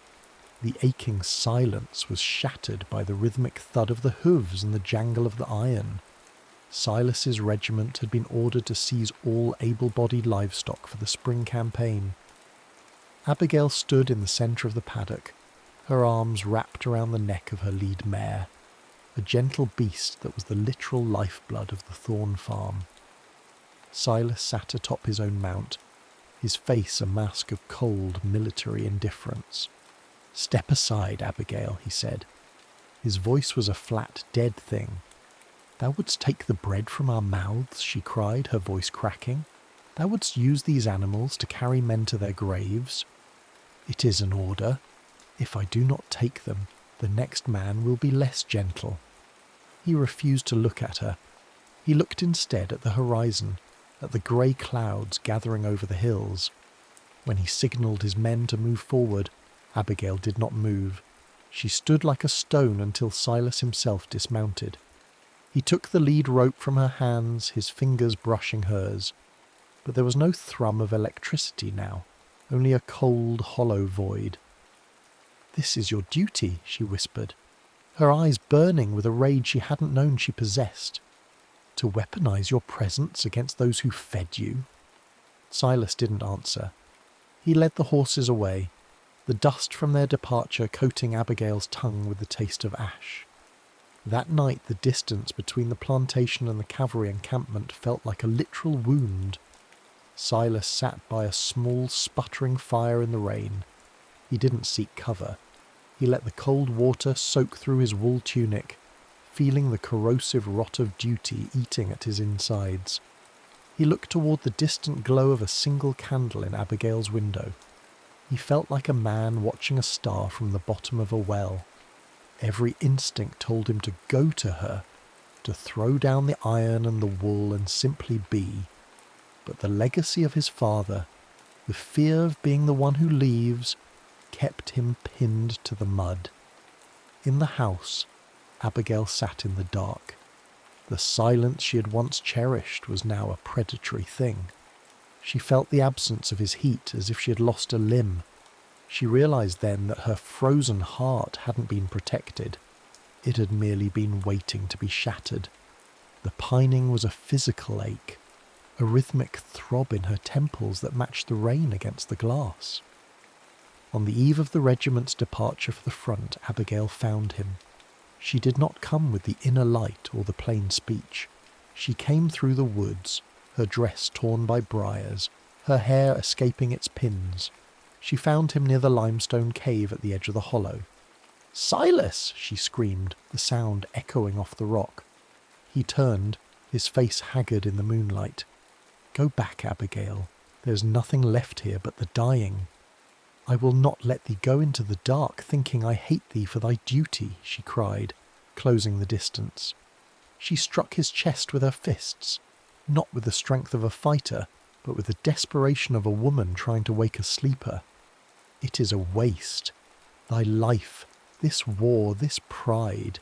It is all a waste if thou dost not understand that I am alive, and thou art alive, and we are here," Silas snapped. The restraint he had cultivated for years disintegrated. He caught her wrists, pulling her flush against him. The collision was violent, a battle of breaths. He dragged her into the shadows of the limestone cave, the air inside cool and smelling of ancient earth and damp stone. He pressed her back against the jagged wall, his mouth finding hers with a hunger that was primal and absolute. There was no gentleness in this first encounter. It was an urgent, desperate possession. Silas's hands, rough and impatient, moved over the cotton of her bodice, the sound of tearing fabric loud in the small space. Abigail didn't shrink away. She met his intensity with a fervour that shocked them both. She wanted the weight of him. She wanted the reality of his skin against hers to drown out the memory of the horses and the guns. When his hands found the bare skin of her waist, she let out a low, guttural sound, a surrender that was also a victory. The texture of the cold stone against her back contrasted sharply with the molten heat of his body. Silas's movements were rhythmic and urgent, a defiance of the mortality that awaited him on the battlefield. He buried his face in the crook of her neck, his breath hot and ragged. "You are the only thing that is real," he groaned, his voice breaking against her skin. Their union was an earthy, visceral thing.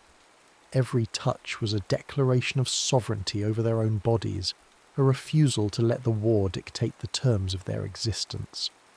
Abigail felt the frost within her entirely consumed by the fire he brought. She realized that fighting for this, for the heat of a living man, for the connection that transcended ideology, was the only righteous war she would ever know. Later, as the moon climbed higher, a second encounter unfolded, this one slower, more rhythmic, and filled with a devastating tenderness. The desperation had been replaced by a deep, resonant awareness. Silas moved with a deliberate grace, his eyes never leaving hers. He traced the lines of her body as if memorizing a map that would lead him home. The molten heat of their connection was no longer a fire that burned, but a tide that carried them both. In the quiet of the cave, the power dynamic shifted. Silas, the soldier, surrendered his strength to her vulnerability, and Abigail, the pacifist, found the courage to claim him as her own. "Come back," she whispered into the silence. "Do not let the silence be the end." "I will find my way to the Mint," he promised, his forehead pressed against hers. 1865. The war had ended not with a flourish, but with a long, exhausting exhale. The Kentucky hills were scarred, the tobacco barns empty, and the air held the metallic tang of old blood and new iron. Abigail was in the hollow, kneeling among the herbs. She was older, the lines around her eyes speaking of a woman who had survived the smoke of the past. She was gathering sage and thyme when the sound of a limping footstep on the limestone reached her. She didn't look up immediately. She couldn't. Her heart, once frozen, then melted, was now a fragile thing held together by hope. Then the scent rose. A foot stepped on a patch of wild mint. The aroma wasn't the bruised, sharp scent of their first meeting. It was bright, revitalizing, and incredibly strong. It was the scent of a thing that had been crushed and had returned with twice the vigor. Abigail stood. Silas Vance stood at the edge of the creek. He was thinner, a jagged scar running from his temple to his jaw, and he leaned heavily on a hickory cane. The grey wool tunic was gone, replaced by a threadbare linen shirt that hung loose on his frame. But his eyes, those turbid, river-coloured eyes, were clear. He wasn't a soldier anymore. He was a man who had walked through the fire and found his way to the water. "I heard the silence," he said, his voice a ghost of its former self, "and I followed the scent of the mint." Abigail didn't speak. She crossed the creek, her feet splashing in the clear water. She met him in the centre of the bed, the water rushing around their ankles. She didn't offer a formal greeting. She simply reached out and took his hand, her fingers interlacing with his calloused ones. Behind them, the tobacco fields, once the source of their conflict and the scent of their longing, were being cleared. They weren't being replanted with the narcotic leaf of the past. Men were tilling the soil for corn. It was a shift from the smoke of the past to the sustenance of the future. Silas pulled her close, his cane clicking against the limestone. They pressed their foreheads together, the humid Kentucky air finally feeling like a blessing rather than a burden. "The war is over, Abigail," he whispered. "The war is over," she agreed. The final tableau was one of profound, lingering peace. The cinematic focus narrowed to their entwined hands. Silas's cavalry ring was long gone, traded perhaps for bread or passage. In its place was the simple, permanent weight of her touch. They stood in the hollow of whispers, but the whispers were no longer of ghosts or duty. They were the sounds of the water, the wind in the corn, and the steady rhythmic beat of two hearts that had survived the incineration. In the quiet, as the sun began to set, they shared a moment of tender, realistic intimacy, a simple kiss that tasted of salt, mint, and the incredible hard-won promise of tomorrow.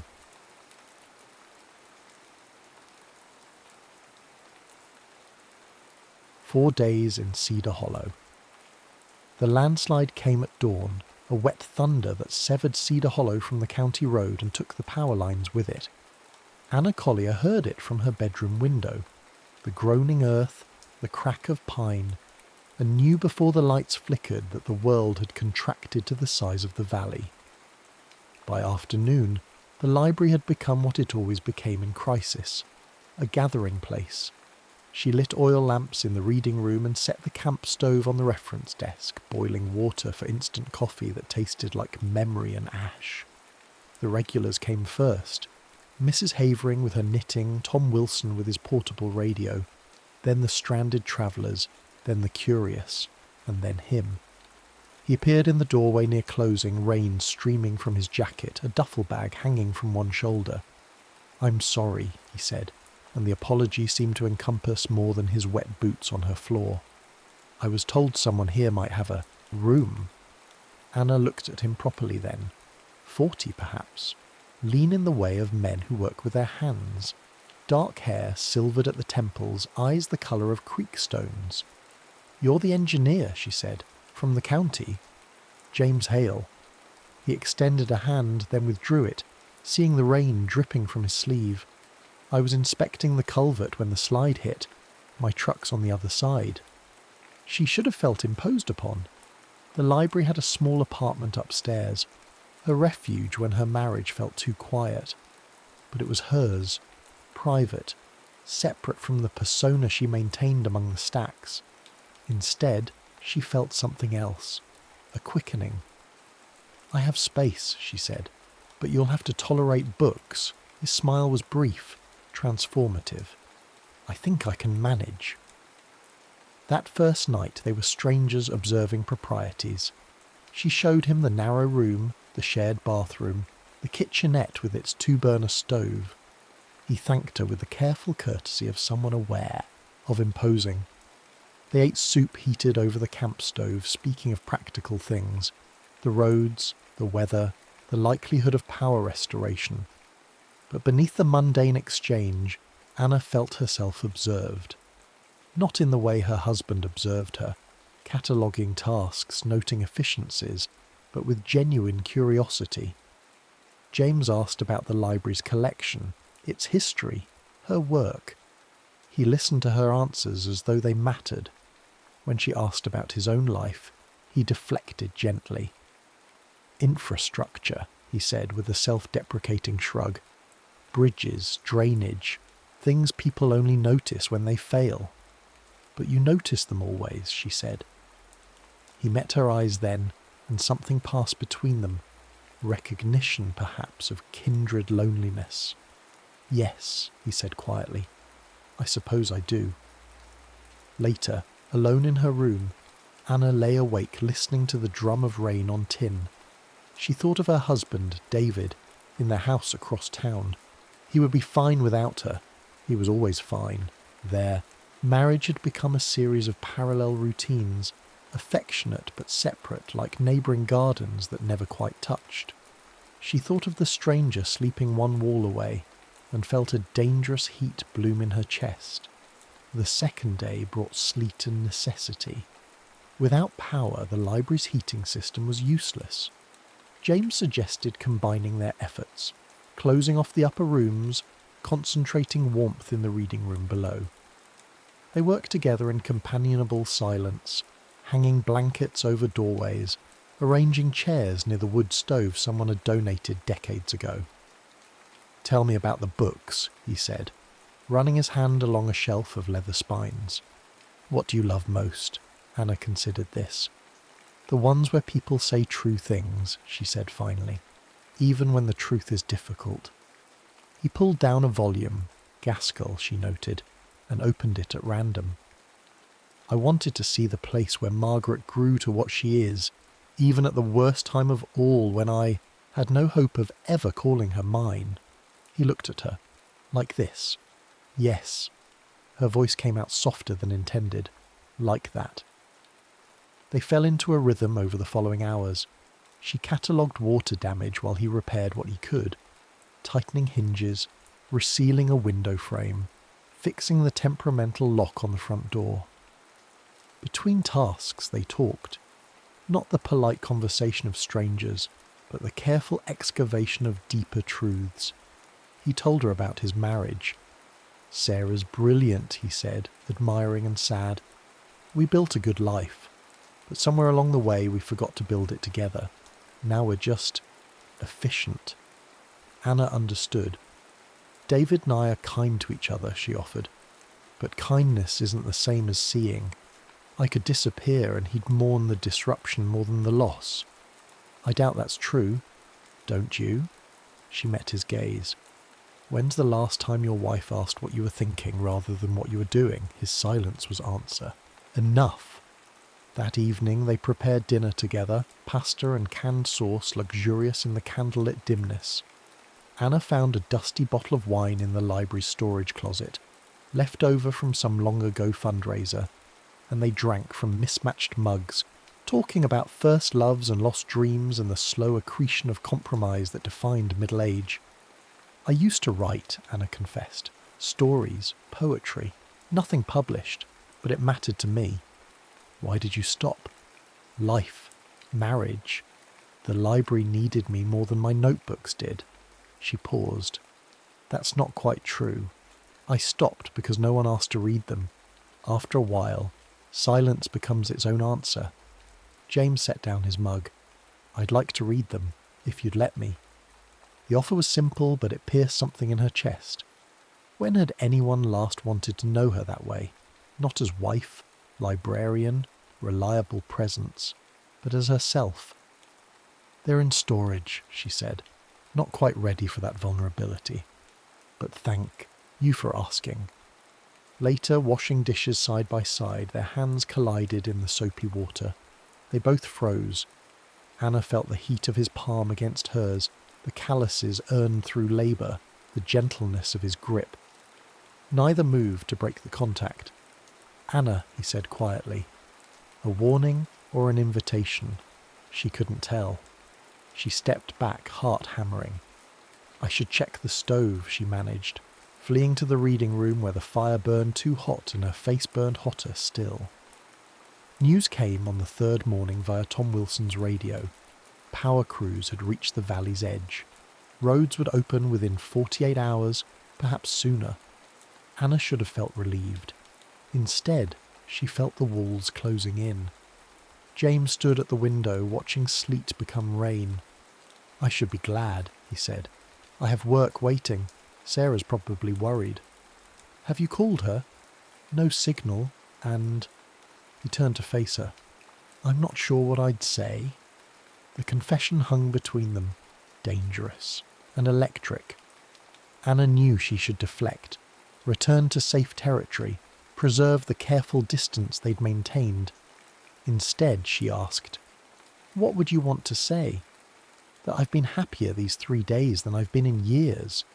That talking with you feels like remembering who I used to be? That I keep imagining—" He stopped himself. "I'm sorry. That's unfair to you." "Imagining what?" "Staying." The word fell like a stone. "Not going back. Building something different. With you." Anna's breath caught. The fantasy he'd articulated was her own, rendered sudden and real, and terrifying. "You don't mean that," she said, backing away. We're just... What? Lonely? Bored? Taken advantage of proximity?" His voice was gentle but unyielding. "I know what I feel, Anna. I've felt it since you handed me that first cup of terrible coffee." "Stop." The word came out sharp. "You can't say these things. We're married. We have lives. Lives we've been performing rather than living. That doesn't give us the right. I'm not talking about rights. I'm talking about truth." She turned away, gripping the back of a chair. "The truth is that feeling something doesn't make it permissible. Marriages are built on more than attraction." "I'm not talking about attraction." He moved closer but didn't touch her. "I'm talking about recognition, about finding someone who sees you clearly and doesn't look away." The ache in his voice nearly undid her, because he was right. In 3 days, James Hale had seen her more completely than David had in 15 years, but that recognition came with a price she wasn't sure she could pay. "I need you to leave me alone," she whispered. "Please." To his credit, he did. He retreated to the upstairs room, and she heard the floor creak as he paced. She sank into a chair, trembling. What frightened her most wasn't his confession. It was how desperately she wanted to say yes. They avoided each other for the rest of the day. Anna threw herself into unnecessary tasks, reorganizing the fiction section, scrubbing floors that didn't need scrubbing. James stayed upstairs, and she heard the sound of hammering as he repaired things that had gone unbroken. By evening, The silence had grown unbearable. She climbed the stairs and found him in the small study, replacing a cracked window pane. "You don't have to do that," she said. "I know." He didn't look at her. "But I need to be useful. It's what I know." "James, I'm sorry about earlier. I shouldn't have put that on you." "You didn't say anything I haven't thought." That made him look up. The longing in his eyes was naked, undefended. "Then what are we doing, Anna? Why are we pretending this isn't real?" "Because real doesn't mean right." But even as she said it, she moved closer. "Because we've made promises to people who stopped choosing us years ago. That doesn't absolve us." "No," he agreed, "it doesn't. But it doesn't make this less true either." They stood, foot apart, the air between them charged. Anna knew she should leave, should retreat to safety, to the familiar contours of denial. Instead, she stayed. "What do you want from me?" she whispered. "Nothing you're not willing to give." "But Anna," his voice roughened, "if you keep looking at me like that, I'm going to kiss you." Her heart hammered. "I know." Neither moved. The moment stretched, taut as wire. Then the window pane he'd been holding slipped from his fingers and shattered. They both jumped back, the spell broken. James cursed. Anna laughed. A shaky, half-hysterical sound. And suddenly the tension transformed into something else. Not safety, but reprieve. "I should clean this up," he said. "I'll get the broom." But as she turned to leave, his hand caught her wrist. Gentle, questioning. "Tomorrow," he said, "when the road's open, I'll leave. But tonight, can we just be honest? No pretending, no performing. Just us." She should have said no, should have protected them both, from the precipice they were approaching.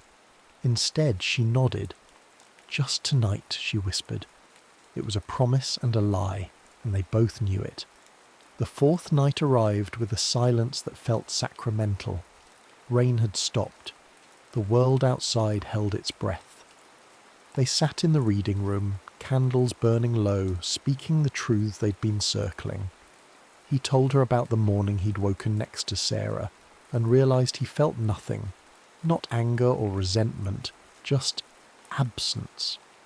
She described the evening David had cancelled their anniversary dinner for a departmental meeting, and she'd felt relief rather than hurt. "When did we become people who settle?" Anna asked. "When it seemed easier than fighting for something more." "Is that what this is? Fighting?" James was quiet for a long moment. "No," he said finally. "This is remembering what fighting for looks like." She rose and moved to the window, watching moonlight silver the wet street. He followed, standing close enough that she could feel his warmth. "I'm afraid," she admitted. "Of what?" "That tomorrow you'll leave and this will have been a beautiful lie. That I'll have risked everything for a moment. And if it's more than a moment?" She turned to face him. "How can it be? We live different lives. We have commitments. Even if we wanted." "I want." The words were raw. "Anna, I want so much it terrifies me. But I won't lie to you about what's possible. I can't offer you a future. I can barely offer you tonight." "Then why?" "Because some truths matter even when they're temporary. Because I'd rather have one honest night with you than a lifetime of pleasant pretending." Her eyes burned. "That's not fair." "No," he agreed. "But it's true." They stood in the candlelight, the weight of impossible choices pressing down.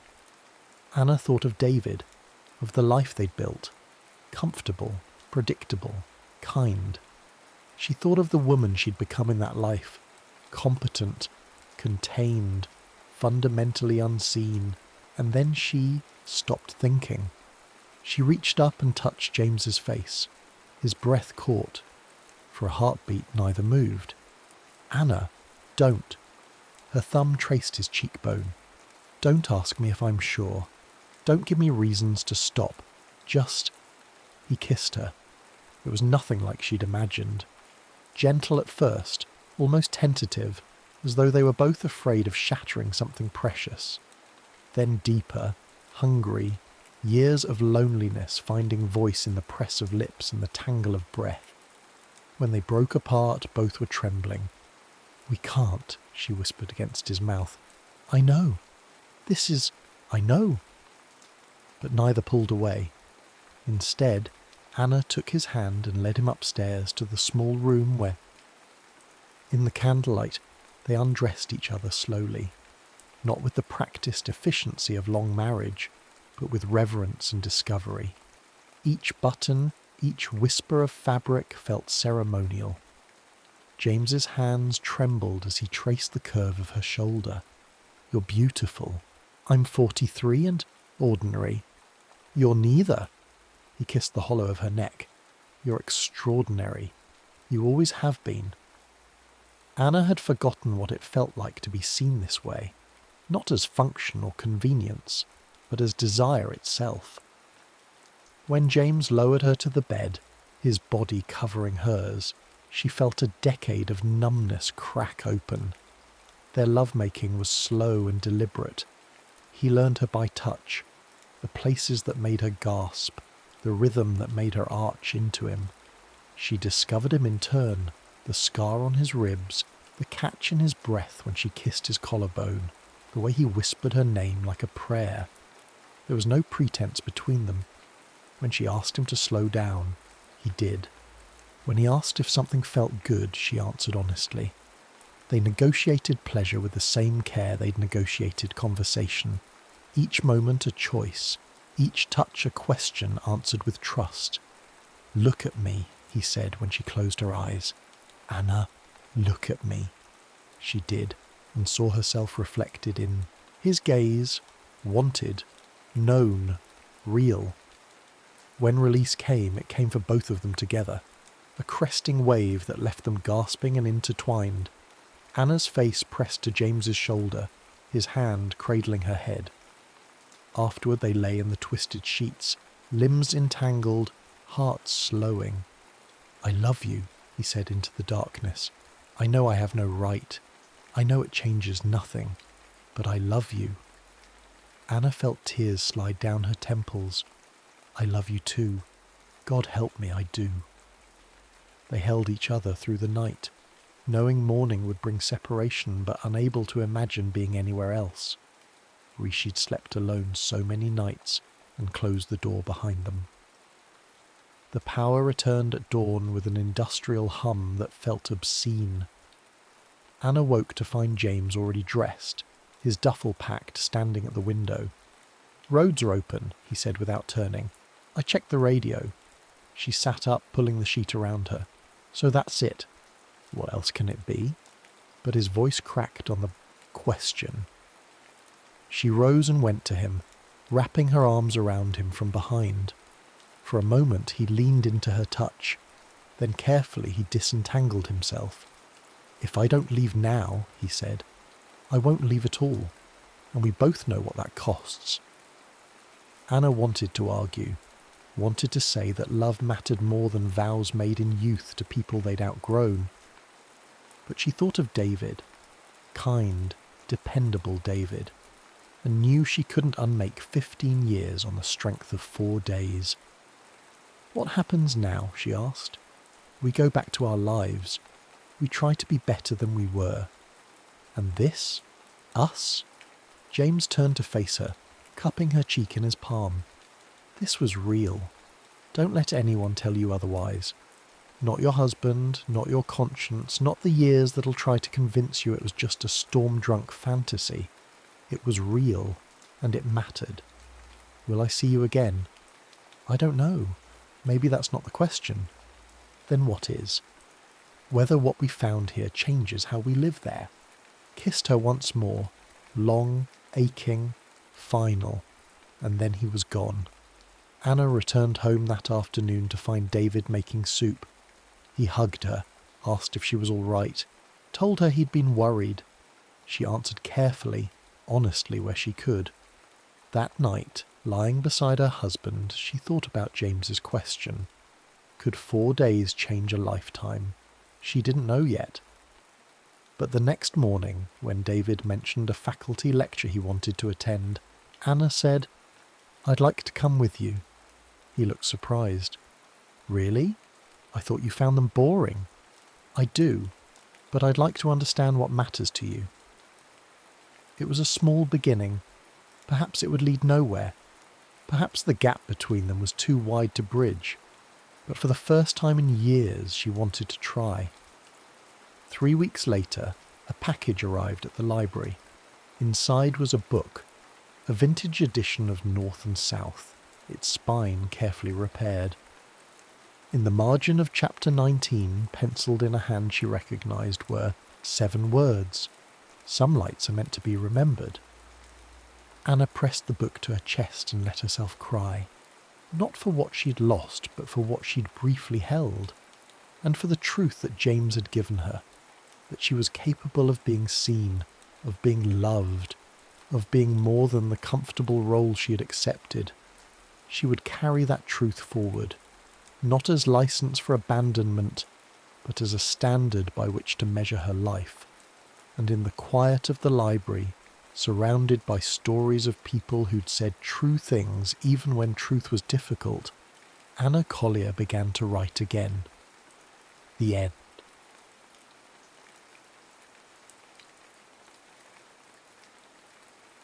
The wind over Slate Ridge. The wind came first, always first, scraping across the grey throat of the mountain like a blade-testing stone.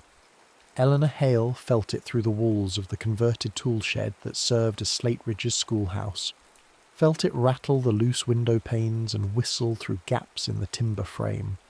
She'd been here 3 weeks, and already she understood that the wind was not weather but presence, a third party to every conversation, every thought. The children before her, 11 of them, ages 7 to 14, watched her with the patience of those accustomed to disappointment. Their hands bore the calluses of young labourers. Their eyes tracked not her carefully prepared arithmetic problems on the slate board, but the light changing beyond the window, the shift in air pressure that meant the mountain was moving, settling, preparing its daily violence. Miss Hale?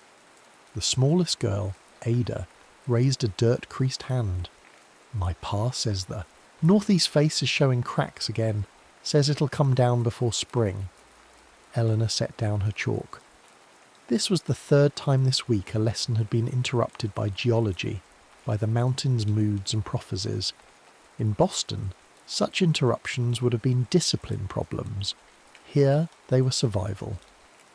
"What do the cracks look like?" she asked. Ada's face brightened. Vertical, running with the grain, deep enough to fit a hand.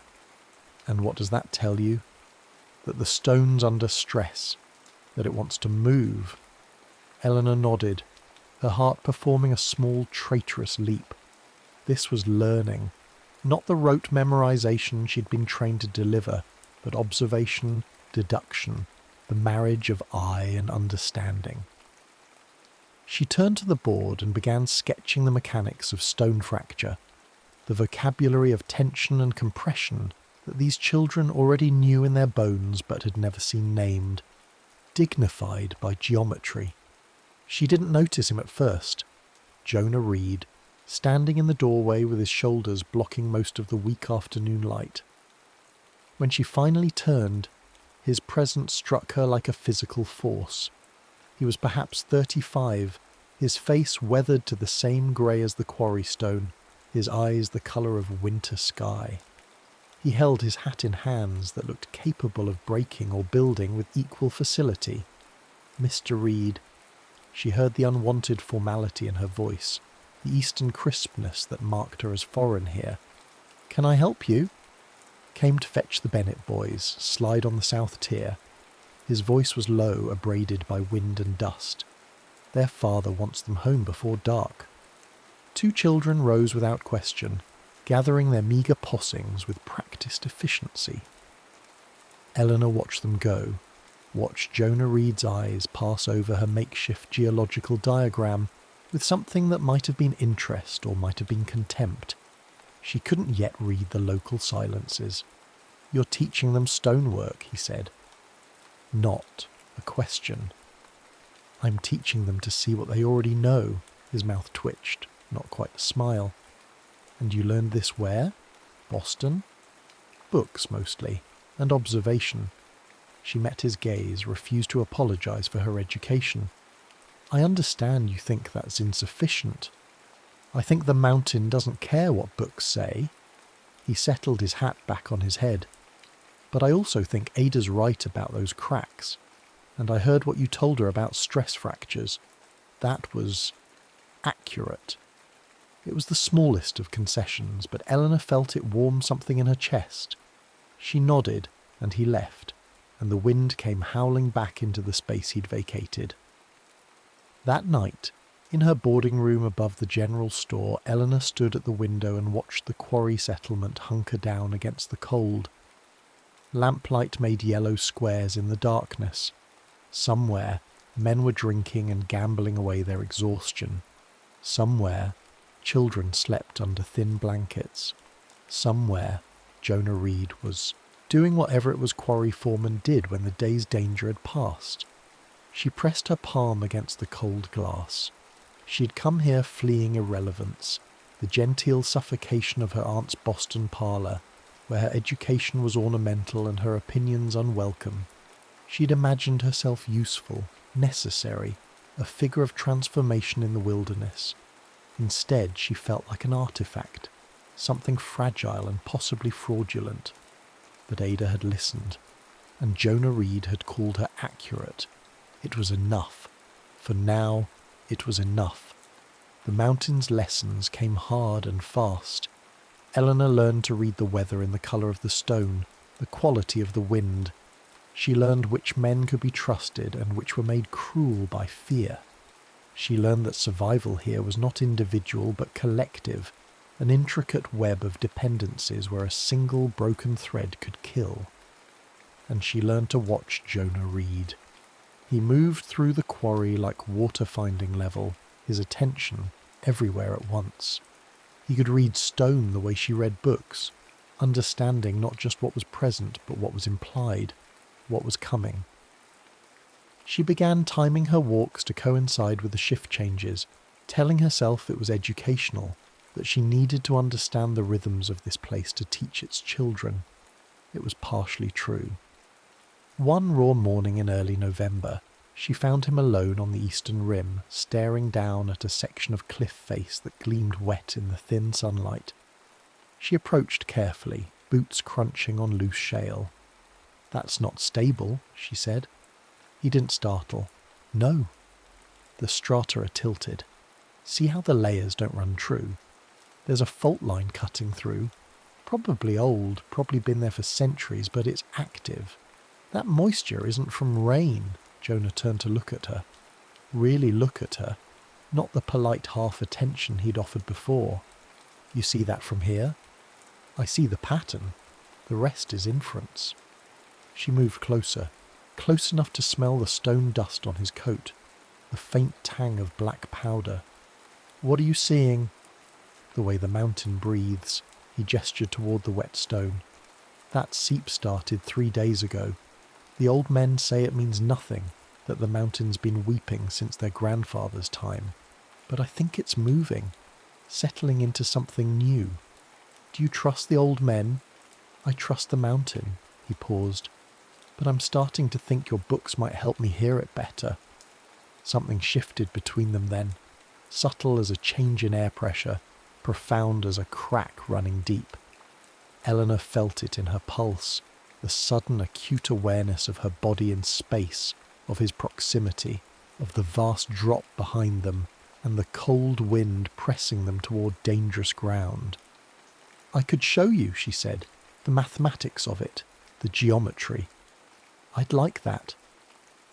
They began meeting in the evenings.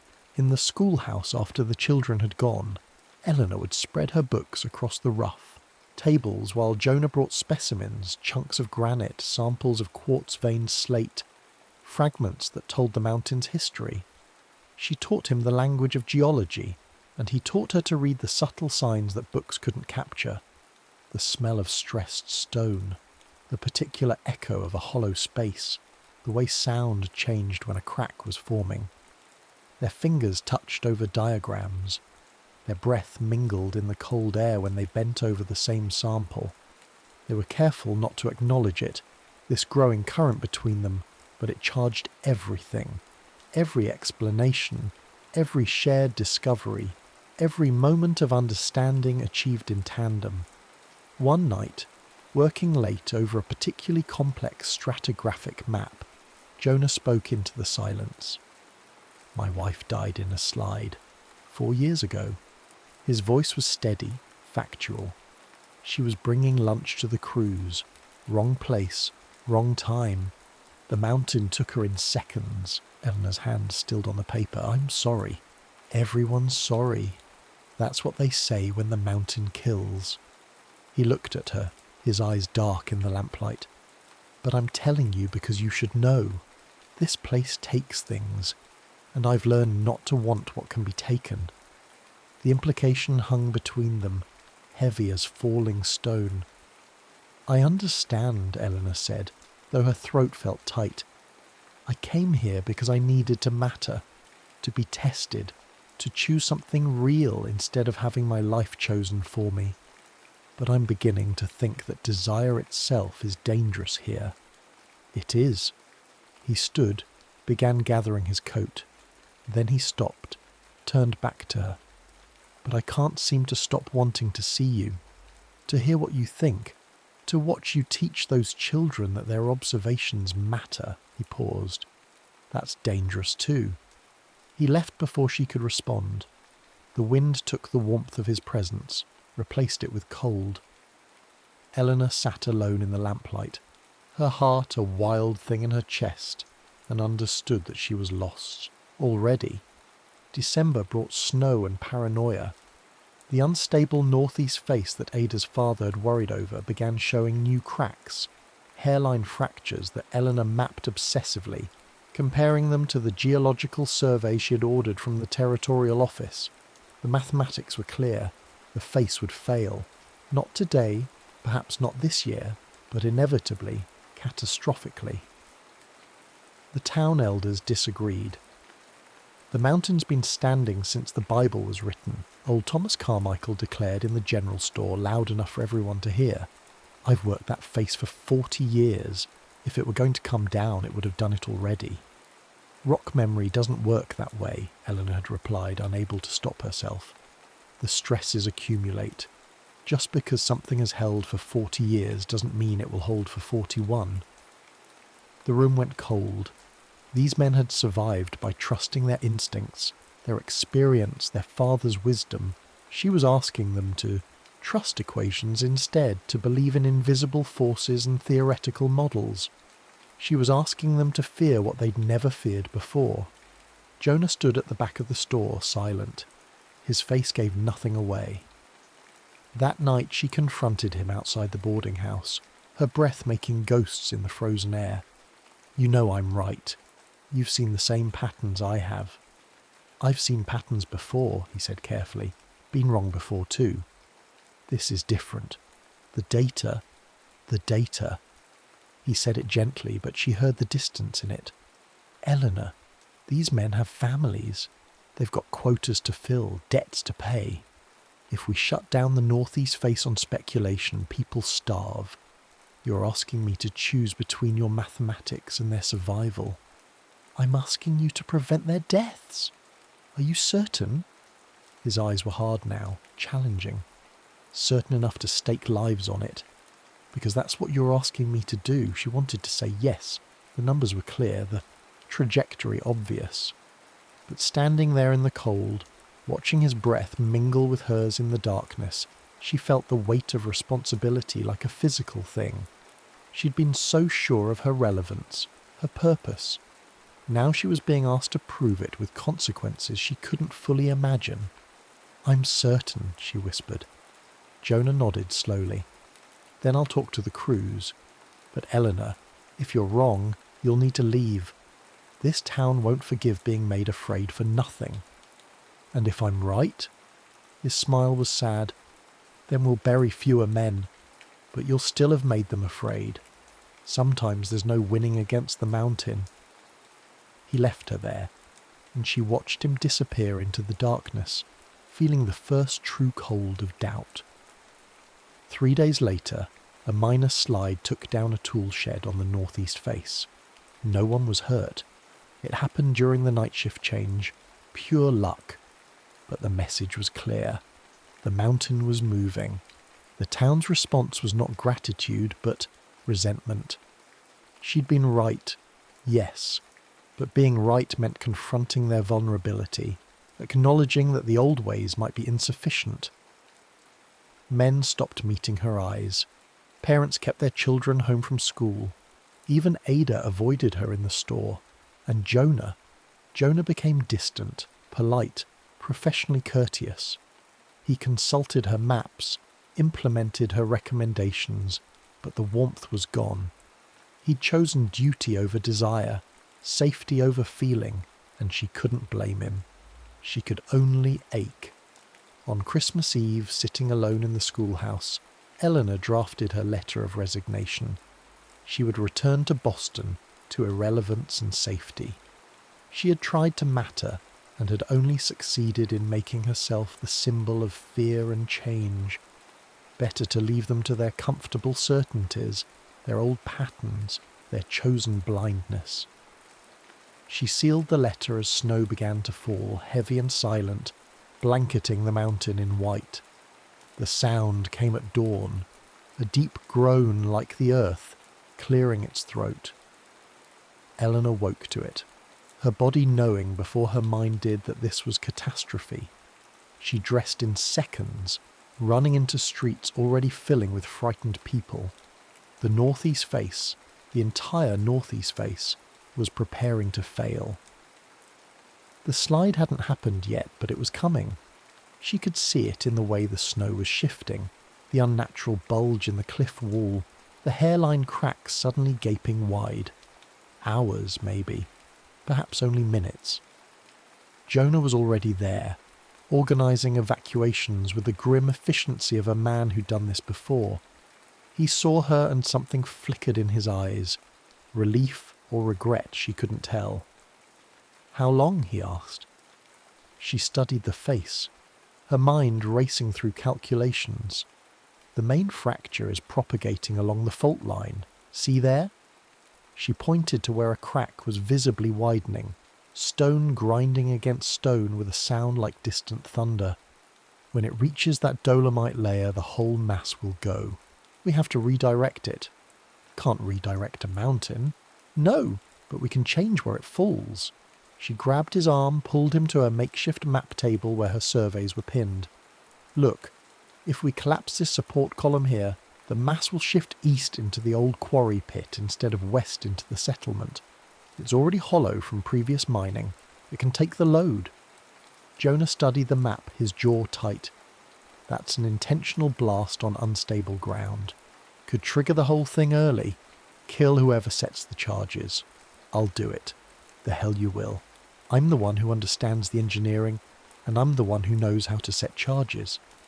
His hand closed over hers on the map, firm and warm. "But you're right about the redirect. Thomas," he shouted to the old foreman. "Get the men clear. East side only. We're bringing down the support column." The next 2 hours were chaos and precision braided together. Eleanor calculated exactly where to place the charges, while Jonah and his most trusted men hauled black powder and fuses up the treacherous face. She watched from below, her heart in her throat as he moved across stone that groaned and shifted beneath him. "Jonah!" she screamed as a chunk of cliff broke free, tumbling past him by inches. He didn't look back. He couldn't. Every ounce of his attention was on the placement, the timing, the prayer that her mathematics were as sound as her conviction.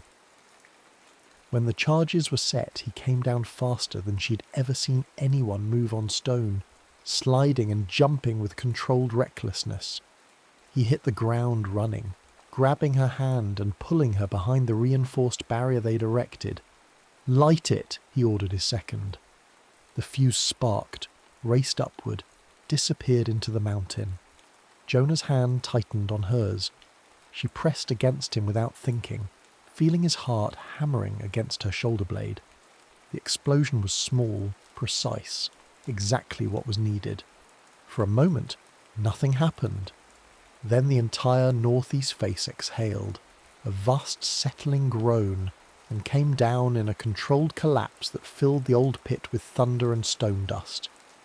When the dust cleared, the settlement stood untouched. The mountain had been redirected, its violence channeled into emptiness instead of lives. The silence was profound. Then someone cheered, and someone else, and suddenly the whole town was shouting, crying, embracing. Eleanor found herself swept up in it, hands clasping hers, voices thanking her. But all she could see was Jonah, standing apart, watching her with an expression she couldn't read. She pushed through the crowd to him. "You trusted me," she said. "I did. You could have died." "Yes." His hand came up, cupped her face with a gentleness that made her tremble. His thumb brushed stone dust from her cheek. "Seems I've learned to want what can be taken after all." The crowd was dispersing, families retreating to their homes, men already talking about clean up and salvage. Jonah took her hand and led her away from it all, up the eastern path to a small shelter carved into the mountainside. A foreman's lookout, she realised. A place where someone could watch the quarry and be alone with the wind. Inside it was dim and cold but sheltered. He lit a lamp, and in its flickering light she saw him clearly for the first time. Not the careful foreman, not the grieving husband, but the man beneath, raw and present and wanting. Eleanor. Her name in his mouth was a prayer and a question. She answered by closing the distance between them, her hands finding his face, his jaw rough beneath her palms. "I'm not leaving. I'm staying. Whatever this is, whatever it costs, I choose it." His kiss was not gentle. It was hunger held too long in check, fear transmuted into need. Two people who'd learned to trust falling into something deeper than safety. She gasped against his mouth, and he pulled her closer, his hands spanning her waist, then rising, to the buttons of her coat. "Are you sure?" he asked, his voice ragged. "Because if we do this, there's no going back to careful. No more pretending we can keep this professional. I stopped pretending weeks ago." She pushed his coat from his shoulders, feeling the solid strength of him beneath the layers. "I want this. I want you. I want to be chosen and to choose, right here, right now, with full knowledge of the consequences." What followed was both education and surrender, an exploration conducted with the same intense focus they'd brought to the mountain, but directed inward, toward each other. She learned the topography of his body, the scars that marked where stone had cut him, the particular catch in his breath when she touched him just so. He learned her in return, with hands that knew how to be both powerful and precise, mapping her with a reverence that made her feel both fragile and essential. There was no bed, only blankets he'd spread on the floor of the shelter. The stone was hard beneath them. The wind howled outside and neither of them cared. This was not comfort but necessity. Two people who'd spent too long alone coming together with the force of everything they'd resisted. When he moved over her, into her, Eleanor understood finally what the mountain had been teaching her all along. That safety was an illusion. That the only true choice was whether to meet life's dangers with courage or fear. She chose courage. She chose him. She chose this moment where pleasure and risk were indistinguishable, where surrender was power and vulnerability was strength. After, lying in the circle of his arms with their breathing synchronized and the lamp burning low, she felt transformed. Not softened, but tempered, like metal that's been forged and is now both flexible and strong. "I love you," she said, because it was true and because there was no reason left to hide it. "I love you, and I'm terrified, and I'm not sorry for either." Jonah's arms tightened. Around her. "I love you too." and I'm learning to be glad of it, terror and all. Outside, the mountain settled into its new configuration, stable at last. Spring came late to Slate Ridge, but when it arrived, it brought green to the grey, small tenacious plants that grew in the cracks and hollows where stone met soil. Eleanor stood at the quarry's edge in the pale dawn, watching the work crews prepare for the day's blast. Beside her, Jonah made notes in the journal they now kept together, a record of observations both geological and practical, a marriage of theory and experience that had become essential to the quarry's operations. The southern tiers showing stress, she said, pointing to a section of cliff face where the strata bent just slightly out of true. Not immediate, but worth monitoring. Agreed. He made the note, then looked up at her with a small smile. Remember when you first got here, how the men thought you were frivolous? I remember thinking this place would kill me. She leaned into his shoulder, comfortable with the casual intimacy they'd earned. Turns out it just remade me. Remade both of us. It was true. In the months since the slide, everything had shifted. The town no longer saw her as an outsider, but as the woman who'd saved them, though she knew that wasn't quite accurate. She'd provided the mathematics. They'd provided the courage to trust them. It was collaboration, not salvation. And Jonah had stopped trying to keep the mountain and his heart in separate chambers. He'd learned that thought and feeling could coexist, that vulnerability wasn't weakness, but a different kind of strength. They were married in early summer, in a simple ceremony at the schoolhouse, with half the town in attendance. Ada had woven her a crown of dried mountain sage. Thomas Carmichael had stood up and apologised formally for doubting her. Eleanor had cried, which surprised no one, and Jonah had stood steady beside her, which surprised no one either. Now they lived together in a small house at the settlement's edge, close enough to hear the mountain, far enough to have privacy. She still taught, but her curriculum had evolved. Geology and literature, mathematics and moral philosophy, all woven together in ways that made sense to children who lived where the abstract met the concrete every day. And in the evenings, she and Jonah mapped the mountain together, planning routes that would be safe, identifying dangers before they materialised. They were making the quarry better, not safe. It would never be safe, but more intelligent in its risks. "What are you thinking?" Jonah asked, studying her face. "That I'm happy, and that happiness feels more honest here than it ever did in Boston, because here it's earned." She turned to face him fully, the wind pulling at her hair. "That I chose well. So did I." He kissed her, brief and sweet, then returned his attention to the cliff face. "Come on, we have work to do." They walked down together toward the quarry, two figures moving in practiced synchrony across dangerous ground. Behind them, the schoolhouse windows caught the rising sun. Below them, the work crews gathered for the day's labour.